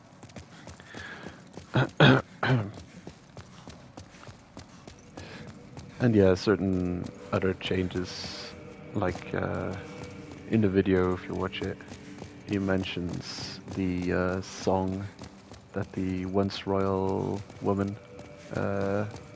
is singing is a way more relaxing song to listen to. While in the original it was just a 2 notes song, which was some very creepy sounding 2 notes that she was constantly singing over again. Well, here it's the song that you'd otherwise get when the credits roll, which as he mentions is a reward for your playing through the game, to get such a relaxing song. And then they just play it throughout the Tower of Latria prison section, which completely lightens the mood in what should otherwise be an oppressive and creepy place. And the same with Rydell's groaning has been seriously dampened in the remake. Well, in the original it was much more prominent. Though you'd hear but this 2-tone song or 2-note song being sung by the lady, and then the groaning of the guy in the other side of the prison. And so, yeah.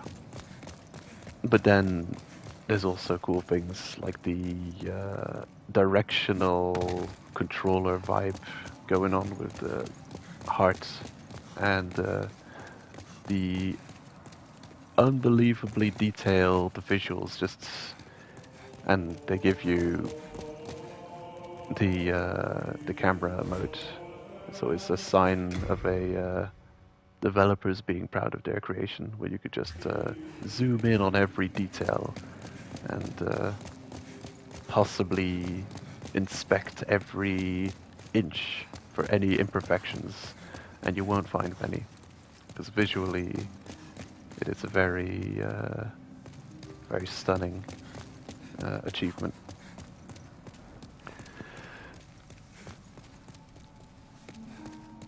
But yeah, for me, the audio side of things is the least improved upon, and then probably also based on Ratatosk's, analysis, the lore side of things which I didn't really know that much of, has been tarnished somewhat in the remake. Some important things plastered over, accidentally painting over the Mona Lisa, a cave painting, with an otherwise stunning artwork. But still, you've overwritten something of value. Ah yes. I think I'll have a look at the light tendency events before moving towards the mug. And that'll be the last thing we do for today's stream. I've got some time off now, but I don't know when the next stream will be. I'd say maybe in a week. Excuse me. And that might be, I don't know if that'll be the last stream for a while, but yeah. Got a lot of studies to do. Not too much time for streams.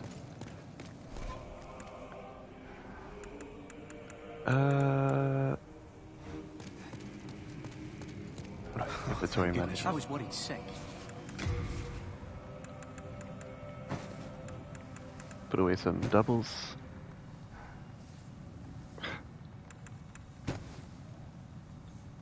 So many double rings I've got now. It's kind of silly.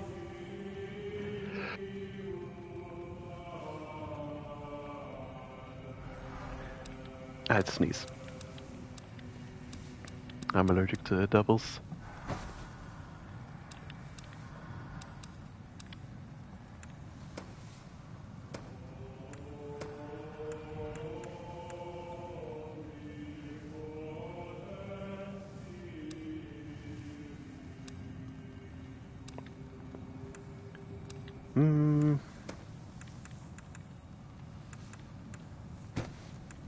The Flamberge Epi.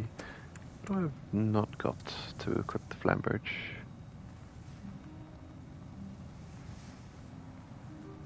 Oh, weird. Do I not have the dexterity requirement?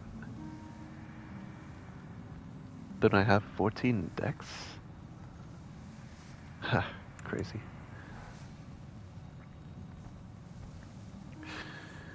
And the rune sword with mostly magical attack. Scales not with faith, but with intelligence. So, well, it's one of those. You find these things in Tower of Latria.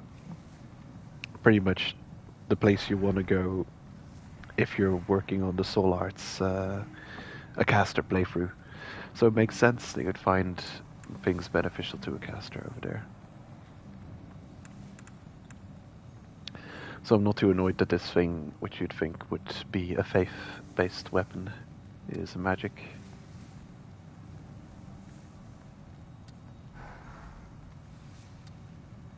Yeah. Requires 18 magic to wield. Doesn't scale off magic. Scales off strength decently. But that's just weird then. Because most of its attack comes from magic. So does that strength stat boost the magic attack? Or does it just boost the physical attack portion? That's just a weird weapon. I need to look into that weapon if I would decide to play through the game with it.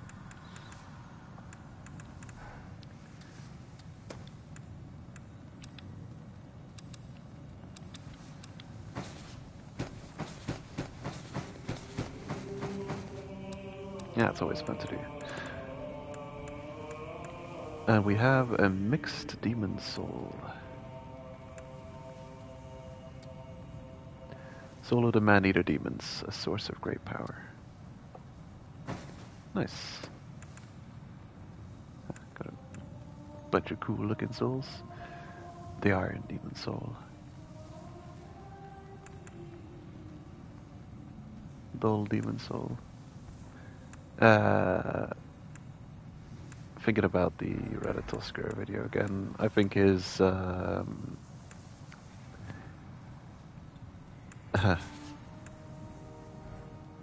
what he says about the Dull Demon is absolutely true. The redesign of the Dull Demon is bad.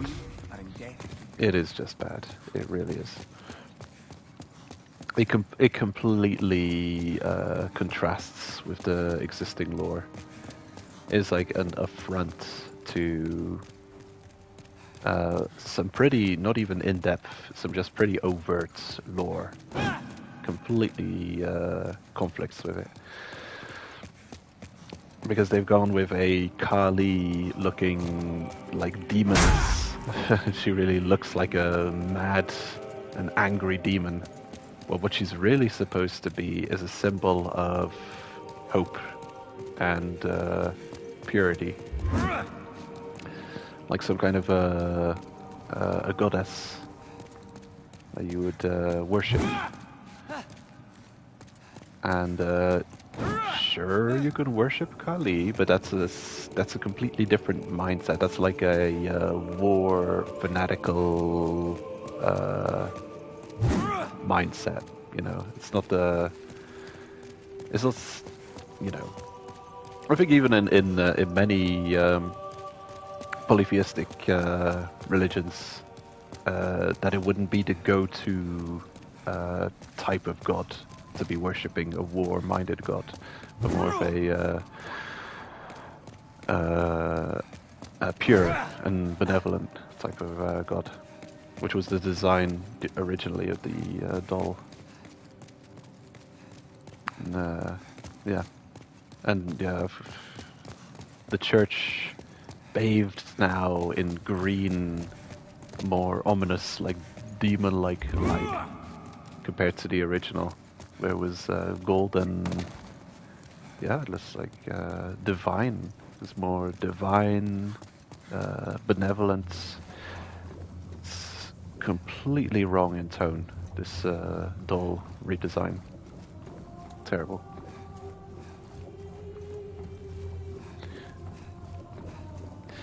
Also, there should be no interaction with our footsteps on this in soul form. Should not happen.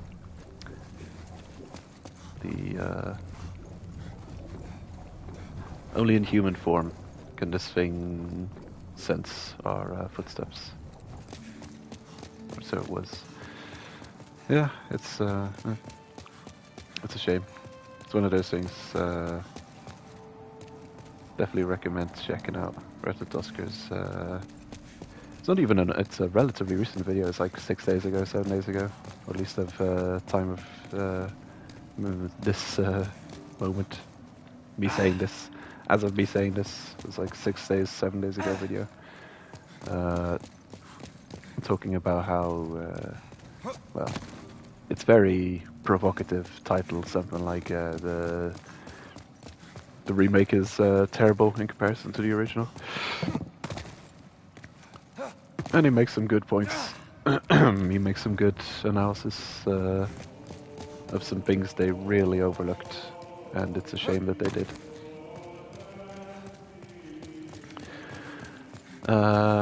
Yeah, because it's true. If you remake something, you are in danger of plastering over the original message and lore in a way so that it would be impossible to discover these original lore points. Yeah. You can't really justify running through Demon's Souls Remake looking for lore, looking for creating a lore video, because you wouldn't be picking apart the mind of the creator. You wouldn't be picking apart its creator's mind. You'd be picking apart an interpretation of the works of the creator by yeah, the people who remade it. So yeah, it's not worth doing. It's not worth it. You can analyze the ideas and design philosophies of the Blue Point by analyzing this recreation of Demon Souls. But then that would be useful doing in general. Like watching their Shadow of the Colossus remake and this and any future things. Seeing how they go about it. But to find new lore or try and understand the world of Demon Souls to analyze the remake would be a mistake. Anyway, I'm just running around rambling. Surely I have something to do. Something that still needs doing. Ah yes, tendency.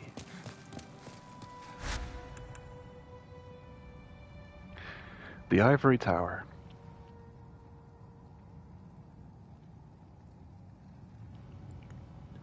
Archstone of the Man-Eater Demons. In the Ivory Tower, prisoners hung in cages, their flesh patched together to create fleshy monstrosities. It was the doing of Latria's new master, an old man who had long ceased to be human, seeking to create demons by his own hand. Heh.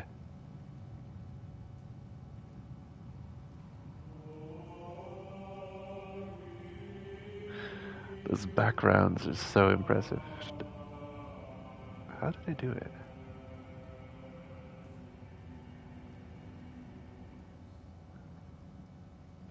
Looks real. Looks like you're just peering into a real part of the game world.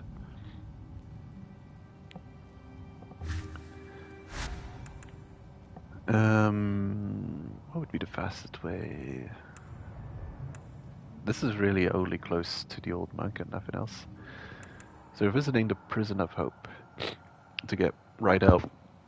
Oh, excuse me. And then we're visiting Upper Latria.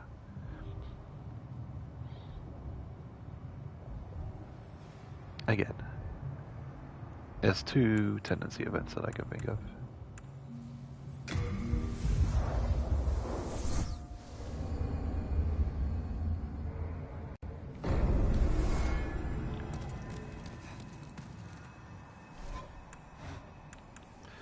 Gonna go light again for this Makoto. Actually, I got some souls. Oh, with your horses. I'm gonna head back and fix my items before I head out.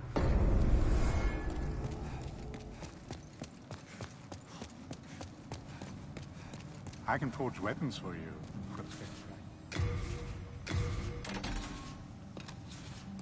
What's the hurry? Where are you off to?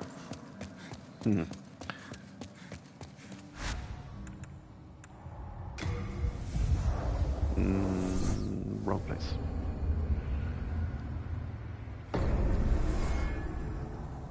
Well, not really wrong place. Yeah, maybe I should go here first.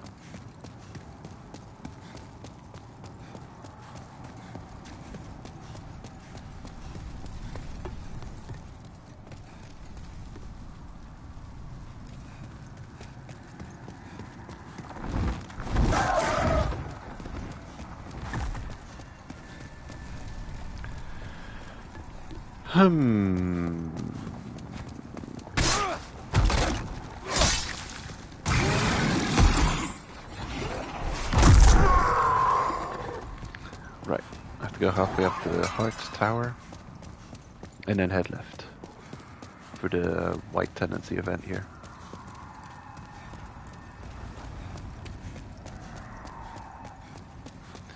And it'll be some planks of wood which have magically appeared to fix a staircase.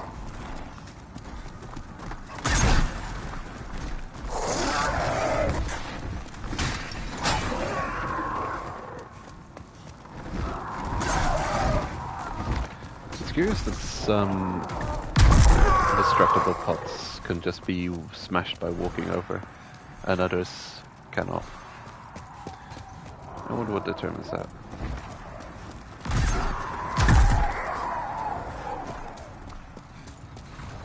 Okay. We might have a problem.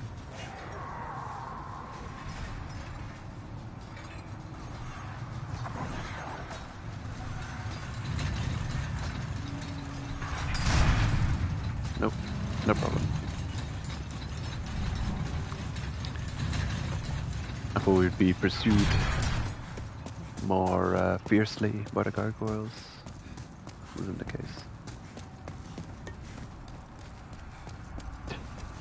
Should I call everything here gargoyle? This is where I should be, isn't it? Oh yeah, it is. I just ran past the place. It's this. This is the thing.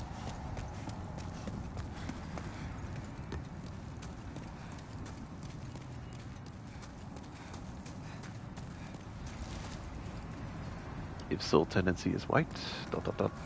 Yep, that's a good message. And that's what happens. These, this bridge of planks just appears. Maybe it's Laddersmith Gilligan, his work. An unseen craftsman appears to save the day. Congratulations! And another. A Prison of Hope, Sue for West Cell Key. Sure enough. And I think that'll open that like entire wing. I wonder if the key has any description of value. All these keys, oh, unbelievable. So, Prison of Hope, 2FW cell key. It opens the locked cell in west wing of the second floor of the Prison of Hope. Great. How useful. Get me out of here.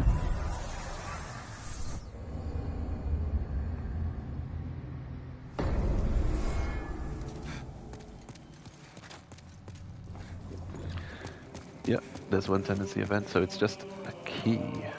Get a key. I could have sworn there was a weapon up there as well or something. Maybe I'm mistaken.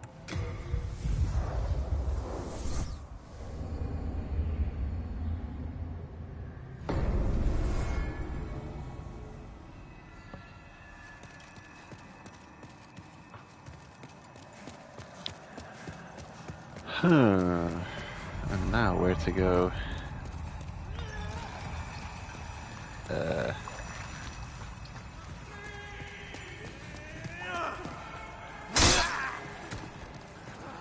On my way. I thought there was also some stones that cleared out on White Tendency.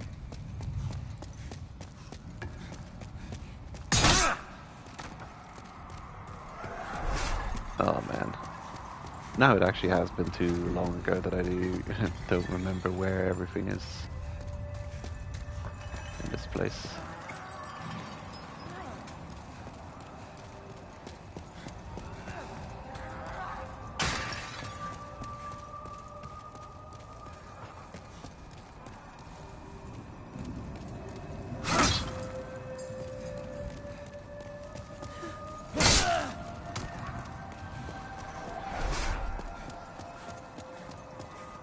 Yeah, the sun. It is wrong.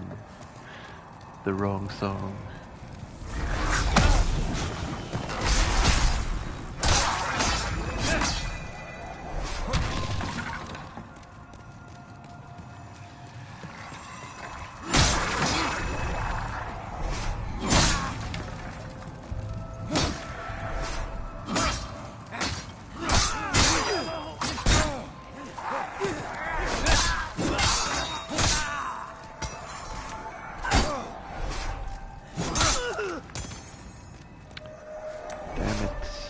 damn it, damn it, damn it.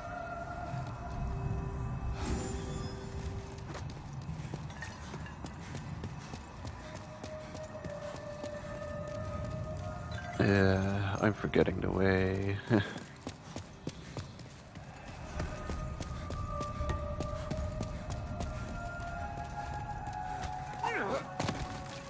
Ugh, that's poison.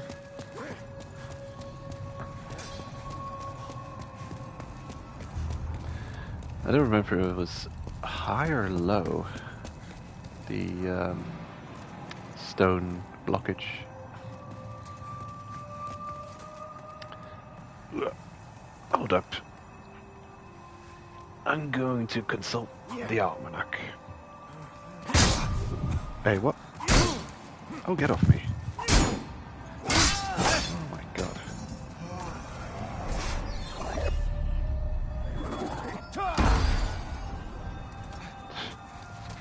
What a nuisance.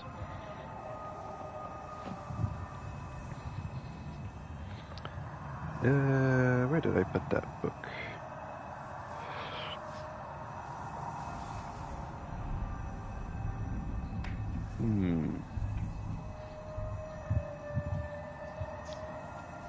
Alright, there it is. What a silly place to put it. Oh well, I found it.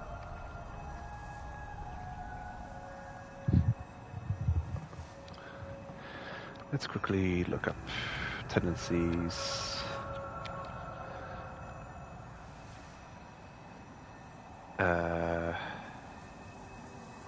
Character tendency, world 44, world tendency.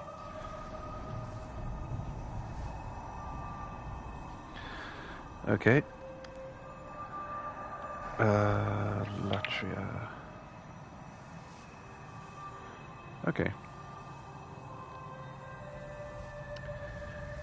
Debris is cleared across from Rydel's cell, and the items become accessible. Once you've freed Rydel's 2-floor E area unlocks. Okay. Aha. Okay.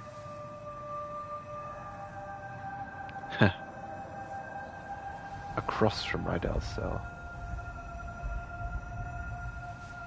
On the other side. Well, damn. Ugh. Wherever could that be?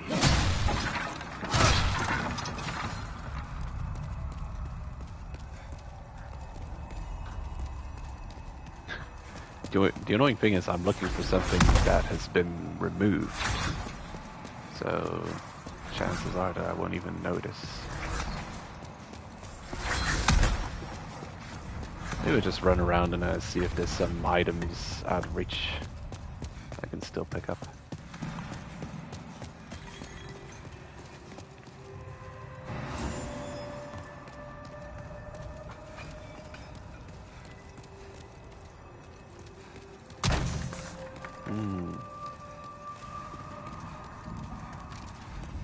We've been here before.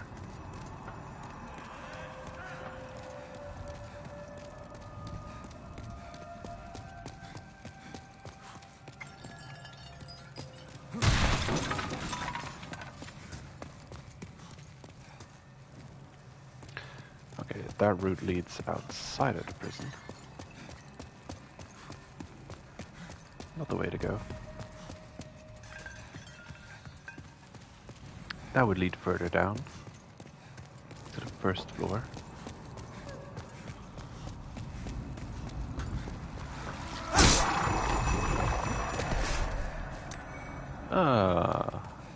Okay. That was him.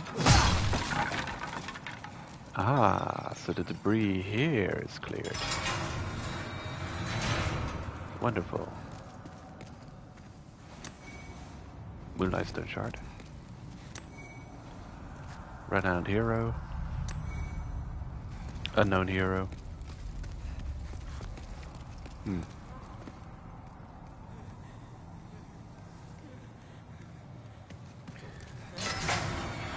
That was not so valuable.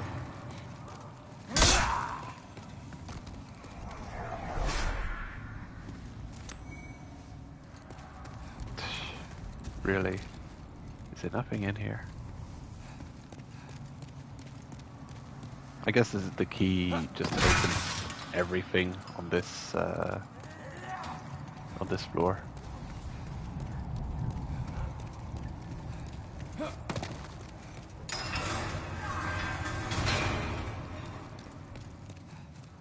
So I might as well just check every cell.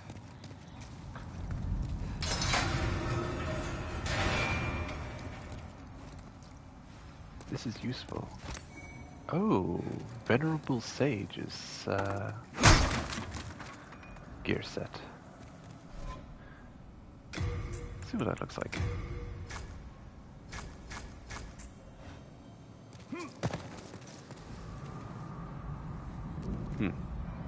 It's like Sage Frake's set or something.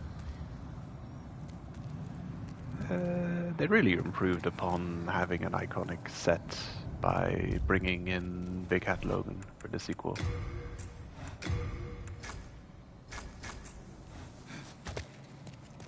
Because this armor's not so cool. You do kind of have a lack in Demon Souls of cool looking armor, I think. Especially like easy to access good looking armor. Three-cornered hat. A witch's hat. This stiff, scuffled, pointy hat is precisely what people imagine when they think of a witch. This one, oddly enough, was actually worn by one. What does it say about the Sage's set? Worn by Sage Frake the Visionary, this practical garb is suited to long journeys. Underneath the wear and tear, this attire is just about recognizable as that of a saint. There might be more to Frake's past than meets the eye.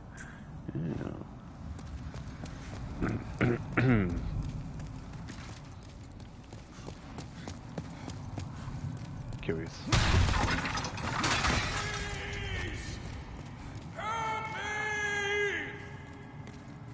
I wonder if I can stab you. You are a spirit.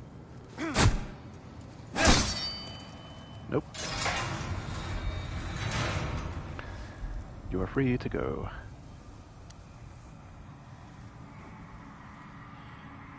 The nothing is the best option.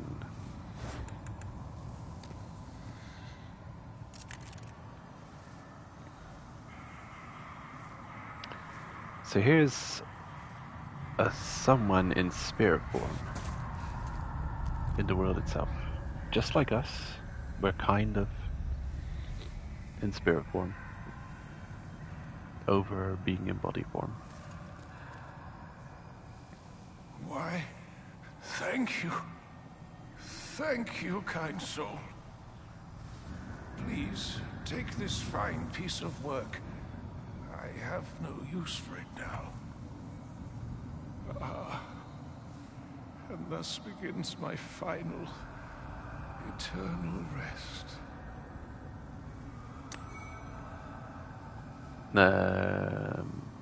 Is that normal?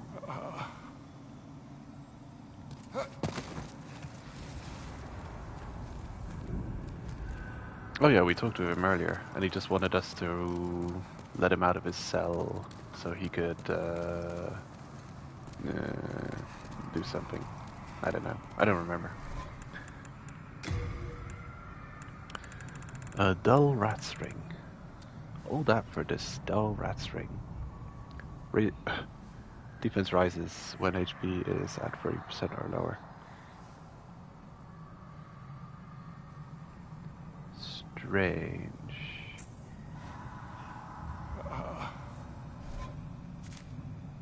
If I reset, are you gonna still be there?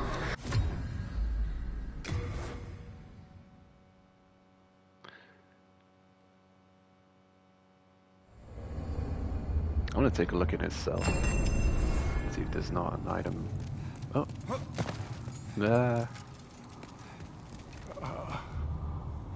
And thus begins. Oops. Hey, old man. Aren't you supposed to be resting?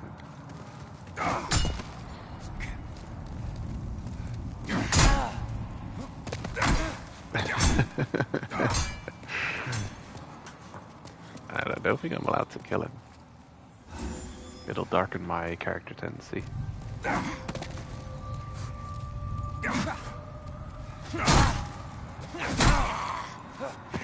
Terrible at parries.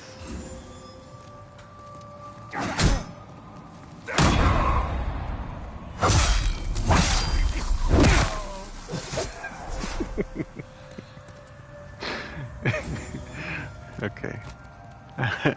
And thus begins his final rest. But that was fun. Don't know how damaging it was to our playthrough, but it was fun.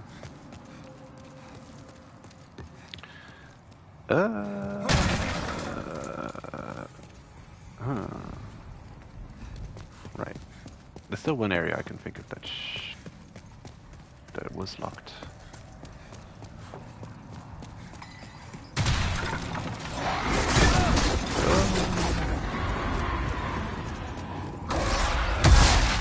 Oh, damn it. Lizard. Don't run away, lizard. I'll be back.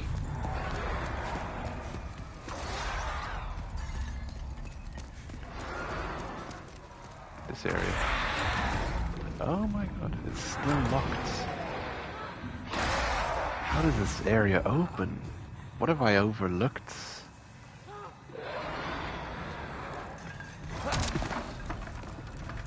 Strange.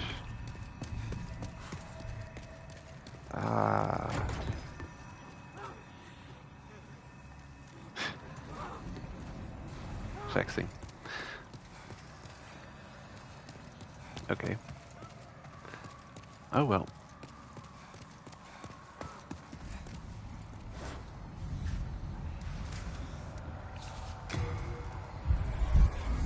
Damn.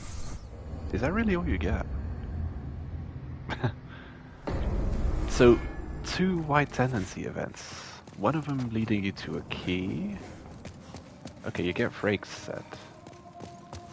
But then you get a dull rat's ring. That's all you get out of that?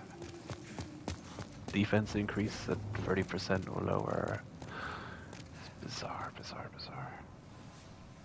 I don't remember the rewards for White Tendency and Latria being so crap.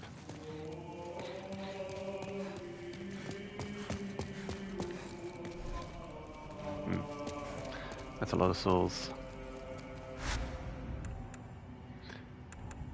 We'll quickly grab some souls and level up once. Yeah. I'm quickly gonna grab a leveling's worth of souls before carrying on.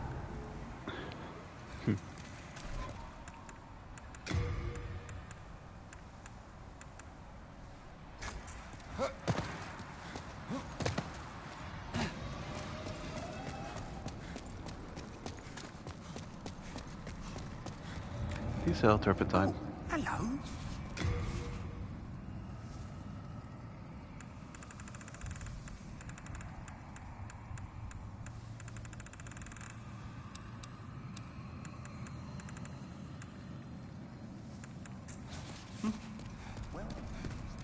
Hold up. Oh, hello. Oh, magic resistance. Oh, that could come in handy for the next fight.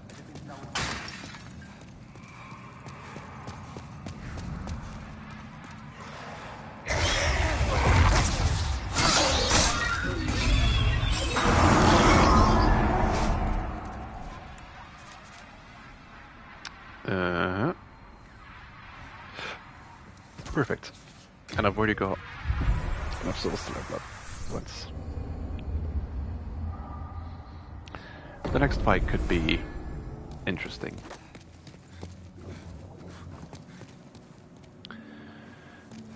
It's the original Mirror Knight. Thou seekest the power of the soul, no? Then touch the demon inside me. Soul of the mind, key to life's ether. Soul of the lost, art thou finished? Okay.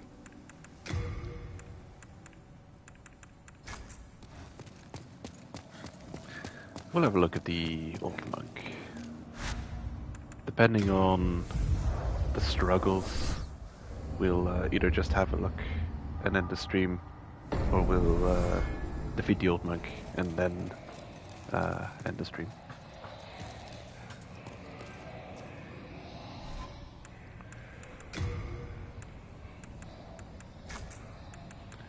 Another Thief's Ring moment. I think there's some lizards upcoming. Uh-oh.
Okay.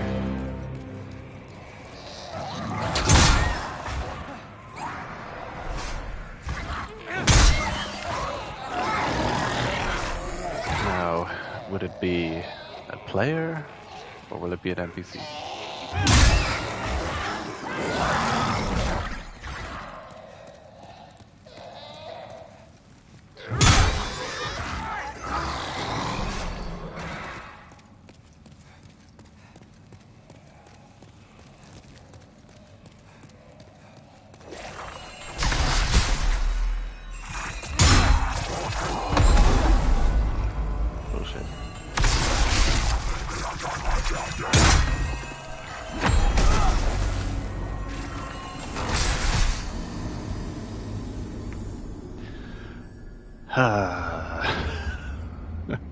Yeah, fat roll is not a good thing to have there. Yeah. I wonder at what point you're actually invaded. Is it does a cutscene? Oh, here's a cutscene. Okay. I can skip. Maybe it's at this moment that you're invaded.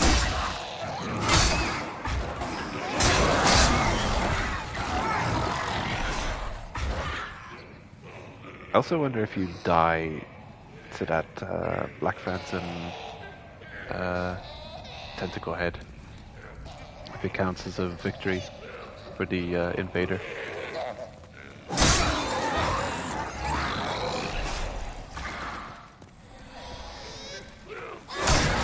Oh, okay. So we're actually getting invaded. And this is where I definitely always play offline. So this guy killing me would count as a kill for the invader.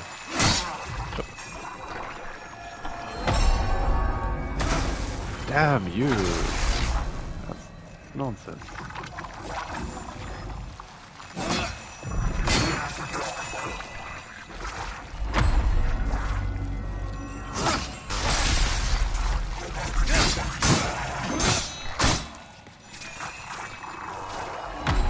He is actually a tad too strong, I'd say.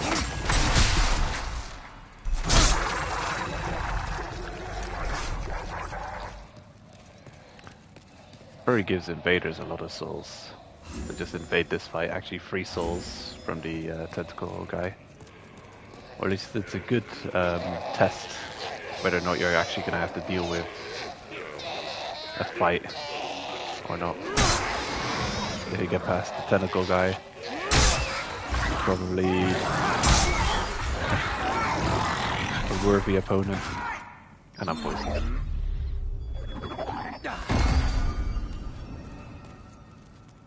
I'm still poisoned. What is this? Some kind of curse or something?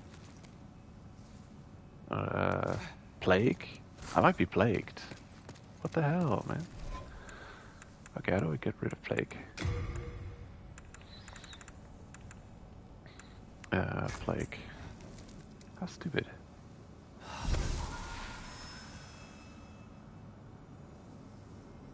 Oh, hold up. I'm an idiot. Right. Regenerator ring. There we go. Yeah, just my sword, which is draining my health. For some reason, very severely and obviously draining my health.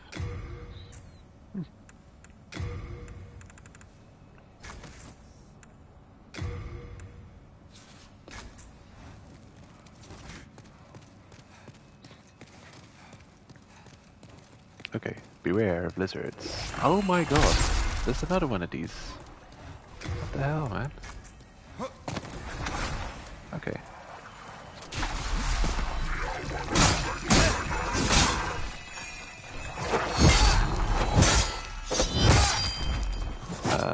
Lizard's probably gone.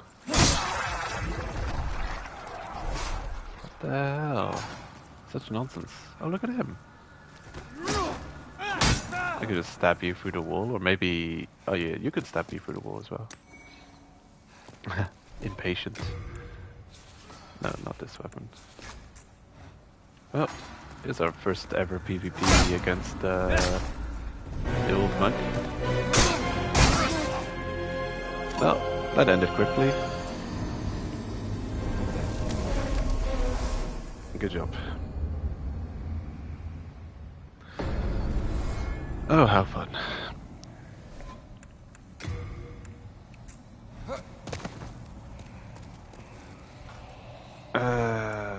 Let's go again then. If you don't get invaded, it's a reasonably easy fight.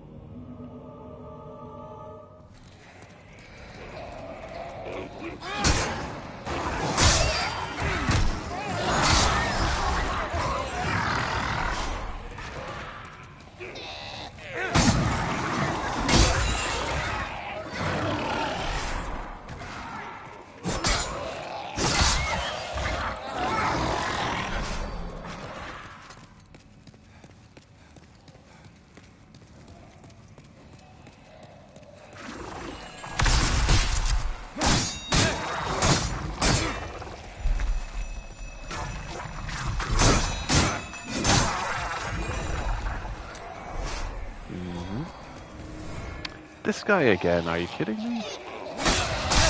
Is there no cooldown on this?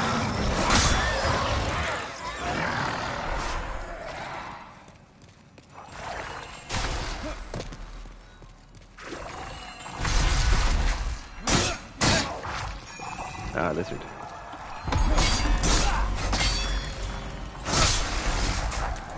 Don't you dare.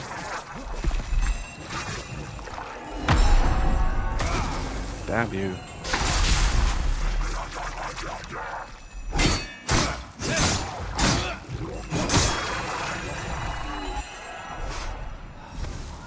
Oops. I'm wasting valuable resource here.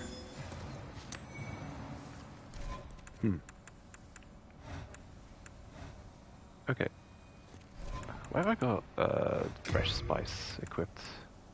I'm not a magic caster. Okay, I'm ready. Ah, here's my souls. Hello. Oh, he's some kind of a magic user as well.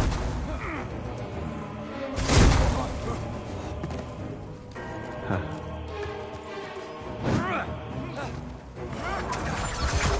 Yikes, that looked like something nasty. He's lagging all over the place. Oh wow, a one shot. I wonder if his build is just completely... I saw him using the Crascent Valshan. So he's probably all in on magic. He's probably made a noob poner build with 50 points in magic and no point in anything else. I'll go 2 more times, simply of pure curiosity. I want to see if this game will allow for chain invasions without limit.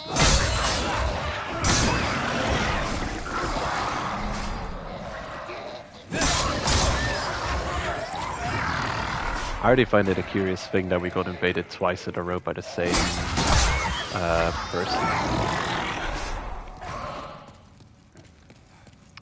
So I'll be interested to see... Oh, Dangus again. Okay.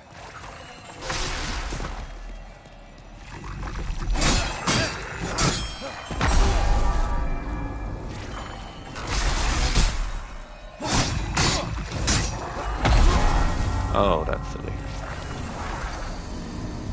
Ah, still got him.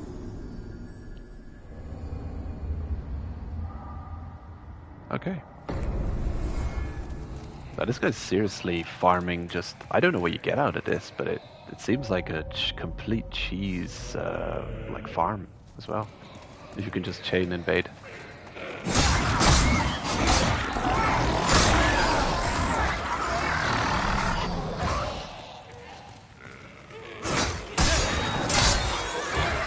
Of course you have to... You're going to run into some real fights every now and then. They have to want to engage in actual PvP as well. It's not just a complete cheese. Oh, and a new guy just got there. Wow.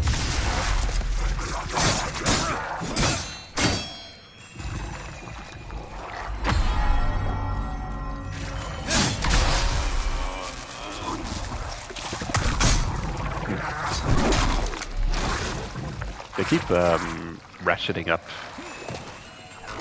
the power of these tentacle sorcerers. This is as strong as they'll ever get.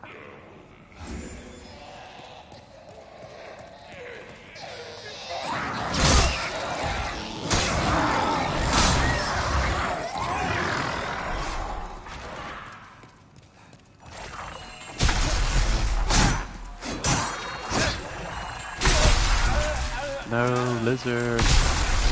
Lizard. Flip it. Lizard.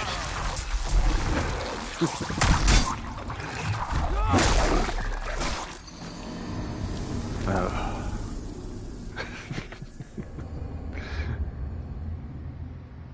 Wow, this is a messed up situation.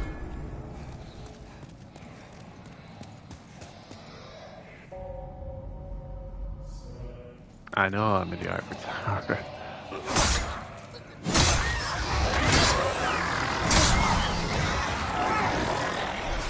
But this is part of the original game that I never experienced. Having to go against real players. Very old fun. But I played original Demon Souls completely offline to properly manipulate Tendency.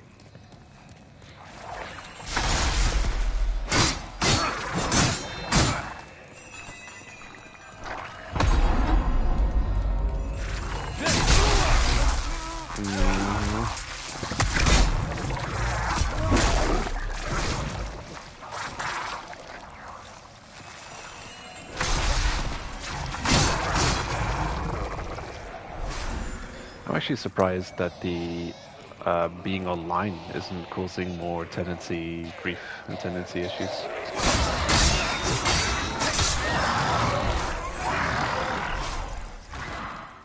Or maybe I just didn't understand it back in the day and overestimated how bad it was, and to be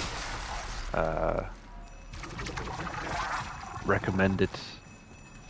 This is probably how you have to deal with him. Pull him down and then have the lizard not notice you.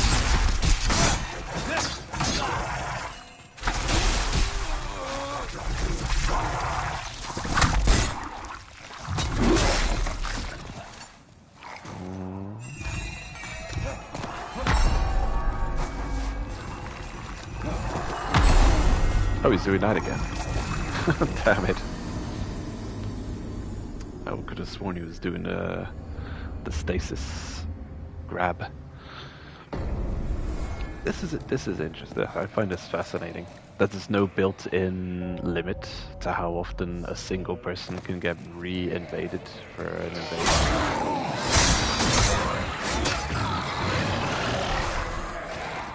Because there's usually a built-in timer in Souls games for how much you can get invaded.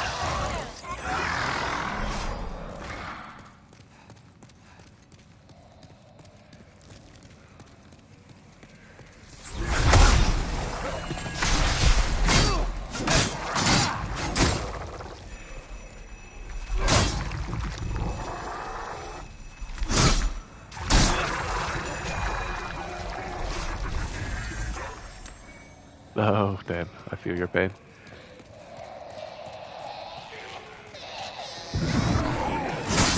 Oh, damn. I didn't see you there.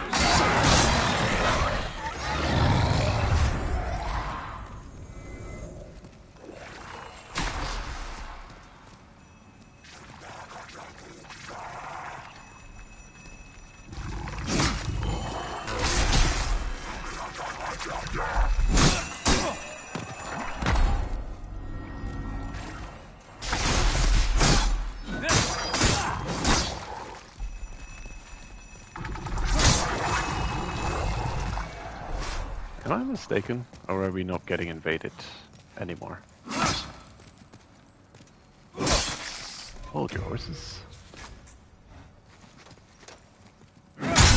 Swish. Nice. Yeah, we didn't get invaded this time. So we're actually going to have a fight against the NPC. Old monk guy. Monk-controlled thing.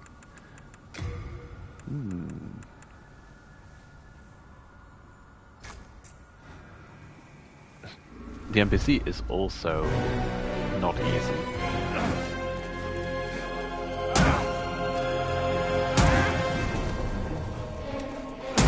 I believe. Or maybe he is easy. What's your deal?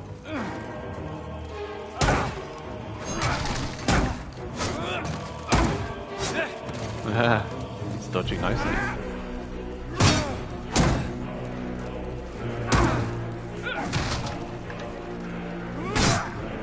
Stab.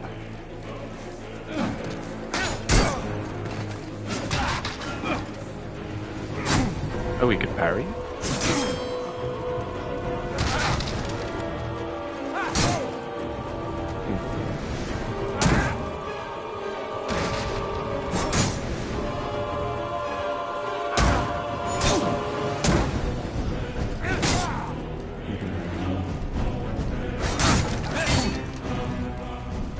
Trying to get him bleeding. I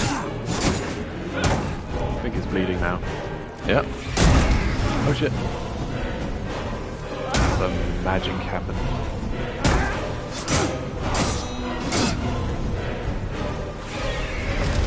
Oh, it just comes out of it. No cast required. Do I still have these ring equipped? I probably do. Oh shit. Can get him stuck on chairs.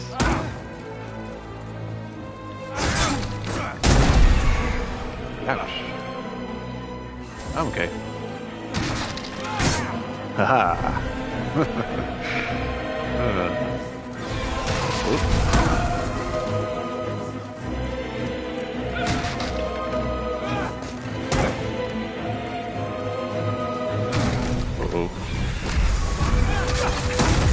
Oh, damn. Okay. Didn't know he had stronger magic than that.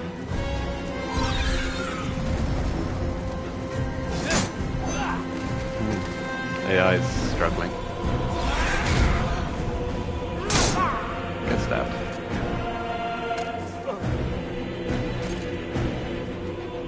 He's wearing the Gloom armor set. Ooh. And a trophy. There's a guy sitting over here. And that's a good amount of souls. Visions of chairs. Sure enough. I can break something. That's cool. He's the king of chairs. Yeah, I'm glad we finally ran out of invaders. My god. Bad time for slashing. Right.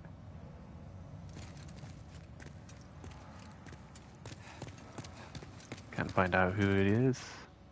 They've slashed it. Yeah, I'm glad we finally ran into not getting invaded. Because I don't know how I would stream this. Because there's no like choose to play offline or online in Souls games. Usually it's just you turn your console into offline and then you start the game. I guess I could do that. I could turn my console offline, start Demon's Souls, be in the game, and then set it back to online and then start streaming. It'll be a hassle though. I'd hate to have had to do that. I'm just amazed how they've set this up to where it's just a PvP heaven for Souls PvPers. No cooldown on invasions. We got invaded by the same guy 4 times in a row. Crazy.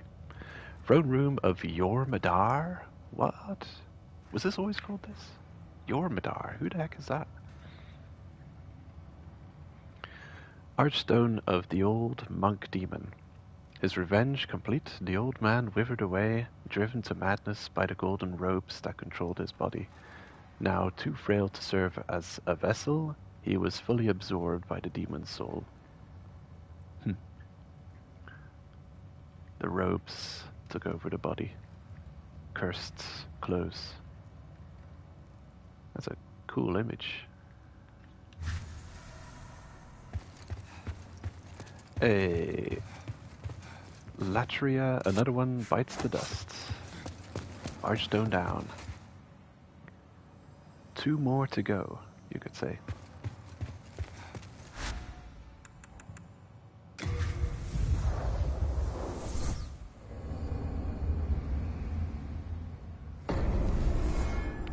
Technically I want to keep going. But I should probably start off fresh with a full new stream to carry on with Valley of Defilement. It's going to take some effort getting through it.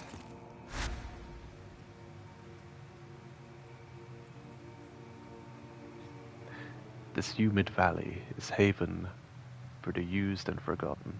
Its inhabitants, afflicted by poison and plague, await their deaths in this forsaken place, attacking those who wander in, hoping to offer their souls to the one woman who showed them compassion. Yep. Chieftain. Lost and ill-fortuned souls.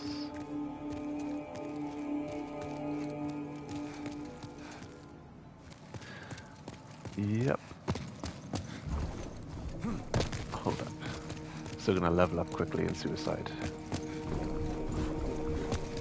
Thou seekest the power of the soul, then touch the demons. Soul of the mind, key to life's ether. Endurance until 40. Drawn from its vessel. Art thou finished? May thy strength help. Okay, and Suicide. And we'll be set to carry on. 10,000 souls.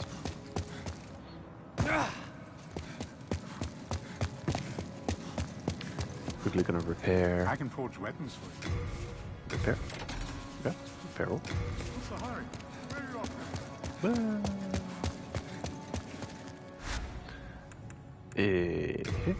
There we go.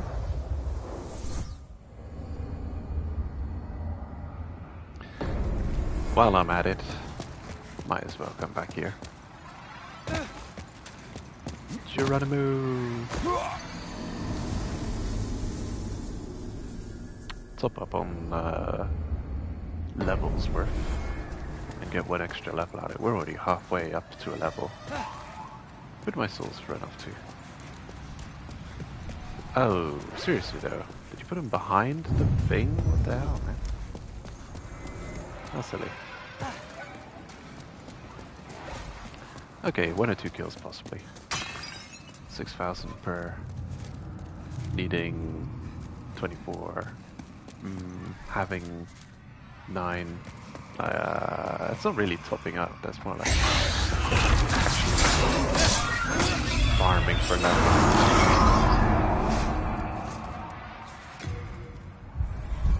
16k. Oh no, it's 3 times. Still more than I thought it would be. We're just too...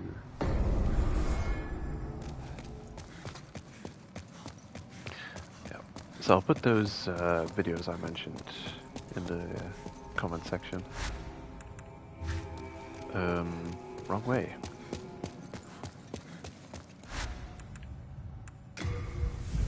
I think they're quite interesting.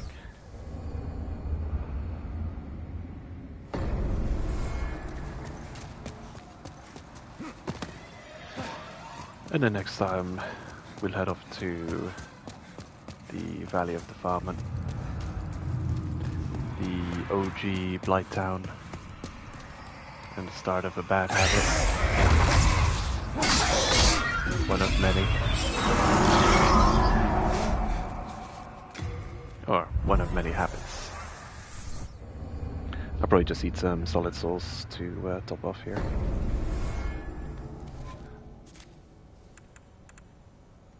Not this one. Golden Demon Soul. The soul of the old monk demon, a source of enormous power. Okay. I'm gonna put it away before I even look at other souls.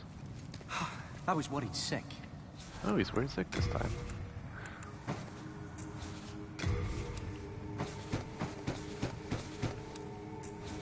We are in debt.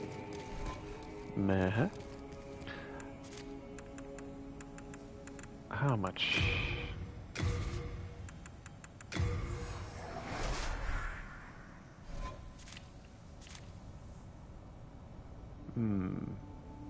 Perfect. Thou seekest the power of the soul, no? Then touch the demon inside me. Soul of the mind, key to life's ether. Soul of the lost, withdrawn from its vessel. Let strength be granted so the world might be mended. So the world might be mended.